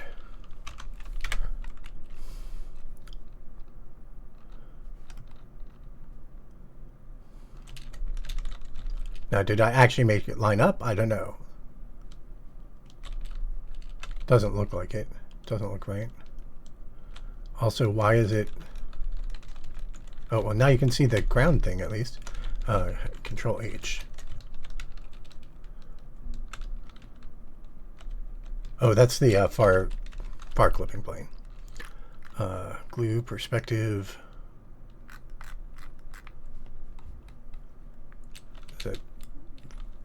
Let's push it out to 3000.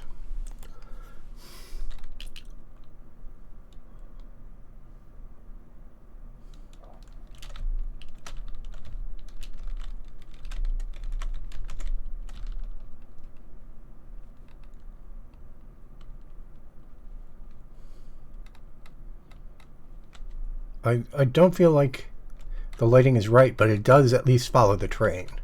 So it is positioned correctly. But it doesn't feel... Oh, I guess, yeah. It's just I happened to be at the side the sun was, so it made it really strongly lit that way. I guess let's push the light up higher.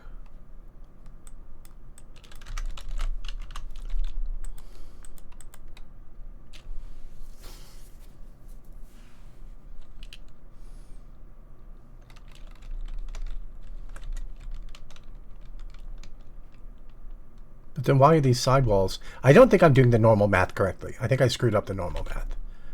Because, yeah, it's being lit from really low instead of being lit from really high.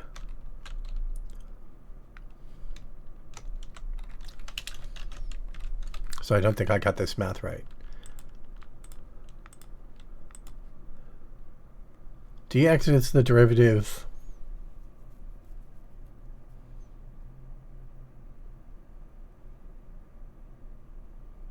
dx is the derivative this way, dy is the derivative this way, and then what?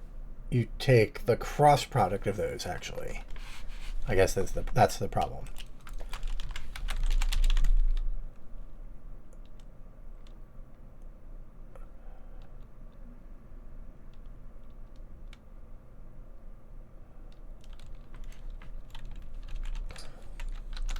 So the x vector is...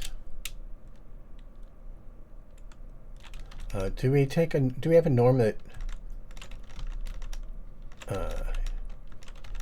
yeah, whatever.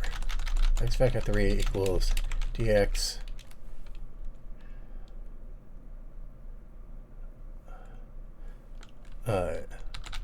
steps by 1 in dx, steps by 2 in dx, and how the dx change. So y vec 3 equals steps by that, and then norm 3.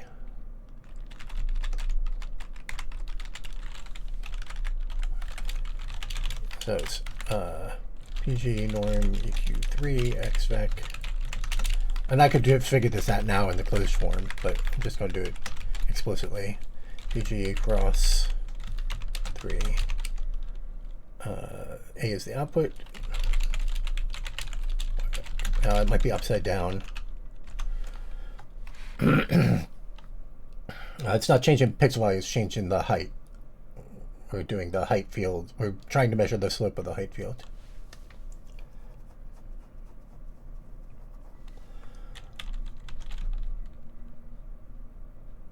Still not right, I don't think. Yeah. Now it's this weird negated looking thing.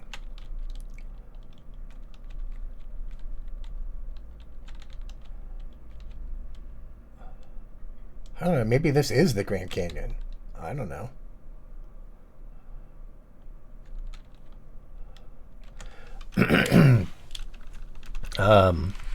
What am I doing wrong here? The partial derivatives is stepped by 2 and changed by dx. Step by 2 and changed by dy. That gives you x derivative, the y derivative, and the z is inverted.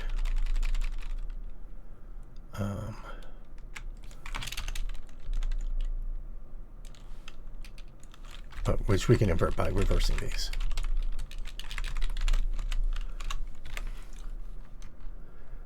It's going to be close enough to normalized after the cross product that it's not worth it. Because we're paying this all in debug code startup time, so I don't want to put it in if it's unnecessary.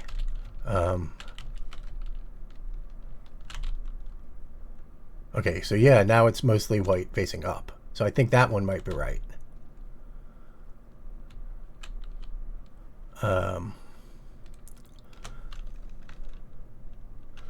Let's go ahead and add another ring.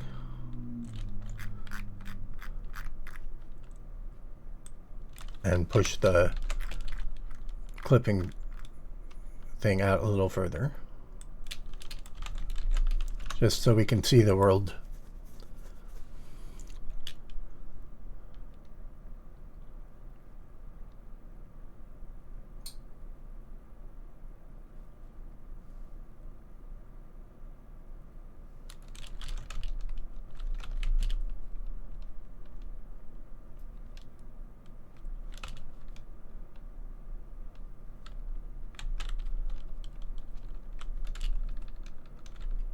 Yeah, I can't get too high because the clipping plane still hides it. Okay, so now we can bring the light, now that the lighting works correctly, we can bring the light back down to a more reasonable angle. 0.5, so make it even shallower. And then let's also now do this. I'm going to say if one, else, and if lighting tech equals to be file ground lighting dot bin 0. That's not lighting tech, that is this. So if def create lighting else create star lighting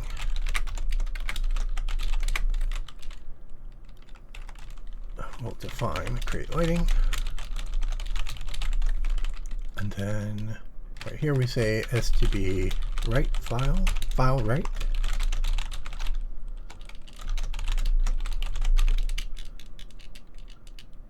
ground lighting dot bin lighting size of lighting.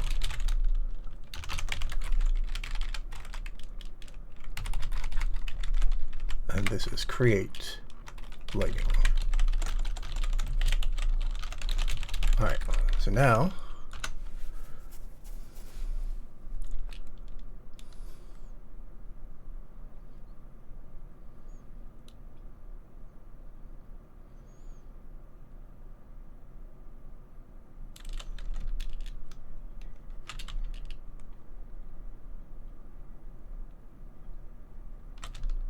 it's not casting shadows. That's like the other big thing missing from this. So let's not do as much wraparound. And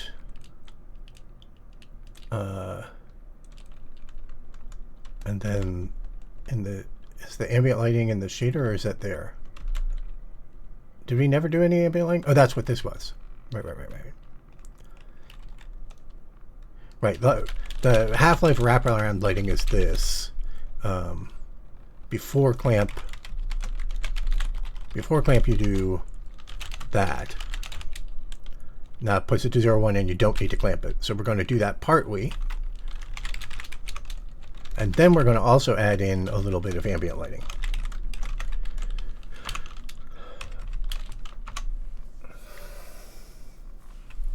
And then since there aren't shadows, I probably do want to keep the light relatively high. Otherwise, it's too obviously missing the shadows.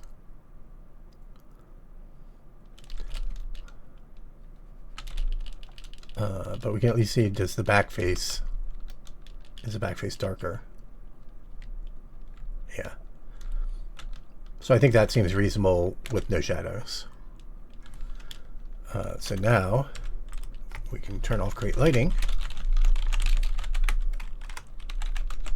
And hopefully that just loads instantly and still has the same lighting.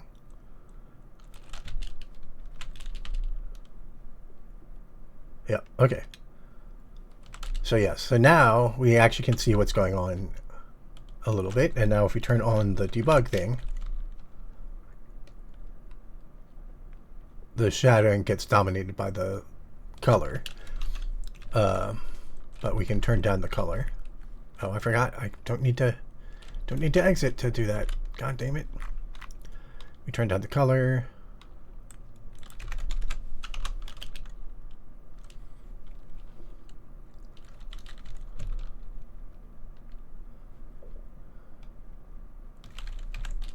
There we go. So you can see that. So this is why you don't normally do this type of strategy anymore. Like, or this is why people went to the chunked LOD idea, where you have data dependent collapsing rather than ring based collapsing. And sure, like that's going to be better for these kind of things, where here these are these long stretched quads, but and the texture map is stretched horribly across these. But it's okay. I don't need to have those vertical shapes. The plan would be that anywhere that you have very vertical mountainy things, you put in objects, you put in mesh object meshes that are like rock, big rock faces as meshes not generated by the train LOD. So this actually looks like maybe too steep, the edges, so maybe it really should be toned down a little bit. So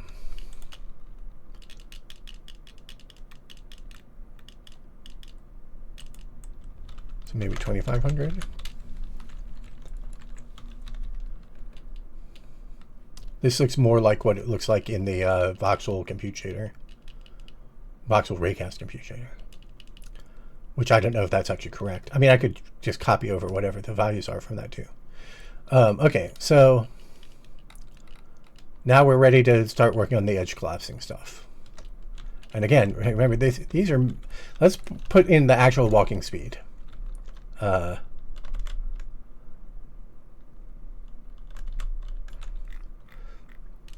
So we said a walking speed was maybe a meter or 2 per second.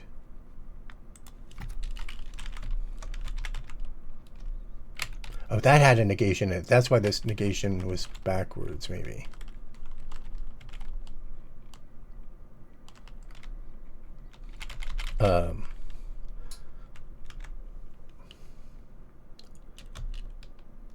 So like if 2 meters per second is a reasonable walking speed, and then 8 meters per second is a running speed? Oh, right, yeah, that was being scaled by height. So, which is crazy. The higher you got, the faster you moved, which is good for non-ground-based cameras.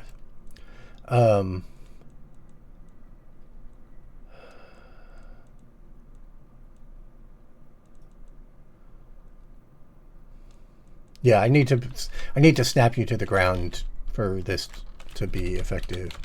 Input dot control question mark 100 colon control.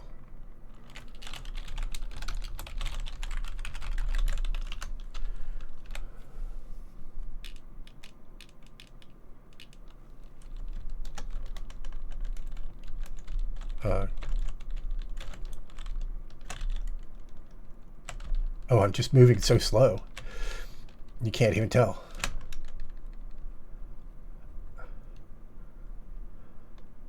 All right, so let's find somewhere relatively flat like that. Those mountain, those riverbeds.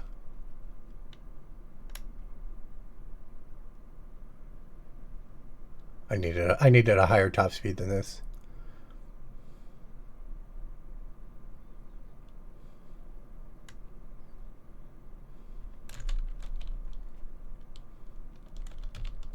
Oh, it is backwards. Yeah. So I don't know what's 1 meter height. It's one of these squares. So it goes to, so I think it would be a little lower actually. Yeah, I need to do that thing that I was saying. So yeah, the texture is still scaled wrong. So I believe this is closer to a human walking speed, except the texture is scaled wrong, so it doesn't feel correct.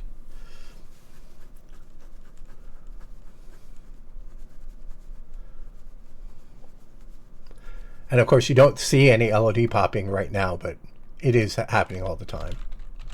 And you probably would be able to see it if the terrain had more going on with it.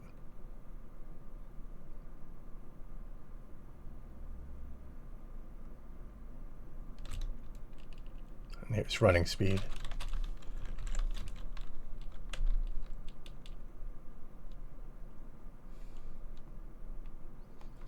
And you can see at the top right, you can see where there's holes, you can see those moving around. Obviously, we're going to fix that.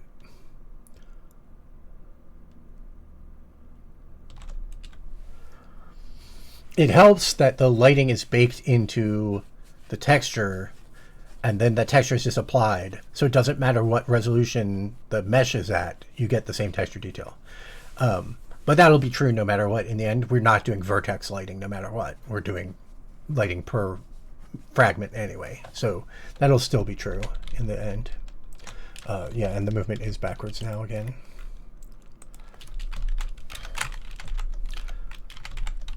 And I'm going to check in.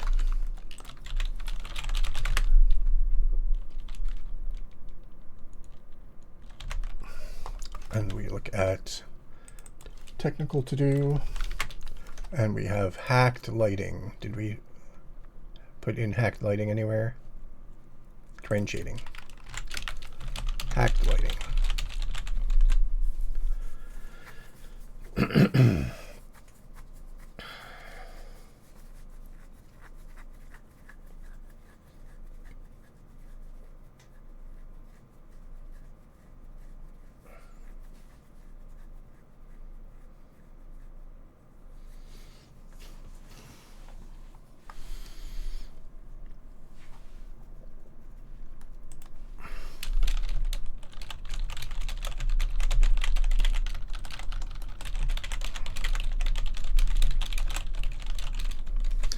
I mean, no, it shouldn't get more. I'm wrong. It should not get more complicated than I first thought.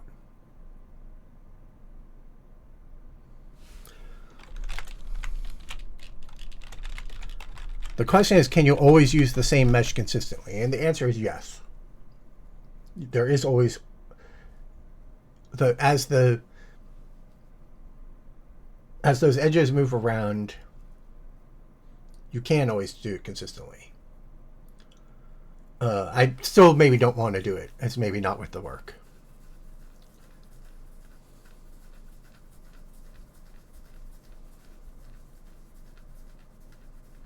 Because you can just define a shape for the you take the outermost one and you define the outer ring and the inner ring, and you make the inner ring aligned with the outer ring. And they're all the quads in that are the same size. So it's a consistent fixed shape. And then the shape that goes inside that is whatever shape with higher resolution quads matches that geometry. And that's always, because the first ring is fixed, then the next one has to always match that, so it can be fixed. So I think you can just keep that fixed all the way down, and that's fine. So I do think octagons could work, but it's maybe not worth the complexity. Because it's also going to make the edge collapsing logic more complicated.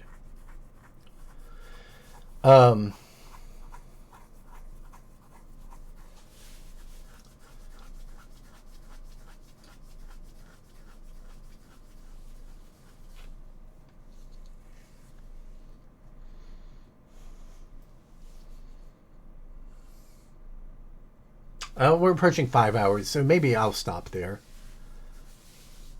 The edge collapsing is a whole new thing. Or maybe not. Maybe we should try it.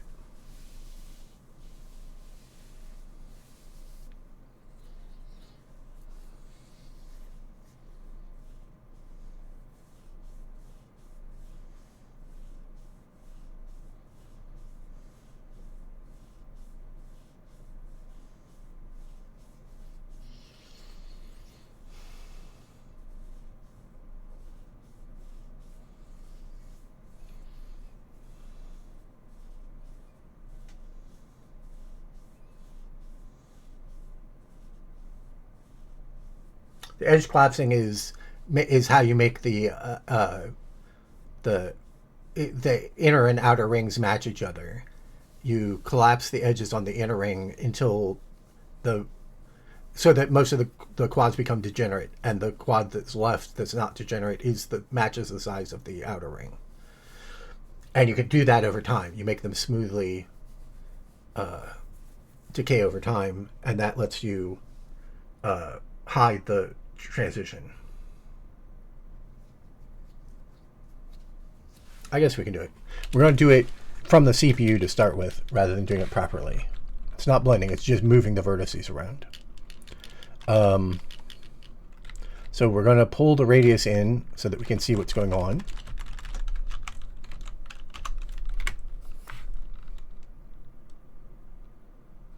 We're going to teleport the starting camera somewhere.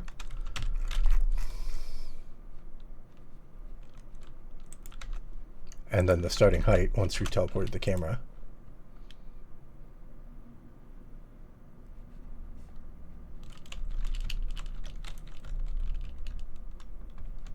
We're still really close to the edge.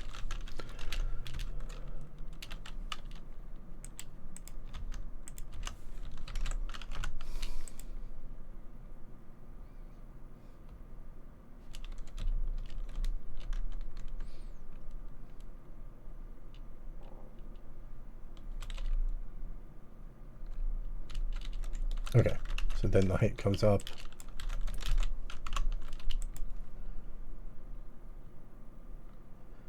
The idea of morphing vertices to match is a well-known idea. I didn't know that anyone's ever done this ring design. Okay, so so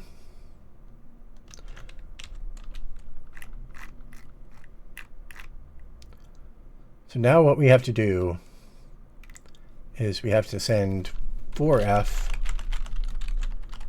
and we send collapse factors. We could send it in a different parameter, but we might as well just send it in this one.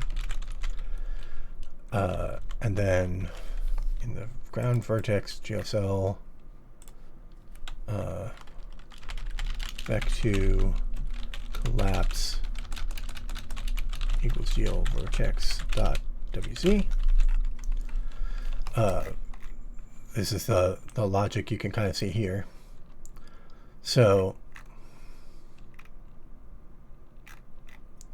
no, we need this type.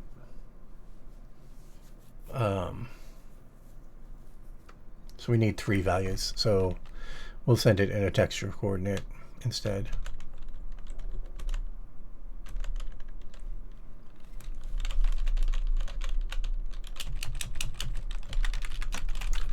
Text coord 3F.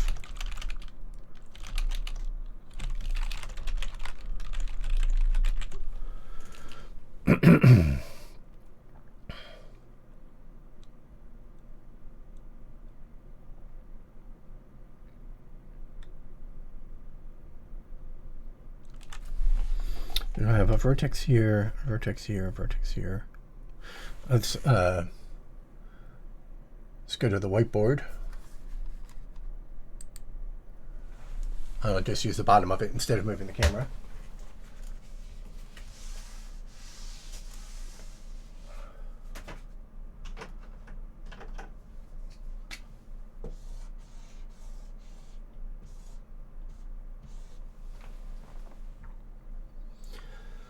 So what we want to do is we want to collapse that vertex to there, that vertex to there, that vertex to there, that vertex to there. That one doesn't move. And that one to there. So if you do all of those collapses, what you're left with is this quad becomes the whole thing, and these other ones disappear. These other ones become that. You don't want to do that to there. You want to collapse this one this way. And this one this way. Because it needs to meet up with its neighbor.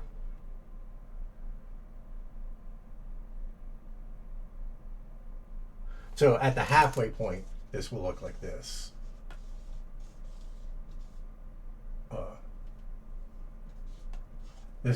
That's the partially collapsed state. Does that make sense? So you start from that, you go to that, and you end up, it's off the edge probably, and you end up with these degenerates at that spot. It's not off the edge, okay. Because I framed it. Yeah, okay, I did frame it.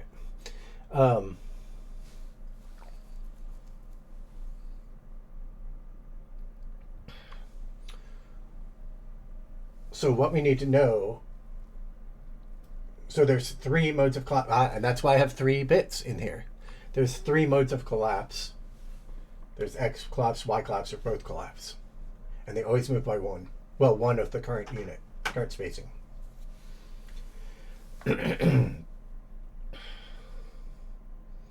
So we need 2 bits to say what direction to collapse, and then an integer that is how big the collapse is.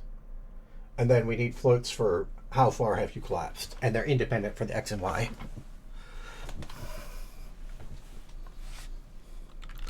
So we will do this is the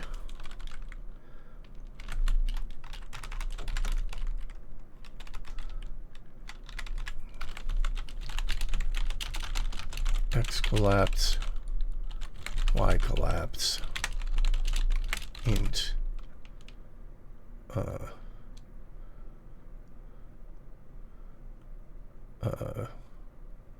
collapse info.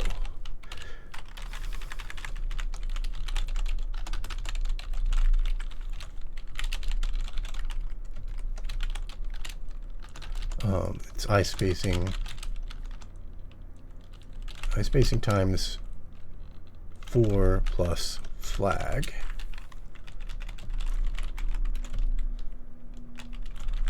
Oh, sorry. Yep.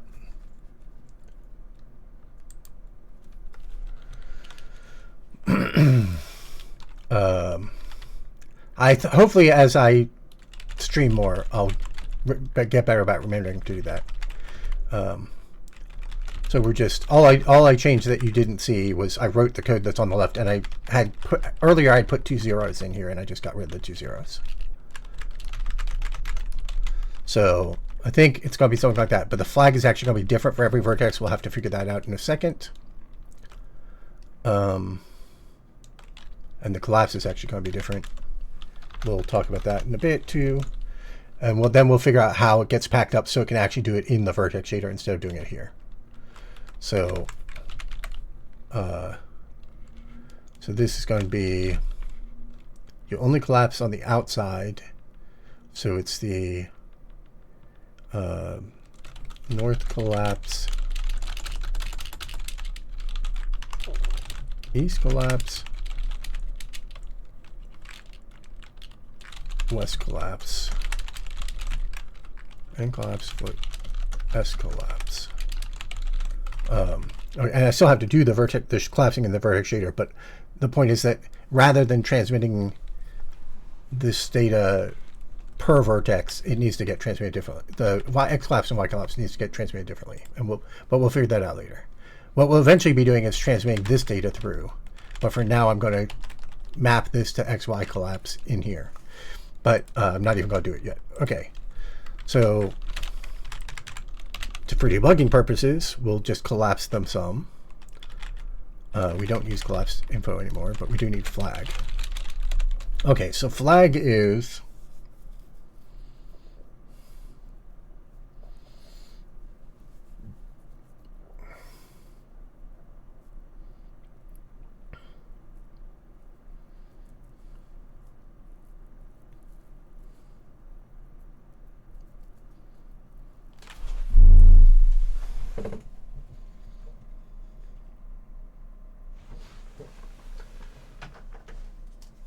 this flag should be 1 0. This should be 0 1.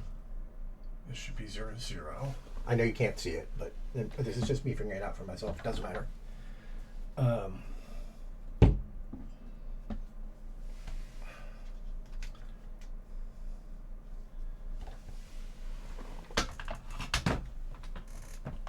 What is the pattern here?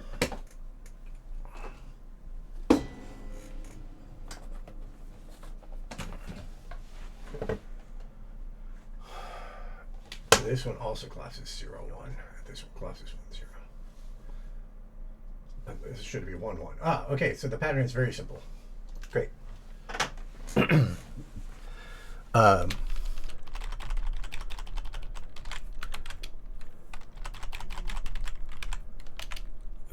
XF, YF. So X flag equals 0. And we toggle it every time.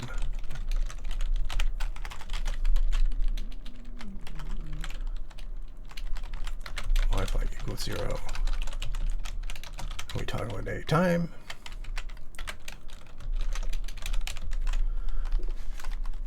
Flag is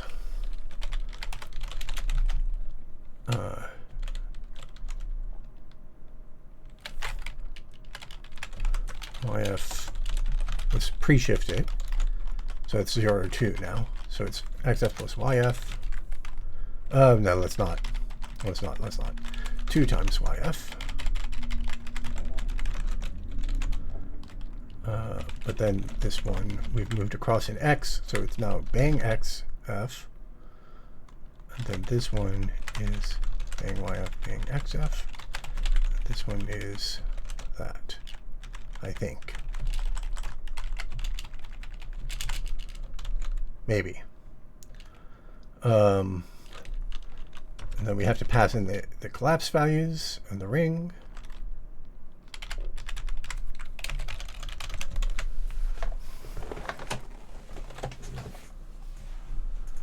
And then we need in the shader to look at this text chord.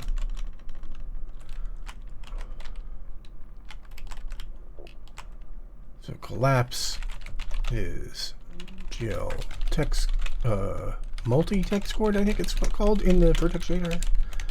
.xyz. Oh, actually, let's do that. And then int collapse flag equals int of that. So then vec2 collapse dir equals vec2 of collapse flag and 0 and 1 does not equal 0, gives 1 colon 0, collapse flag and 2 does not equal 0, gives, and it's negative 1 colon 0 actually, because we want to collapse it back towards the other one. So if it's non, yeah, and then collapse dir, the actual distance to collapse is encoded in collapse flag shift right 2.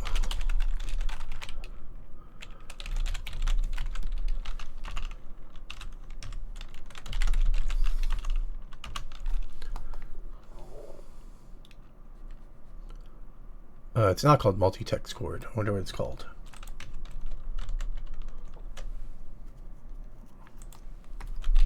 Multi-text chord? Multi-text chord? OpenGL, GLSL, GL multi-text chord. Oh, it's not array. It's sub-zero. Or not sub-zero, it's just a 0.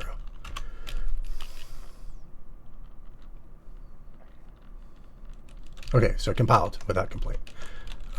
Now, have we left them halfway moved? Does not look like it. Oh, because we haven't actually applied it. So the collapse direction tells us how far it needs to move. And then collapse tells us whether to apply it or not, or how much to apply it. So it's just collapse dir, collapse equals collapse, well, let's do it.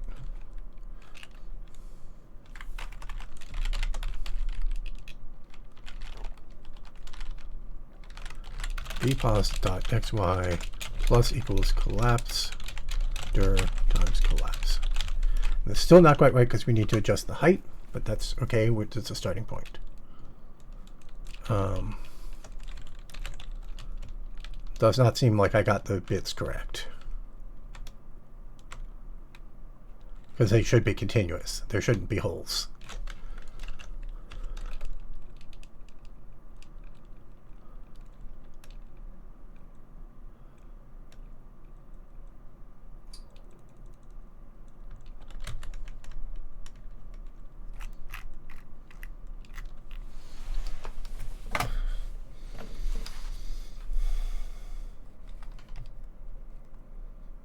Oh, this is, I got Y and X backwards.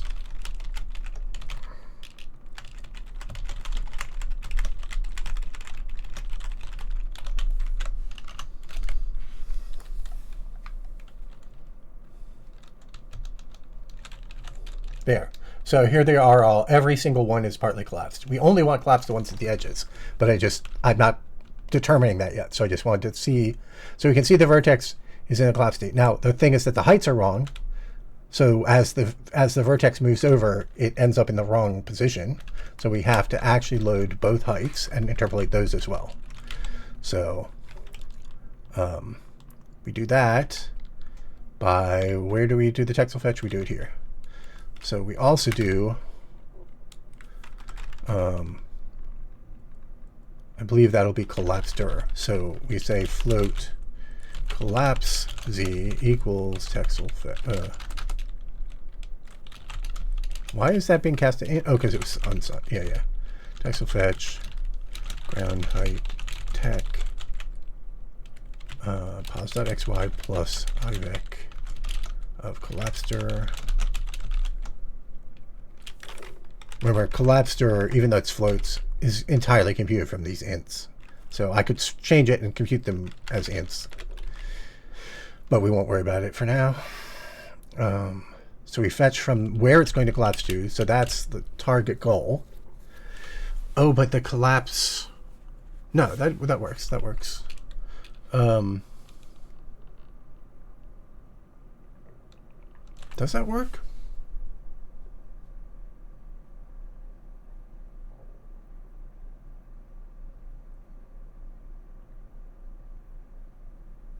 Because the collapse vertex moves...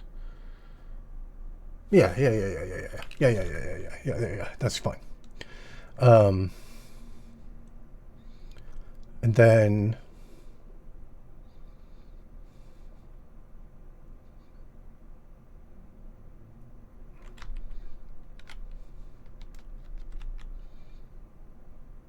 we only want one collapse value, not two. We passed in a collapse x and a collapse y, but we only actually want one.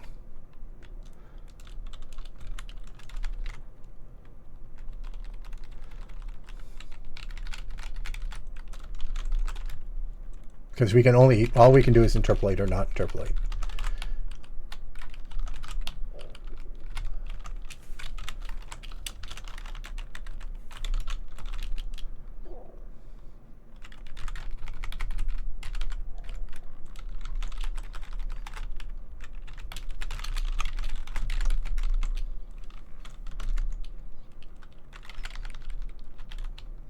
So now this one is just that.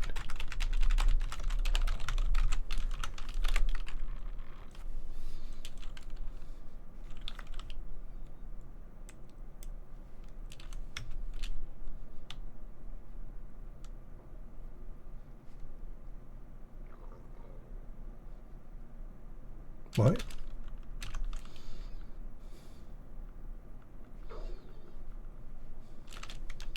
What?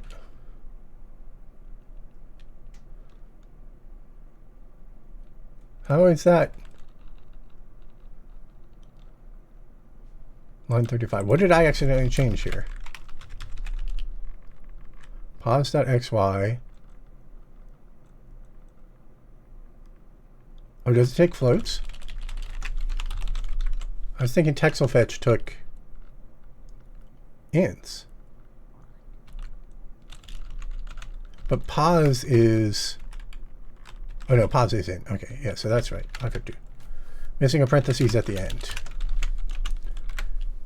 That's probably correct, and it's stupid that that gave me the wrong error message, but okay.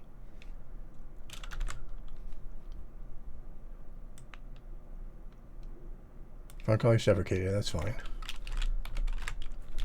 Yeah, it was missing that, but that's not what's going wrong. This used to just be this, right? Oh, I added a totally new one. Let's find the old one. Maybe I miscopied it. Where's the existing texel fetch? Oh, it's right here. Oh, it needs a comma 0 at the end again. I remember that.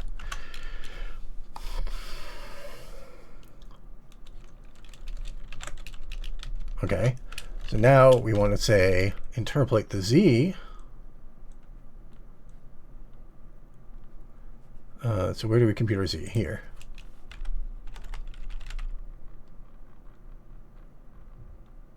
That was a debugging thing we're not using anymore. vpos.z equals lerp collapse of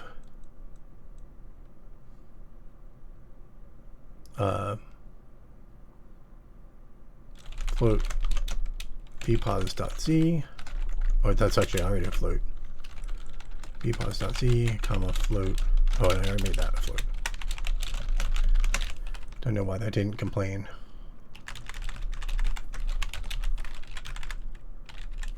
Or maybe I haven't compiled it yet.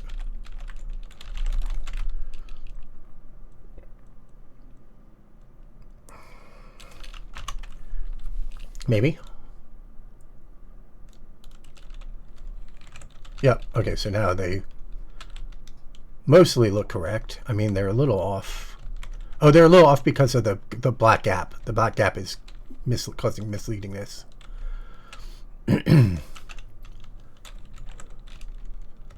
Like you can kind of see that the height perturbs up. You can see how the textures stretch as it changes, and that's the texture stretching. The texture is not actually changing, I think.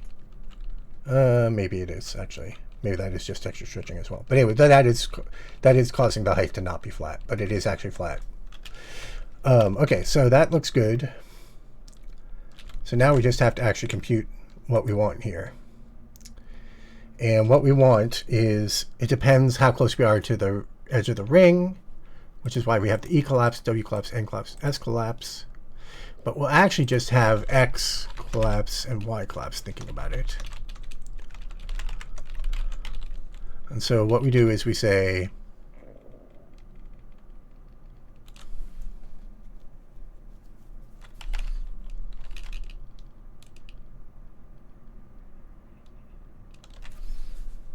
no, we do want two collapses. But how do we...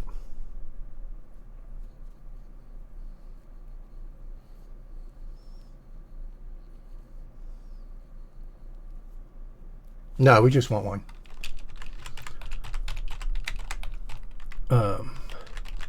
So what we want here actually is the X frac and the Y frac. And let's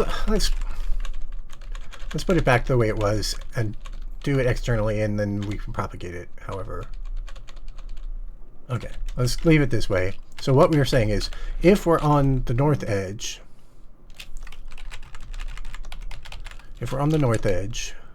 so if J equals OY0, let's go ahead and compute an X collapse and a Y collapse here, actually.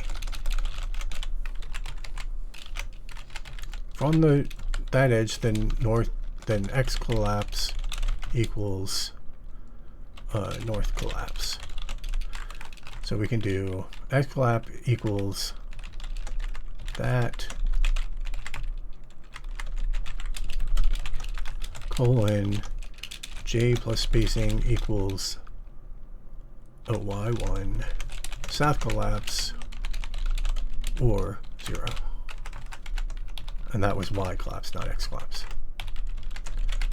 And then X collapse is, are we on the outer edge of the I?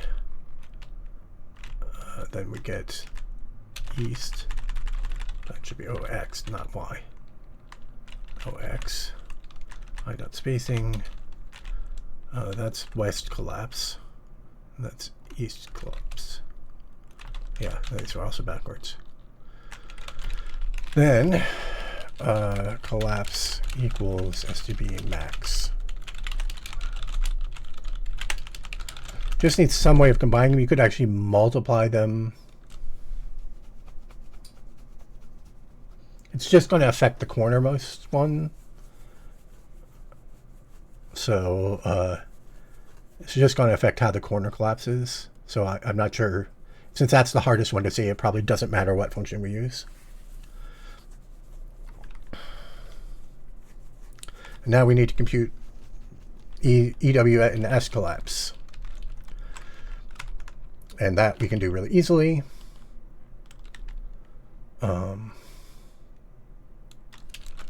Float NC SC EC WC. So we say relative to the outside ring,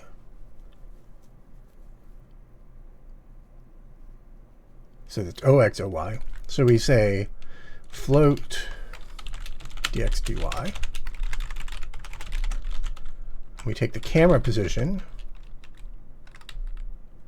which is XY, and we say how far off from the camera position, from being centered on the camera, are we?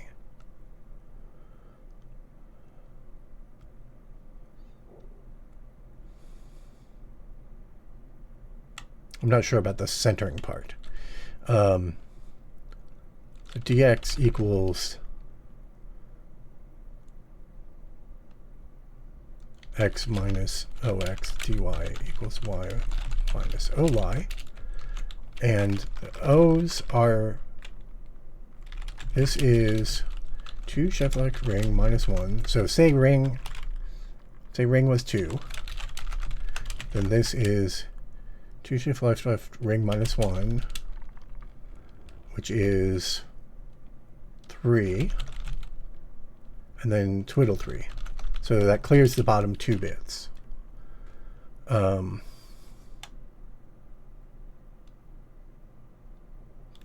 So I believe that is a distance of float 2 shift left ring.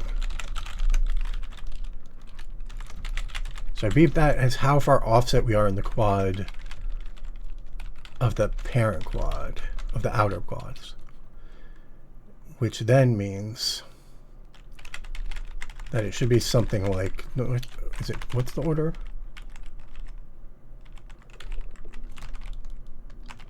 East, west, north, south. So I think it's something like this. The east distance is 1 minus dx. The west distance is dx. This is 1 minus dy. This is dy. Maybe. Something like that. And I never actually compute them separately.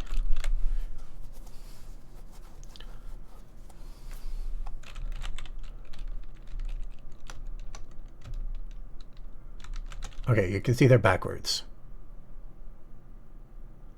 And they're not continuous. It's not collapsing the other vertices. Right, so this has to actually apply to... it's more complicated. We'll do it wrong. We'll do it wrong so we can see what happens when we do it wrong. So this has to be j is less than oy0 minus plus I spacing. Greater than equal to y1 minus I spacing.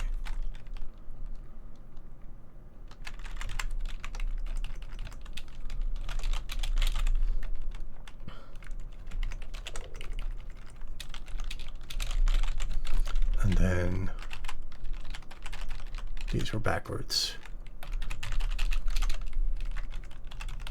So I think this will still not be right, but we'll be closer.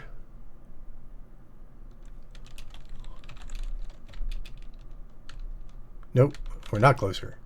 We're overdrawing a lot now.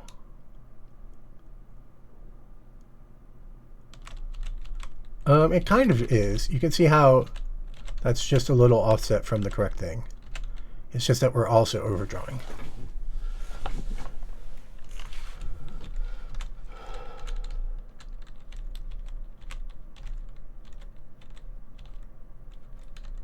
Oh, it's all, yeah, the eye spacing thing is mucking with it as well. Let's make eye spacing much narrower.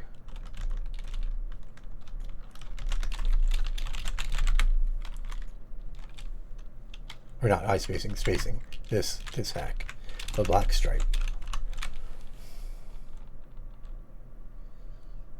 Or we could actually just use color. We can rely on seeing the colors, I think.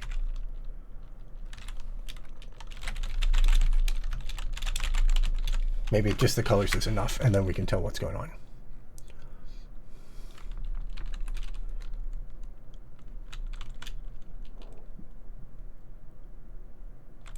It is overdrawn though. Let's make the colors more intense.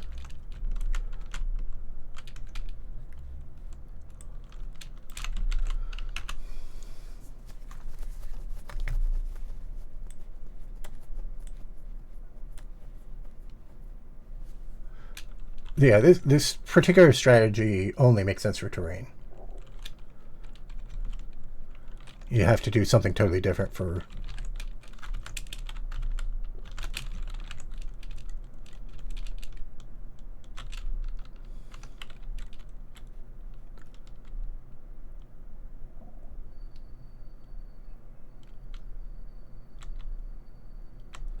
It seems to be stopping a little prematurely there. Let's bring in the rings a little smaller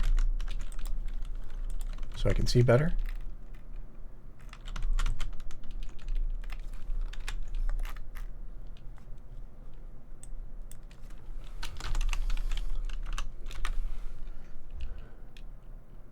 Nothing's too deleted vfig's message. When did I delete a message?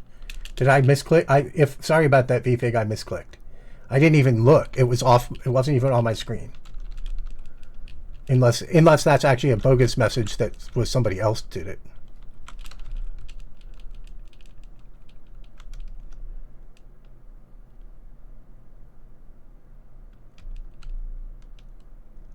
My apologies. So like you can see it doing what it's supposed to do there, but I think it's still z-fighting. And where you can see the black gap, that means it ain't working. It's done it at the wrong distance or something. Oh yeah, you can see it underneath it.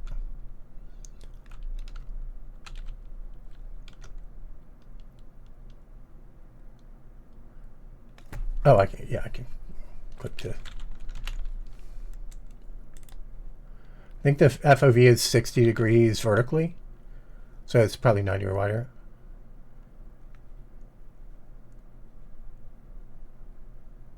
Weren't X collapse and Y collapse deciding which side we're being collapsed? No, it's how much collapse. Like as you move around, as you move along the Y direction, you need to shift the ring in the Y direction. And when you move around in the X direction, you need to shift the ring in the X direction. So you need to collapse the quads only on that side of the ring. And so that's what the north, south, east, west collapse are. Then the X, Y, oops, I just closed the Twitch chat. So maybe you're right, actually, now that I'm saying it out loud.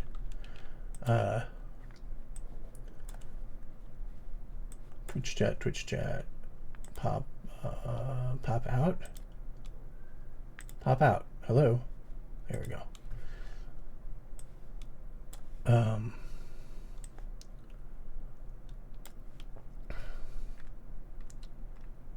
Yeah, and because I closed and reopened it, I lost the vfig's message now. So then the X collapse and the Y collapse are just for this quad, am I doing a collapse due to being on the X boundary, and am I doing a collapse due to being on the Y boundary? So it's inheriting the N collapse and S collapse for the Y collapse, and inheriting from either east or west collapse for the X collapse. And then at the corner, anywhere where you're not at the corner, there's really only one collapse that matters. But when you're at the corner, you can collapse due to the X getting too close or the Y getting too close. And so it takes the max of both of those collapses. The collapsed vertices themselves are not helping the performance. The collapsing is just being done to make sure that the things line up seamlessly, except that they don't line up seamlessly right now. So the collapsing enables having an LOD, and the LOD is what saves geometry. But yeah, when you're like this, you're still drawing all of the quads. It's just very wasteful because you're drawing these big quads and these little quads. And you're effectively only drawing a large quad. You're not getting the visual benefit of drawing it. So in that sense, all of these are wasted, but the gain from that is that it makes it continuous. It makes the change between them continuous, so that if you're not seeing it, you can see them wiggling up and down because the code isn't working right yet. But in the end, you shouldn't see them wiggling up and down if we do it all right. Or maybe you will, because maybe that's that thing I was saying about needing to make the transition happen more gradually. But also I'll push out the distance, and then it'll be a lot further away, and the amount of change that's happening will be smaller. Now the problem is that we get that seam right there. Like this one, the edge collapse,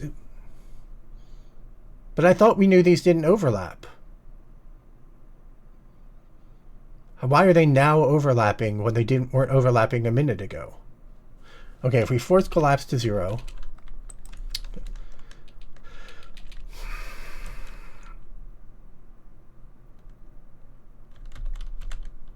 if we force collapse to 0,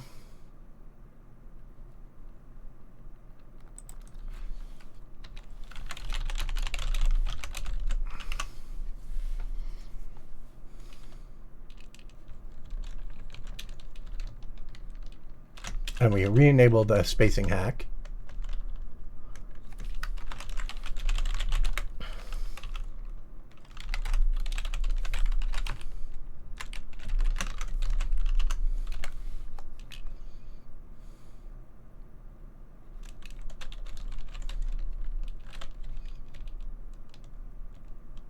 no, they're definitely not overdrawing each other. So why do they overdraw when I start collapsing? Am I collapsing backwards? Is it collapsing? It must be collapsing backwards. It must be collapsing. It's collapsing things it shouldn't be collapsing, I guess. I don't see how. Because we only collapse the ones to zeros. We don't ever collapse zeros to negative ones.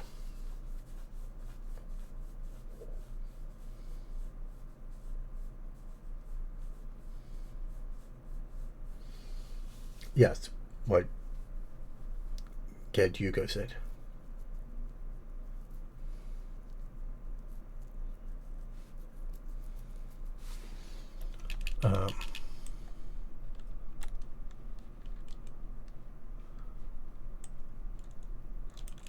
Have I added the? Did I add that to the FAQ? The comments for beginners. I don't remember if I did or not. Yeah, they're definitely not overlapping, so collapsing must be causing them to overlap.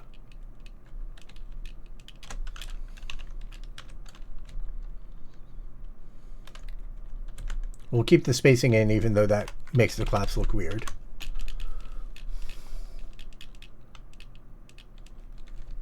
Okay, so yeah, check the... If you want my answer, check the FAQ, but other people in chat may have useful answers.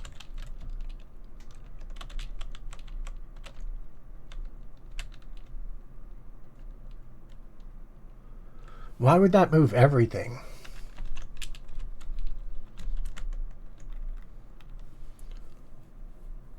We should be passing in 0. Oh, well, the flag is non-zero.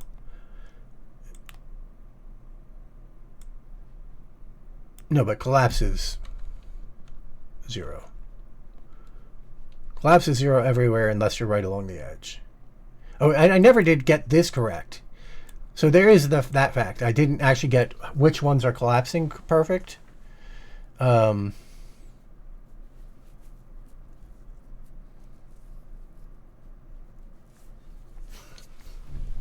maybe matters.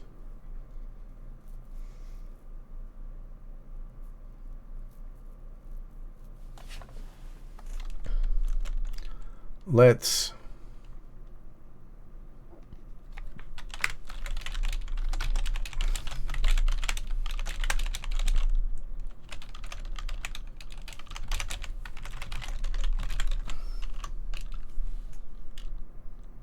Oh, yeah. You're correct about the blue sky versus Twitter. Clamp float in... Yeah.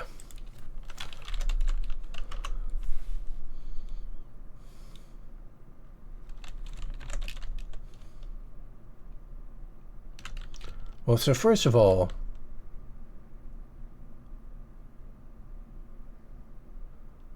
it's just not right.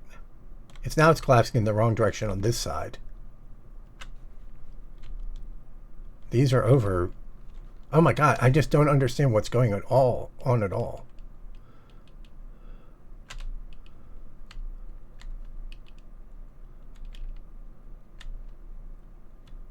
Maybe I need to only draw 2 rings so I don't get too confused.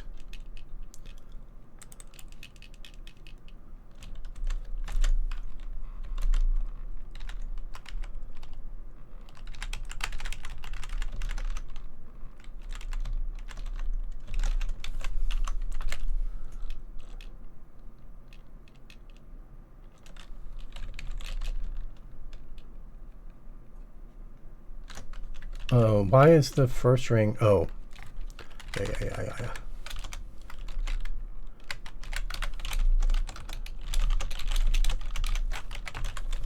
Okay.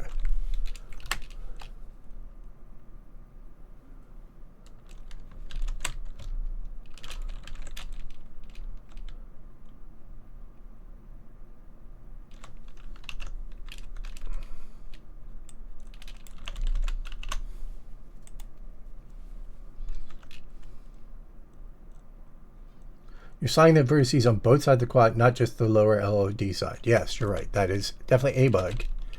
Maybe the bug.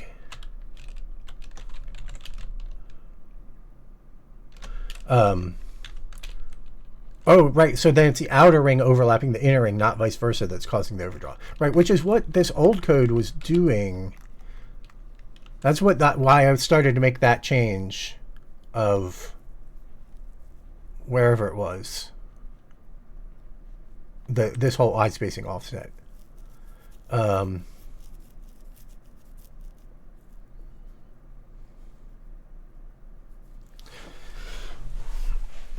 Right, so in a ring,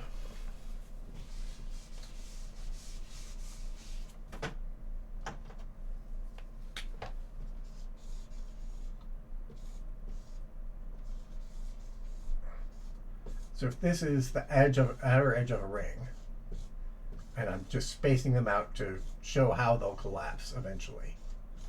Right, and then the ring is like that.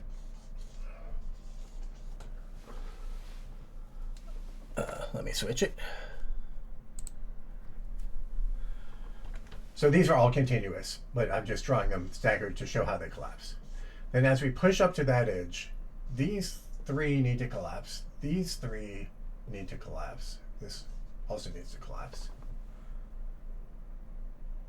Yeah, as we push up to that edge, all of these need to collapse. No, because that would cause this to collapse. So yeah, it's only... No, we want this entire thing to turn into a quad. So all of these need to collapse. Oh yeah, so the logic is a little more complicated. Okay, so on the edge,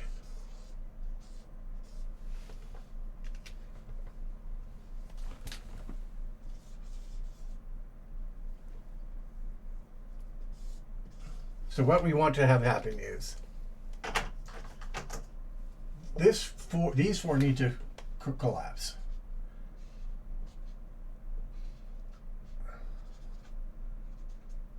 This whole thing needs to turn into a quad, so this needs to collapse to there, and this needs to collapse to there.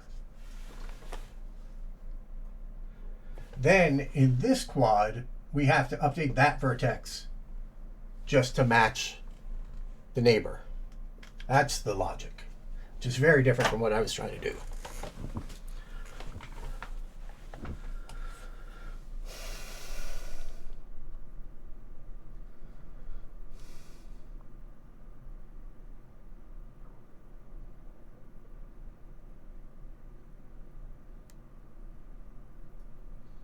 I don't know if anybody else followed that, but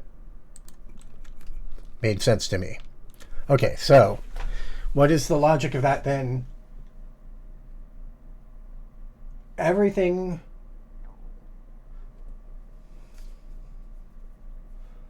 if you're in the outer row, which was the old code of this, if you're in the outer row, you definitely do this.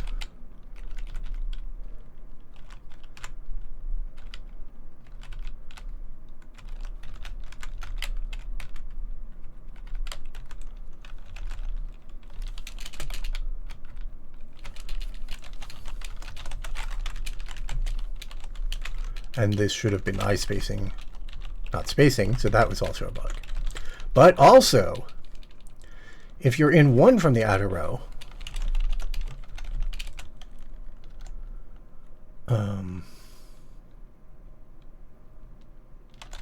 so if I plus,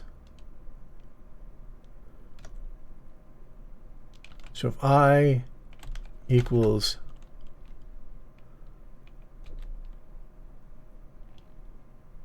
oh no, so that did,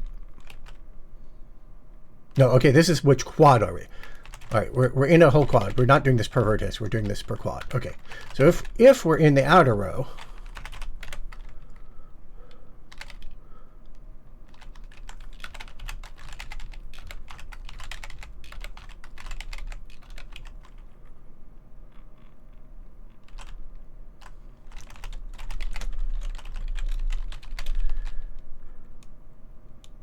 so now if we're in the next ring, which is OX0 plus 2 times I spacing. So now we're on the, let's do the one that's on the whiteboard, which is that you're at J is the top edge minus 2.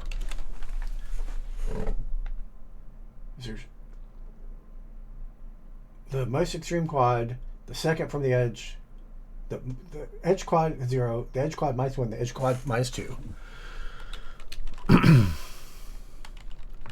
So the edge quad is actually that. And then if you're 2 back from that, then you want to collapse your X edges, but only your X edges.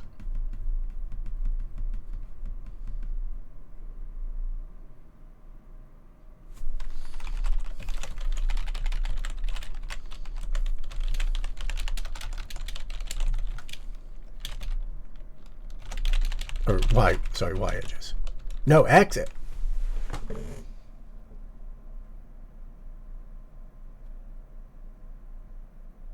You want to collapse your X edges based on the based on the north collapse value. Okay, so this is a different semantic meaning. Oh, this is so complicated. Okay, so now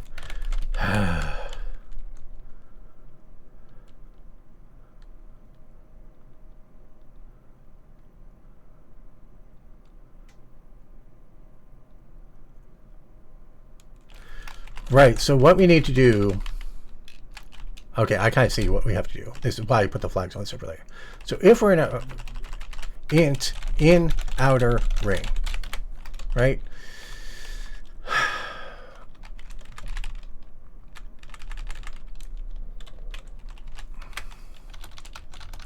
If we're in the outer ring,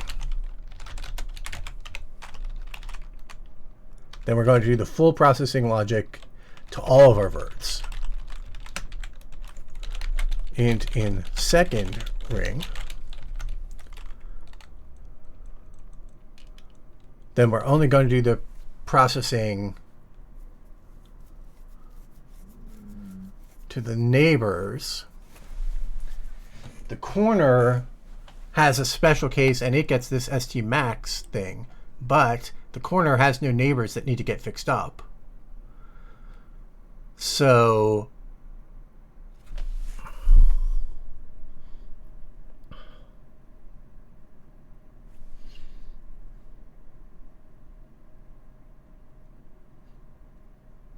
no, I don't need any more vertices. I'm just collapsing existing vertices.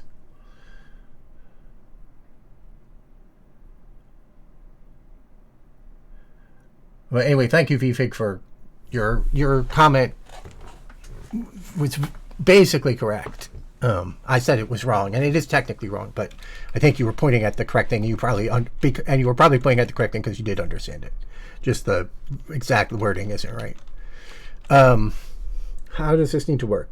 I need to apply this only to some vertices, not just based on the flags. So we either need separate collapse values.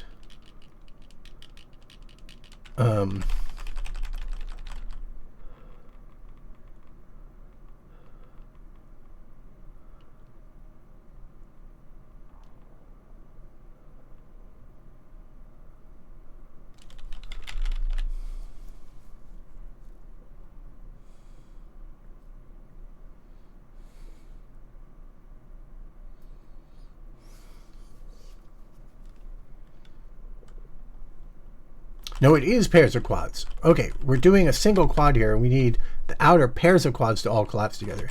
So this logic in the outer ring is I less than equal to, or greater than, no, it's I less than equal to OX0 plus I spacing.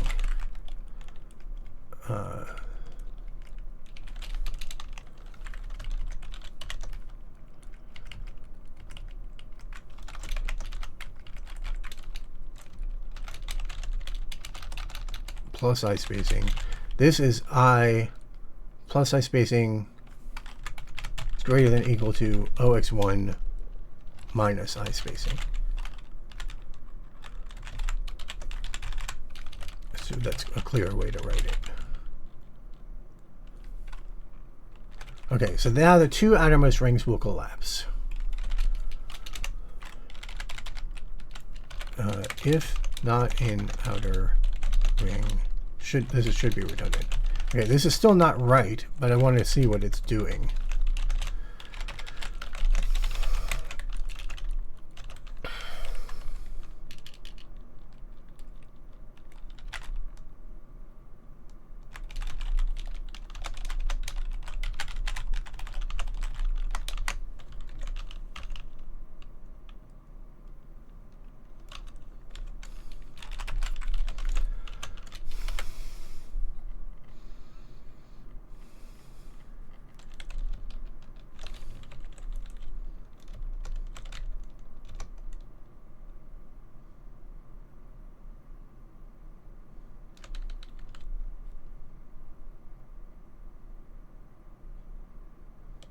Yeah, you can see this second ring here is not updating properly.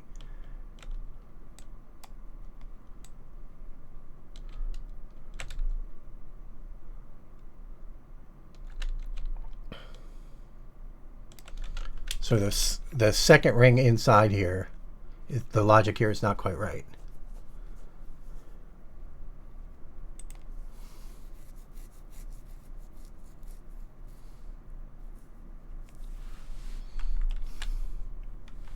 Unless that's the outer ring messing up. Or the inner ring messing up. But it shouldn't be anymore now that we've got this explicit in outer ring logic.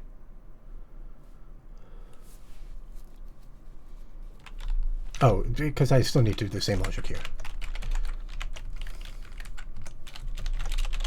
So I think that, yeah, I think the in outer ring test is redundant.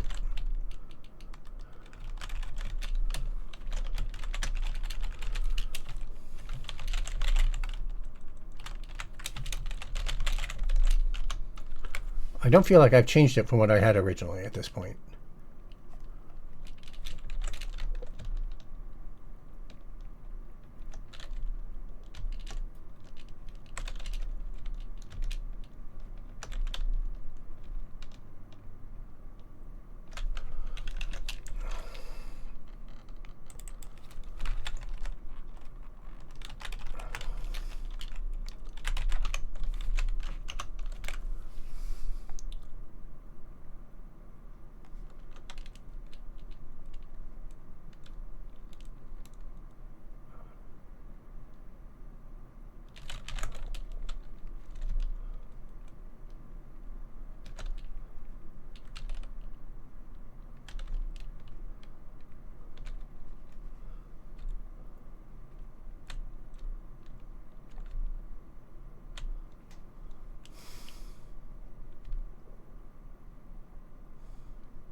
Okay, I don't understand why it's not 1 minus on both sides.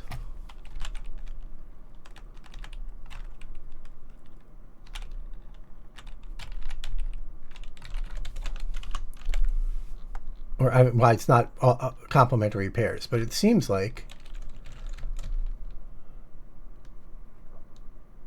no, that's also wrong in different ways. Okay. So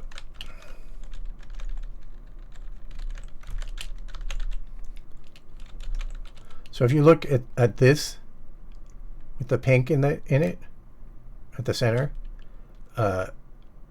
That's what we want to have happen. That's how it's supposed to work. That right there is the correct transition.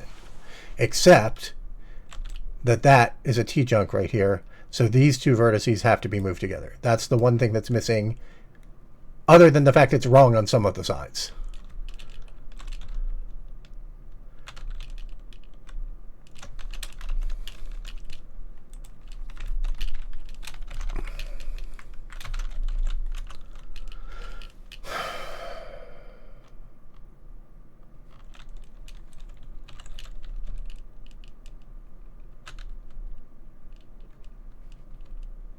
Okay, I think that is actually, now I fixed that part of it.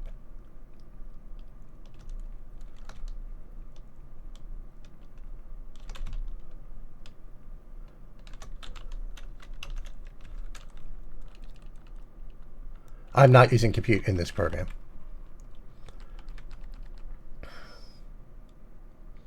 Yeah, it's not enough room to show everything. There are two projects that I'm working on.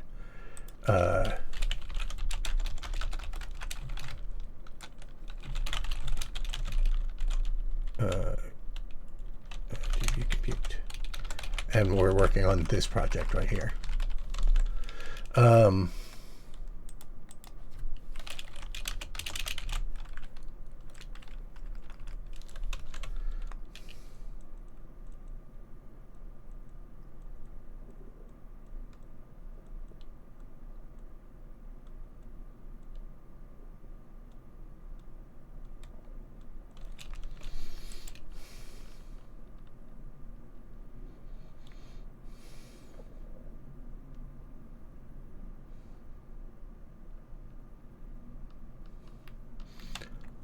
Chat seems to be handling stuff cleanly, so I'm not going to butt in on any of that. Okay, so I'm comfortable that I got that part of it right, and now I just have to fix... Okay, right, so what I was going to do is turn all this back on. Oh,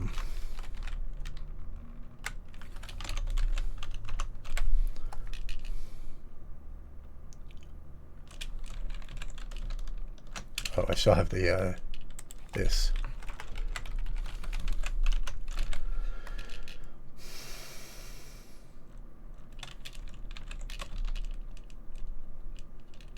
Right, so I believe this is correct.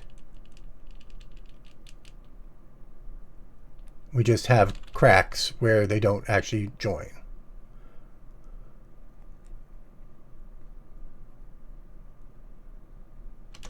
And if we want to see what that looks like. Okay, so, and the cracks we've determined are just, I need to move the outer, what's now the stable outer ring needs to move in conjunction. So the stable outer ring is the third most ring.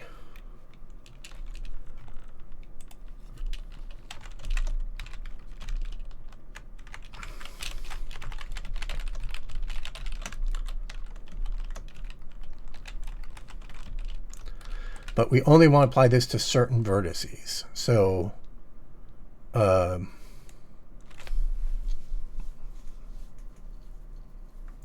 this only applies to the north edge.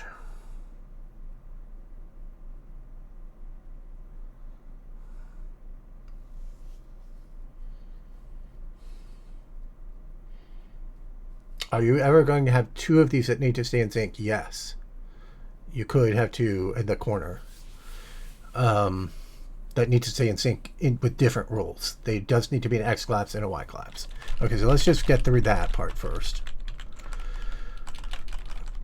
So that's OY0 plus 2 times the spacing is S. We go to I, X collapse. This will be east and west.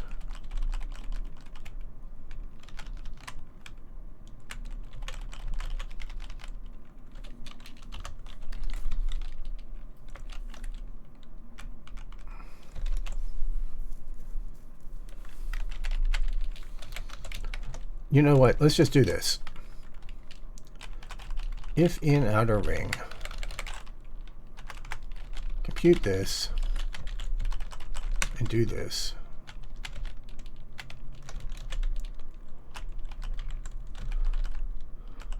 And if not an outer ring, we'll just use the logic differently.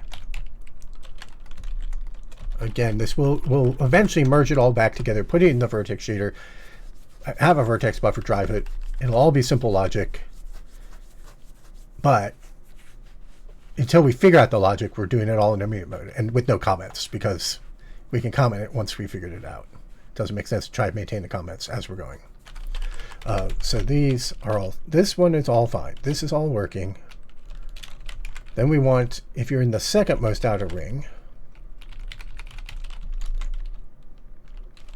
so if x collapse is 0 and y collapse is 0,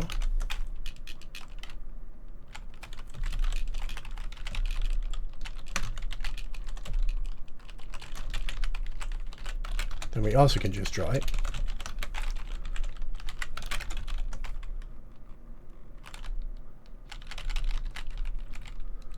But if either of them is non-zero, now we have to do this thing where we apply it to certain vertices.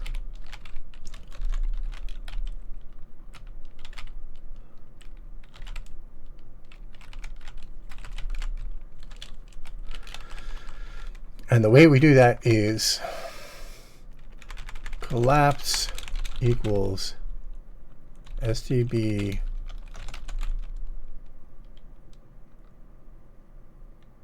max.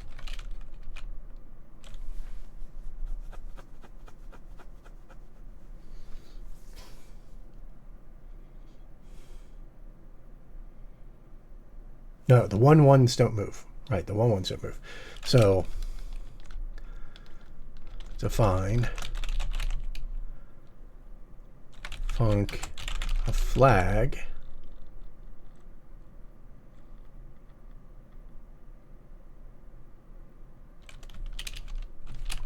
if flag and 3 equals 1, then we use x collapse colon flag and 3 equals 2, we use y collapse. But if both are set, we don't do anything, because that's the opposite corner that doesn't actually move. I think. I hope.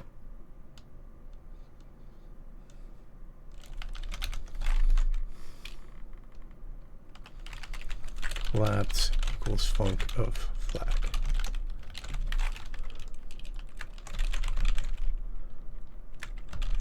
Maybe? Maybe this is right?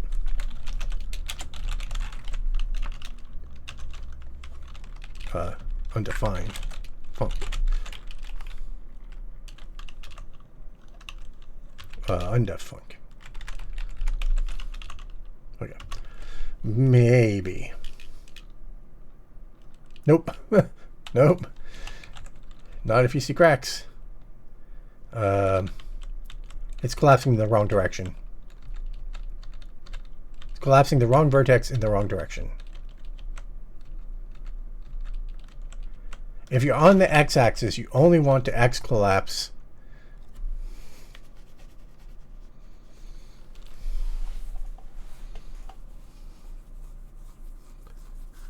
should be a vertex with flag.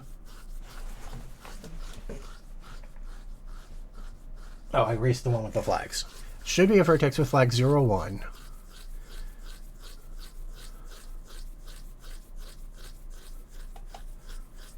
All right, these are supposed to be reversed. We do an x collapse if we're near that edge, and we do a y collapse if we're near that edge. I think it might be that. Maybe. Nope, I still see cracks.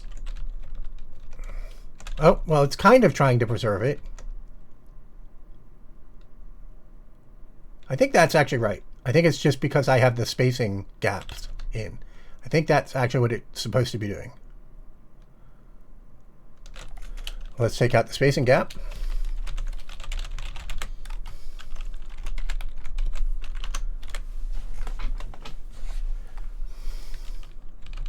Oh, I still see a crack. Still see lots of cracks. But let's... It's so much more obvious when you have the black things, what it's doing.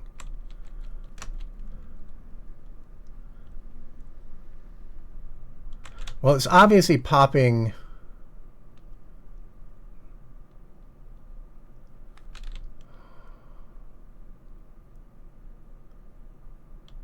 Oh, because it's not popping to that same sloped shape.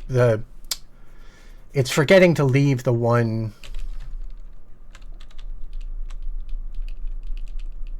vertex collapsed. The state it needs to end up in is still the one vertex collapsed on the outer edge. Oh my god. This is so much more complicated than I thought.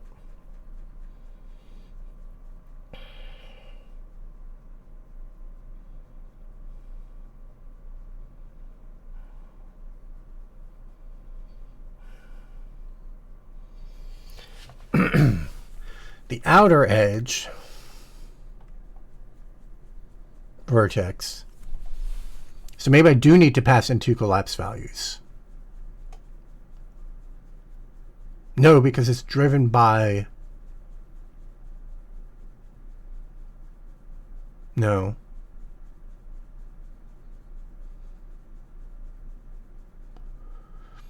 As long as you're in the outer ring, you want to collapse the outer...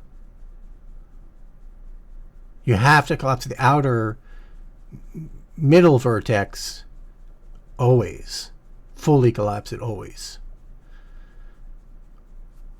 in the outer ring. And so because it's fully collapsed always, we can just do that in the buffer, which means in outer x equals this. Oh no, because that's it.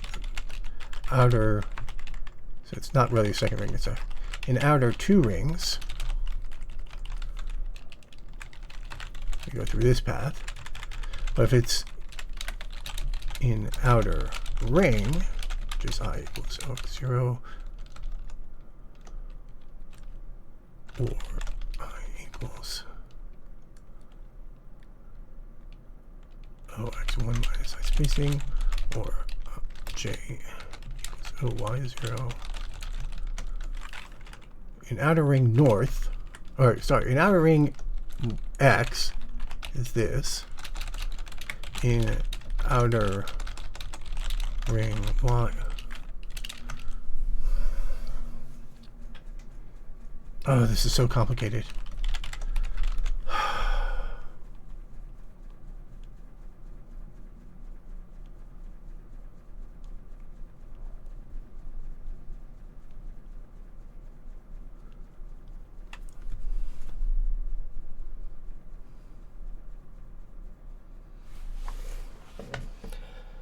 This would be so much easier if I didn't have all the quads separate. If this was an indirect data structure, so I could just work with the coordinates, it would be so much easier.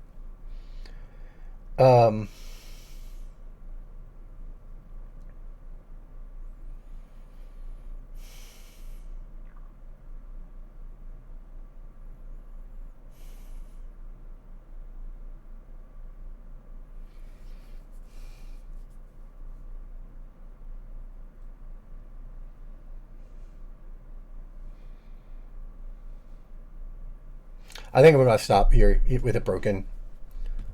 Maybe I need to rethink what's the cleanest way to describe this. In the end, it'll be a totally machinery-based system where there'll just be a bunch of flag bits hard-coded into the vertex, and the vertex shader says, I apply these 2 collapses in this combination. You'll just pass the northeast-southwest collapse. You'll just pass the dx dy that I'm currently passing in. In the end, we'll supply to the shader, these are the collapse values. So we just would pass in dx dy. We'd have a whole bunch of vertices in a vertex buffer, and each of them would have some bit flags that encode this kind of data, and would encode this kind of data.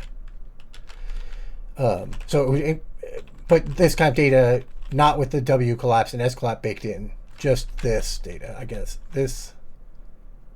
Am I on the ring? So it would be replacing these WE north-south collapse with just ones. It would cache the results of these tests, basically. These tests get baked into the vertex data as bits, as well as these flags. That all gets baked into the vertex buffer. We pass in the DXs, and it can all be computed in the vertex buffer. It'll be great. But figuring out what the exact rule is here is complicated, and once we get the exact rule, we can bake it into the vertex buffer.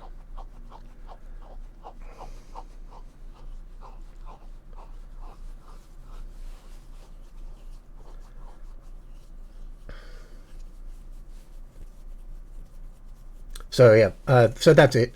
Again, any questions? I'll take some questions for a little bit, and then we'll stop the stream. But we're close. This is very close.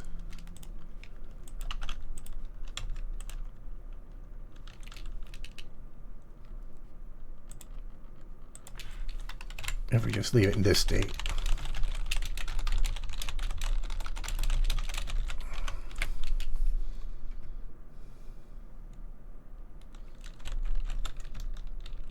Oh, and let's turn back on the eye spacing.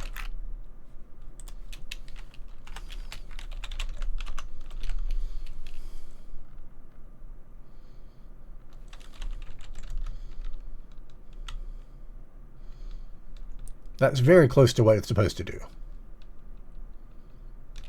And if we want to see what the speed looks like at ground level.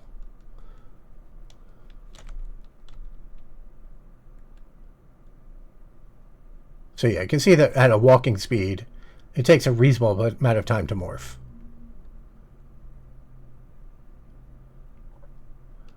But at a running speed, they slide into place way too fast. But it could even be tolerable. Like, I don't know. Like, we have to fix the cracking before we can tell whether it's tolerable or not.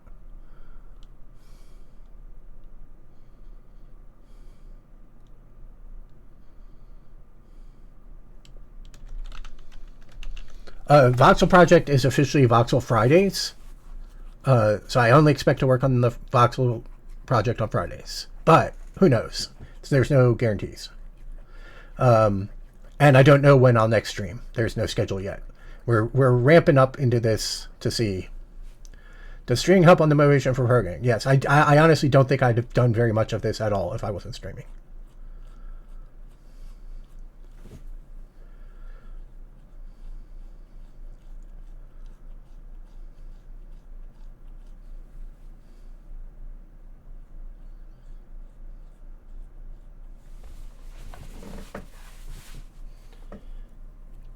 So it looks like you're using rings versus quad tree chunked LOD. Are rings morphing faster? I don't know. I just decided to try it that way. The thing that lets me do is it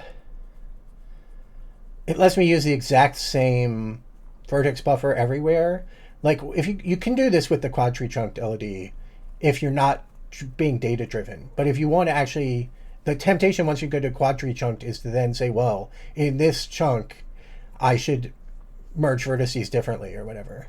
And then you actually just need a separate vertex buffer for every quadrant. You could use generic chunking LOD in the same way with a common vertex buffer. Like the whole point here is that the vertex shader reads from a height field to decide where the vertices are. So I can move the ring quads around on the map anywhere and they still match because it's reading from the height field. And you could do that with a quad tree chunked LOD, but the keyboard on the wall behind me is another of the keyboard that I'm using in the thing. It's a $10 Dell keyboard because people keep asking what keyboard am I using in the stream because they think it sounds like a good keyboard, even though it's a cheap $10 Dell keyboard. So it's up there so I can do that. That's the...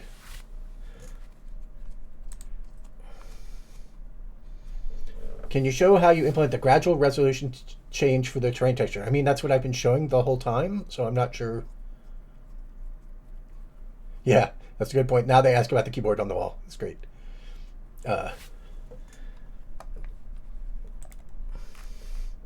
Scroll it back down so it's on the thing. So Dream Deck, I'm not sure what you're asking, given that that's what we've been doing the whole time.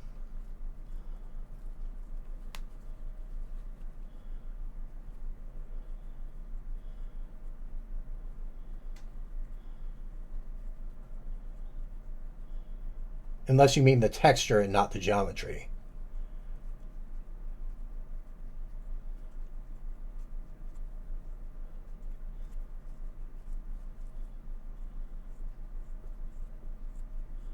Since you said texture, but I just assumed you meant the geometry when you said that.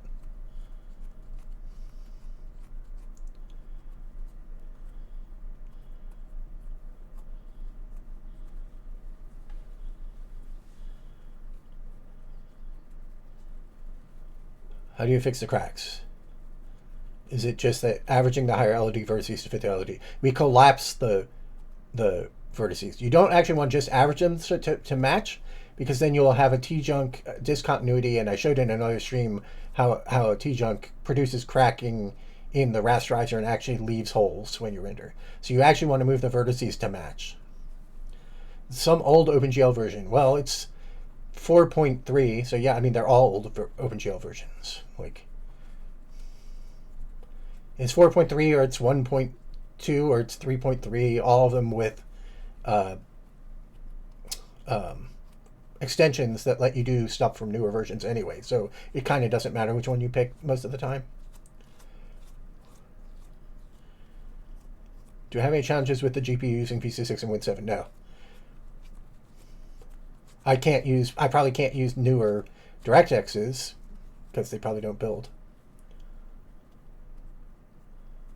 Why not leverage tessellation shaders here? What's a tessellation shader? Is that the mesh shaders or is that geometry shaders?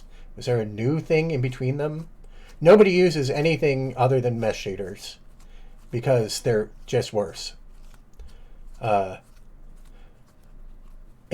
I don't want the tessellation pattern that I do remember tessellation shaders. Yeah, for curved surfaces. Yeah. No, I don't want the tessellation pattern they generate. I'm trying to do my own specific tessellation pattern.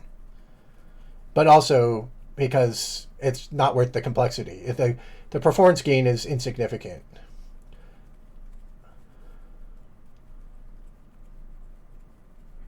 How to scale the textures at the LD band. So you're talking about textures, not geometry, because there's nothing to the textures.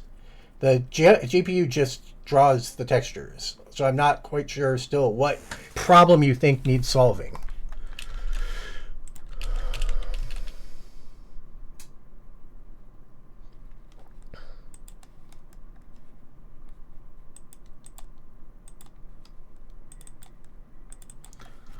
If I bring this thing up,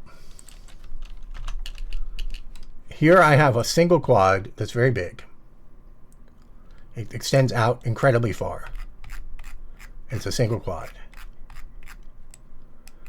The texture has mipmaps, which you can consider LODs, and it's switching LODs automatically. And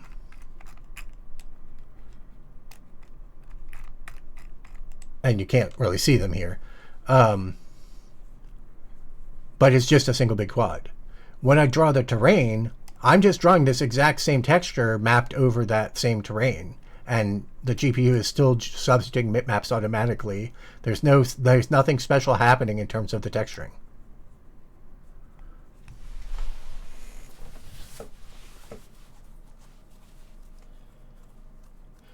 Do you mean that where the quads change sizes, how does it that the texture stays matching? Is that what your question is?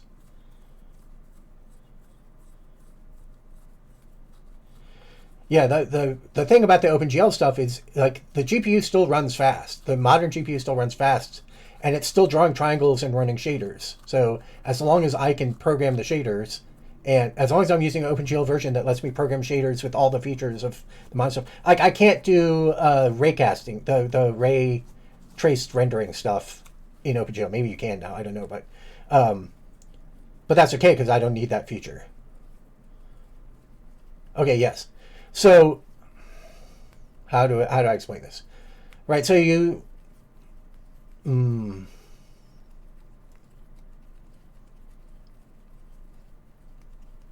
okay. The way I'll explain this is it's time for the magic. Do people know what the magic is? Here's the magic. Here it comes.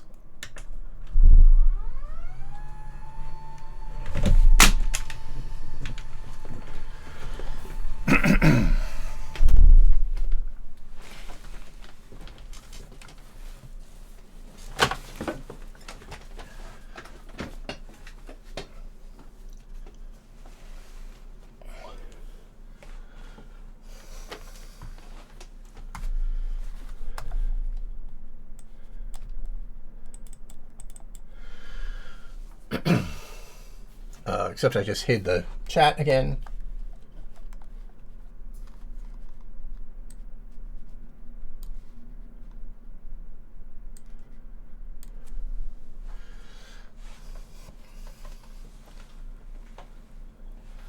Okay.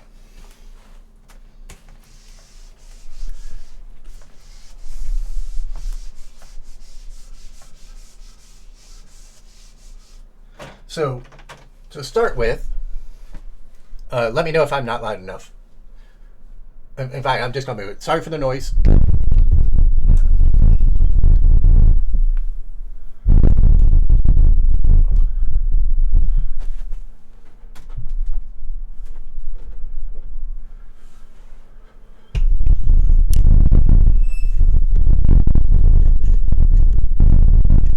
Let's just not turn it other way.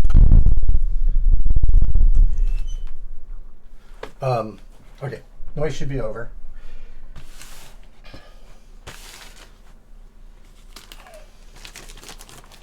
So this is just some basic graphics.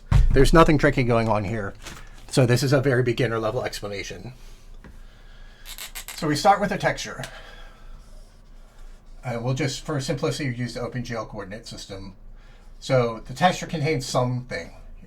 In my case, I'm saying it contains a stick figure. And the texture has coordinates that go from 0, 0 to 1, 0, 0, 1, 1, 1. Now I can draw a quad, and I apply the texture to it, and I specify texture map coordinates of, say, 0, 0, 4, 0, 0, 4, and 4, 4. And if I do that,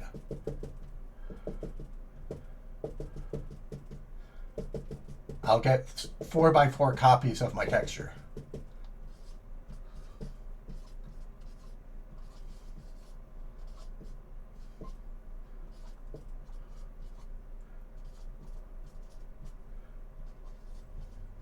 Right? All this makes sense to you?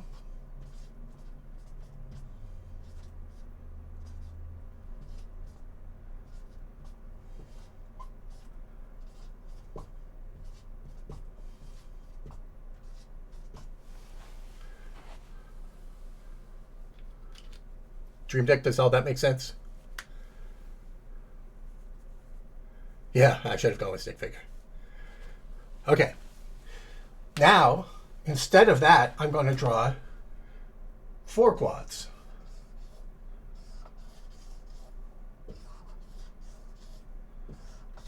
And I'm going to give this one 0, 0, and this 0, 2. This gets 0, 2. This gets 0, 4.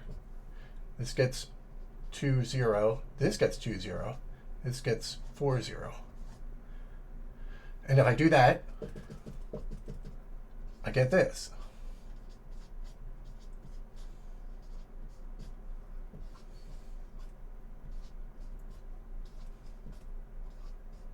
Etc. So I'm just drawing 4 quads, but the textures are half this extent, and I get the repetition, the same amount of repetition. And if I make these fractional values, as if to 1.3 and this one started at 1.3, then they'd exactly match. Now, because these are wraparound textures, I could actually go from 0 to 2 and then 0 to 2 again, instead of going 0 to 2 and 2 to 4. But in this actual engine, what is actually happening is I'm going 0 to 2 and then 2 to 4.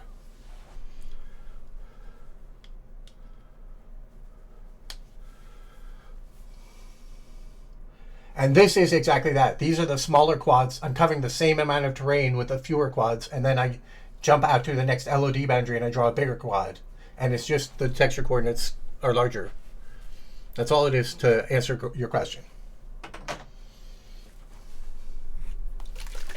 So now ask the follow-up about how that's not clear enough. If that's not clear enough.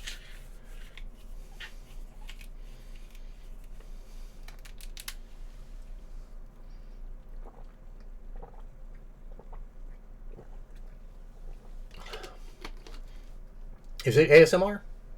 No, it looks like it's pretty loud.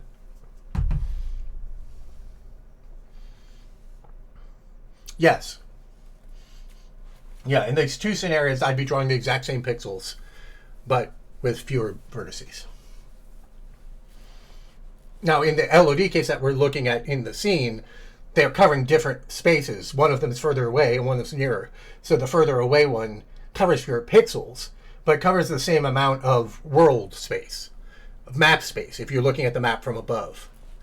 These are covering the same amount of map space. But the trick is that because this is farther away, we don't need as much detail, so we can draw it with fewer vertices, and it still looks as detailed. Because the texture stays the same, and it's far enough away that we don't need the extra geometric shape detail to get the curvature or bumpiness. Anybody else have questions? And if you still want a follow-up, keep asking follow-ups, but I suspect we're close to the end of that, so other people's questions are fine.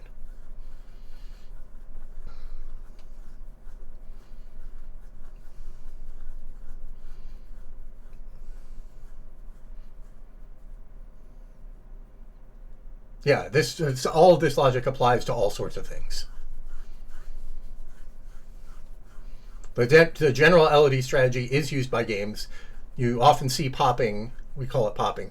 You often see a mesh change shape suddenly. As you walk towards it, it becomes more detailed. And that's because it's switching levels of detail. Or the lighting on it changes, and that's a related thing. Changes discontinuously.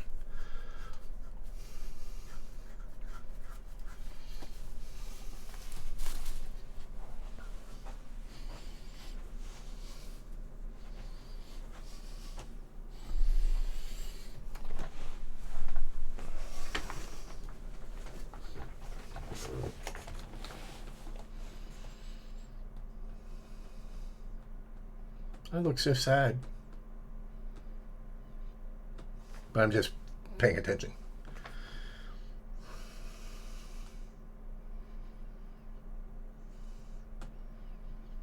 Yeah, so the thing that you were seeing in this that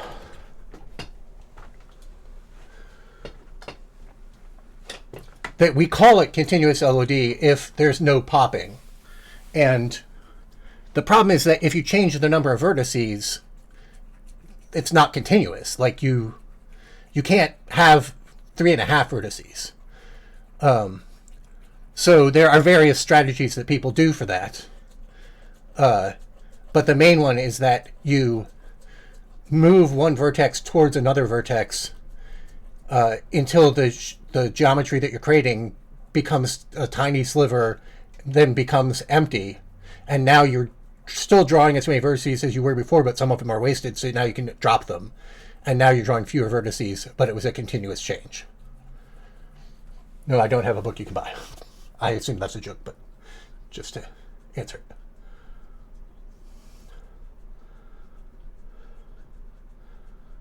it. So I think you've got it now. And that is what we're doing here, is we're trying to do a continuous LOD setup. And so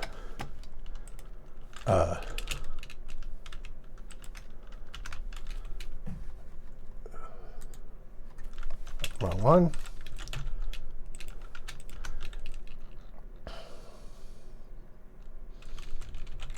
Right, and so that's what we're seeing here, is that you're seeing the geometry move. Let's see. So as I back away, we want this one right here.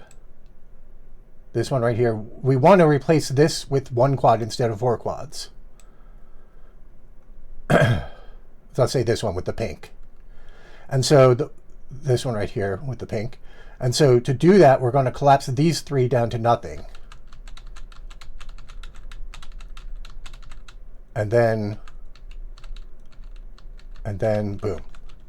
And then it switches to being from a different mesh. So here it's pink and 3 degenerate, nearly disappeared ones. And then we move a little further, and now it switches to actually being less geometry. And I just haven't gotten it to actually make it continuous, so it's got little gaps in it. And that's what I'll finish next stream. Or next time I work on this. I might not do it on stream. I might do it off stream. Okay, nobody else had any other questions, apparently. So I'll ask one more time for questions, and then we'll wrap the stream.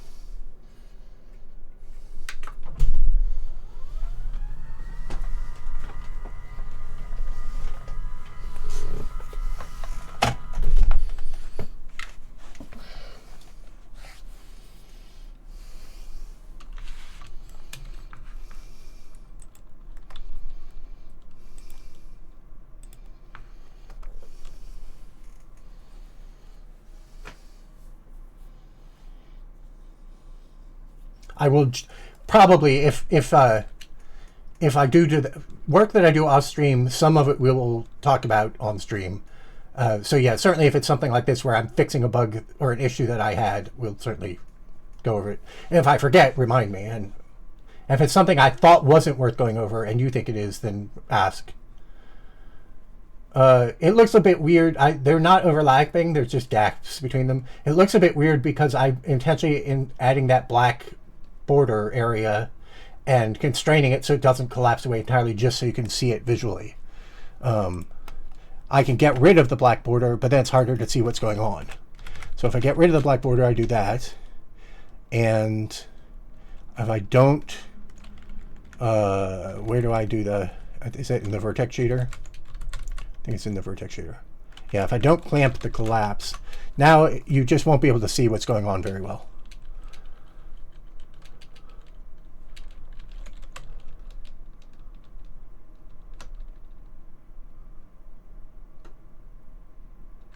And yeah, there is a bit where they're overdrawing here. And I don't know what that is.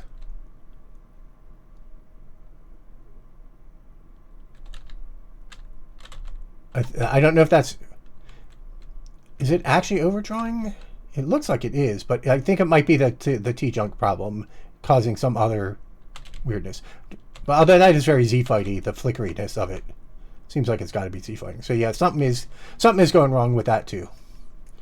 But I don't see that when I'm doing the spacing thing, so I'm not quite sure how that's happening.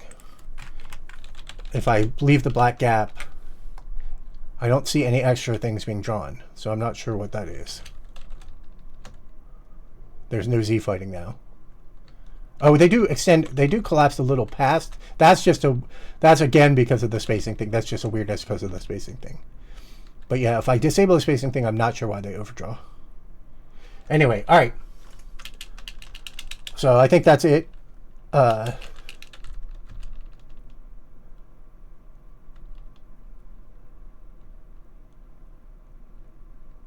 you can see up here, this yellow, if you watch this yellow and pink interact, you know, as it's splitting up, this gap gets really huge because I'm not fixing the gap. And if I back away though, you can see it collapses down to remove the gap.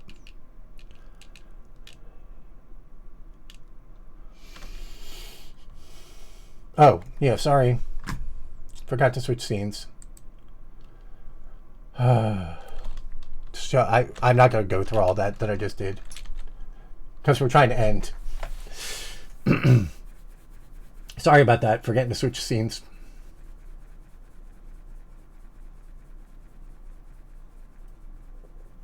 Yeah, you need other strategies for collapsing, but there are strategies for it. And Nanite does not do continuous collapsing, but it does a very different kind of strategy, for example.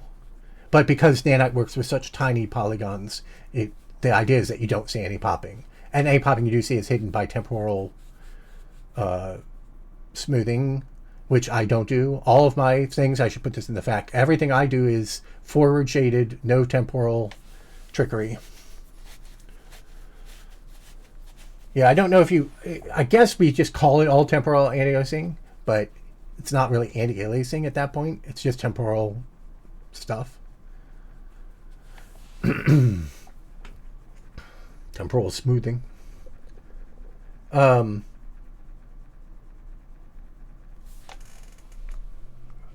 This looks like it's... Why has it got a wasted line at the bottom of the chat? Oh, who knows? Whatever. Yeah. So anyway, so yeah, I don't like temporal. I don't like AI super sampling. Although that's probably the most tolerable of everything, but it just means you're getting fake pixels rather than the real pixels that should be there, and it just means you probably are getting artifacts. I don't like screen space ambient occlusion, mostly because it's often tuned wrong and looks bad, and maybe you can make it look fine. So I'm not maybe as opposed to screen space ambient occlusion as all those other things. But yeah, most stuff I do will always be forward rendered. Whatever you do for that lighting, I forget what you call that, the clustered shading or something, where you pre-compute the light stuff that you need up front before you do your forward shading. MSAA, I don't have MSAA set up on this, but I will probably use MSAA on this, because why not use alpha to coverage. Forward plus, yeah. No screen space reflections. I did that in Terra Nova in 1994 or 5. I guess we shipped in 96. I did screen space reflections then. I don't need to do them anymore.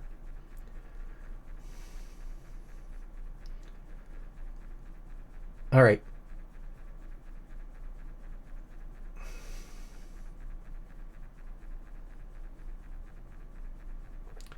I should mention that that article is not like a fair, the SSAO article, the ambient occlusion article, is not a fair sampling of all ambient occlusion in the real world. It just happens to be what was in my room, and I was looking for counterexamples. But it's just presenting the counterexamples. There probably are examples in the real world that you can find where it does look like the thing that you see in the. So I mean, even movies before they switched to, or even maybe now, but before they switched more aggressively to the path tracing, they were using ambient occlusion even in movies, and movie special effects that looked real world. So it's definitely the case that ambient occlusion like grounds stuff and makes it a little more convincing. There's just really bad ambient occlusion, like I showed at the beginning of that article, where it's like an outline around the whole thing that just looks wrong. That's the worst case, and I still see that. I've seen YouTube videos of modern games that have that effect, although that could be the fault of the user for having tuned the settings that way or something. But yeah, so I do what I'll do for this terrain probably is the same thing that I've done in the past, which is the lighting changes over time, but the ambient lighting from the sky is, you can pre-compute if the terrain doesn't change. You can pre-compute at every point of the terrain how much of the sky can it see. And then if you treat the sky as all the same color, you can light it by the sky. And that's what ambient occlusion is measuring. But in this case, it's actually being lit by the sky. And so you use like the blue color of the sky as that light source instead of ambient, and you get a nice, smoothly varying, correct looking lit by the sky effect, plus you add the sunlight in with a shadow, cascade shadow maps, and it looks very visually pleasing. That's something I did 20 years ago or whatever. So we'll do that again on this project too. Unlike most of my previous projects, I do plan on supporting a day-night cycle, so the sunlight will not be baked, and it won't bake the sky light as colors, but it can bake the ambient occlusion. It can bake the sun visibility, sky visibility, I mean, and compute on the fly how bright is the sky at this moment in time. That's how much ambient light I'm getting from the sky. All right, that's it. Thanks everybody for being here. We have the clouds that occlude the sky color. Maybe in a very gross way, right? You probably wouldn't. It wouldn't be spatially varying that much. I might have clouds cast shadows. But that's a little different. All right. So anyway, thanks everybody. See you next time. I don't know when that will be.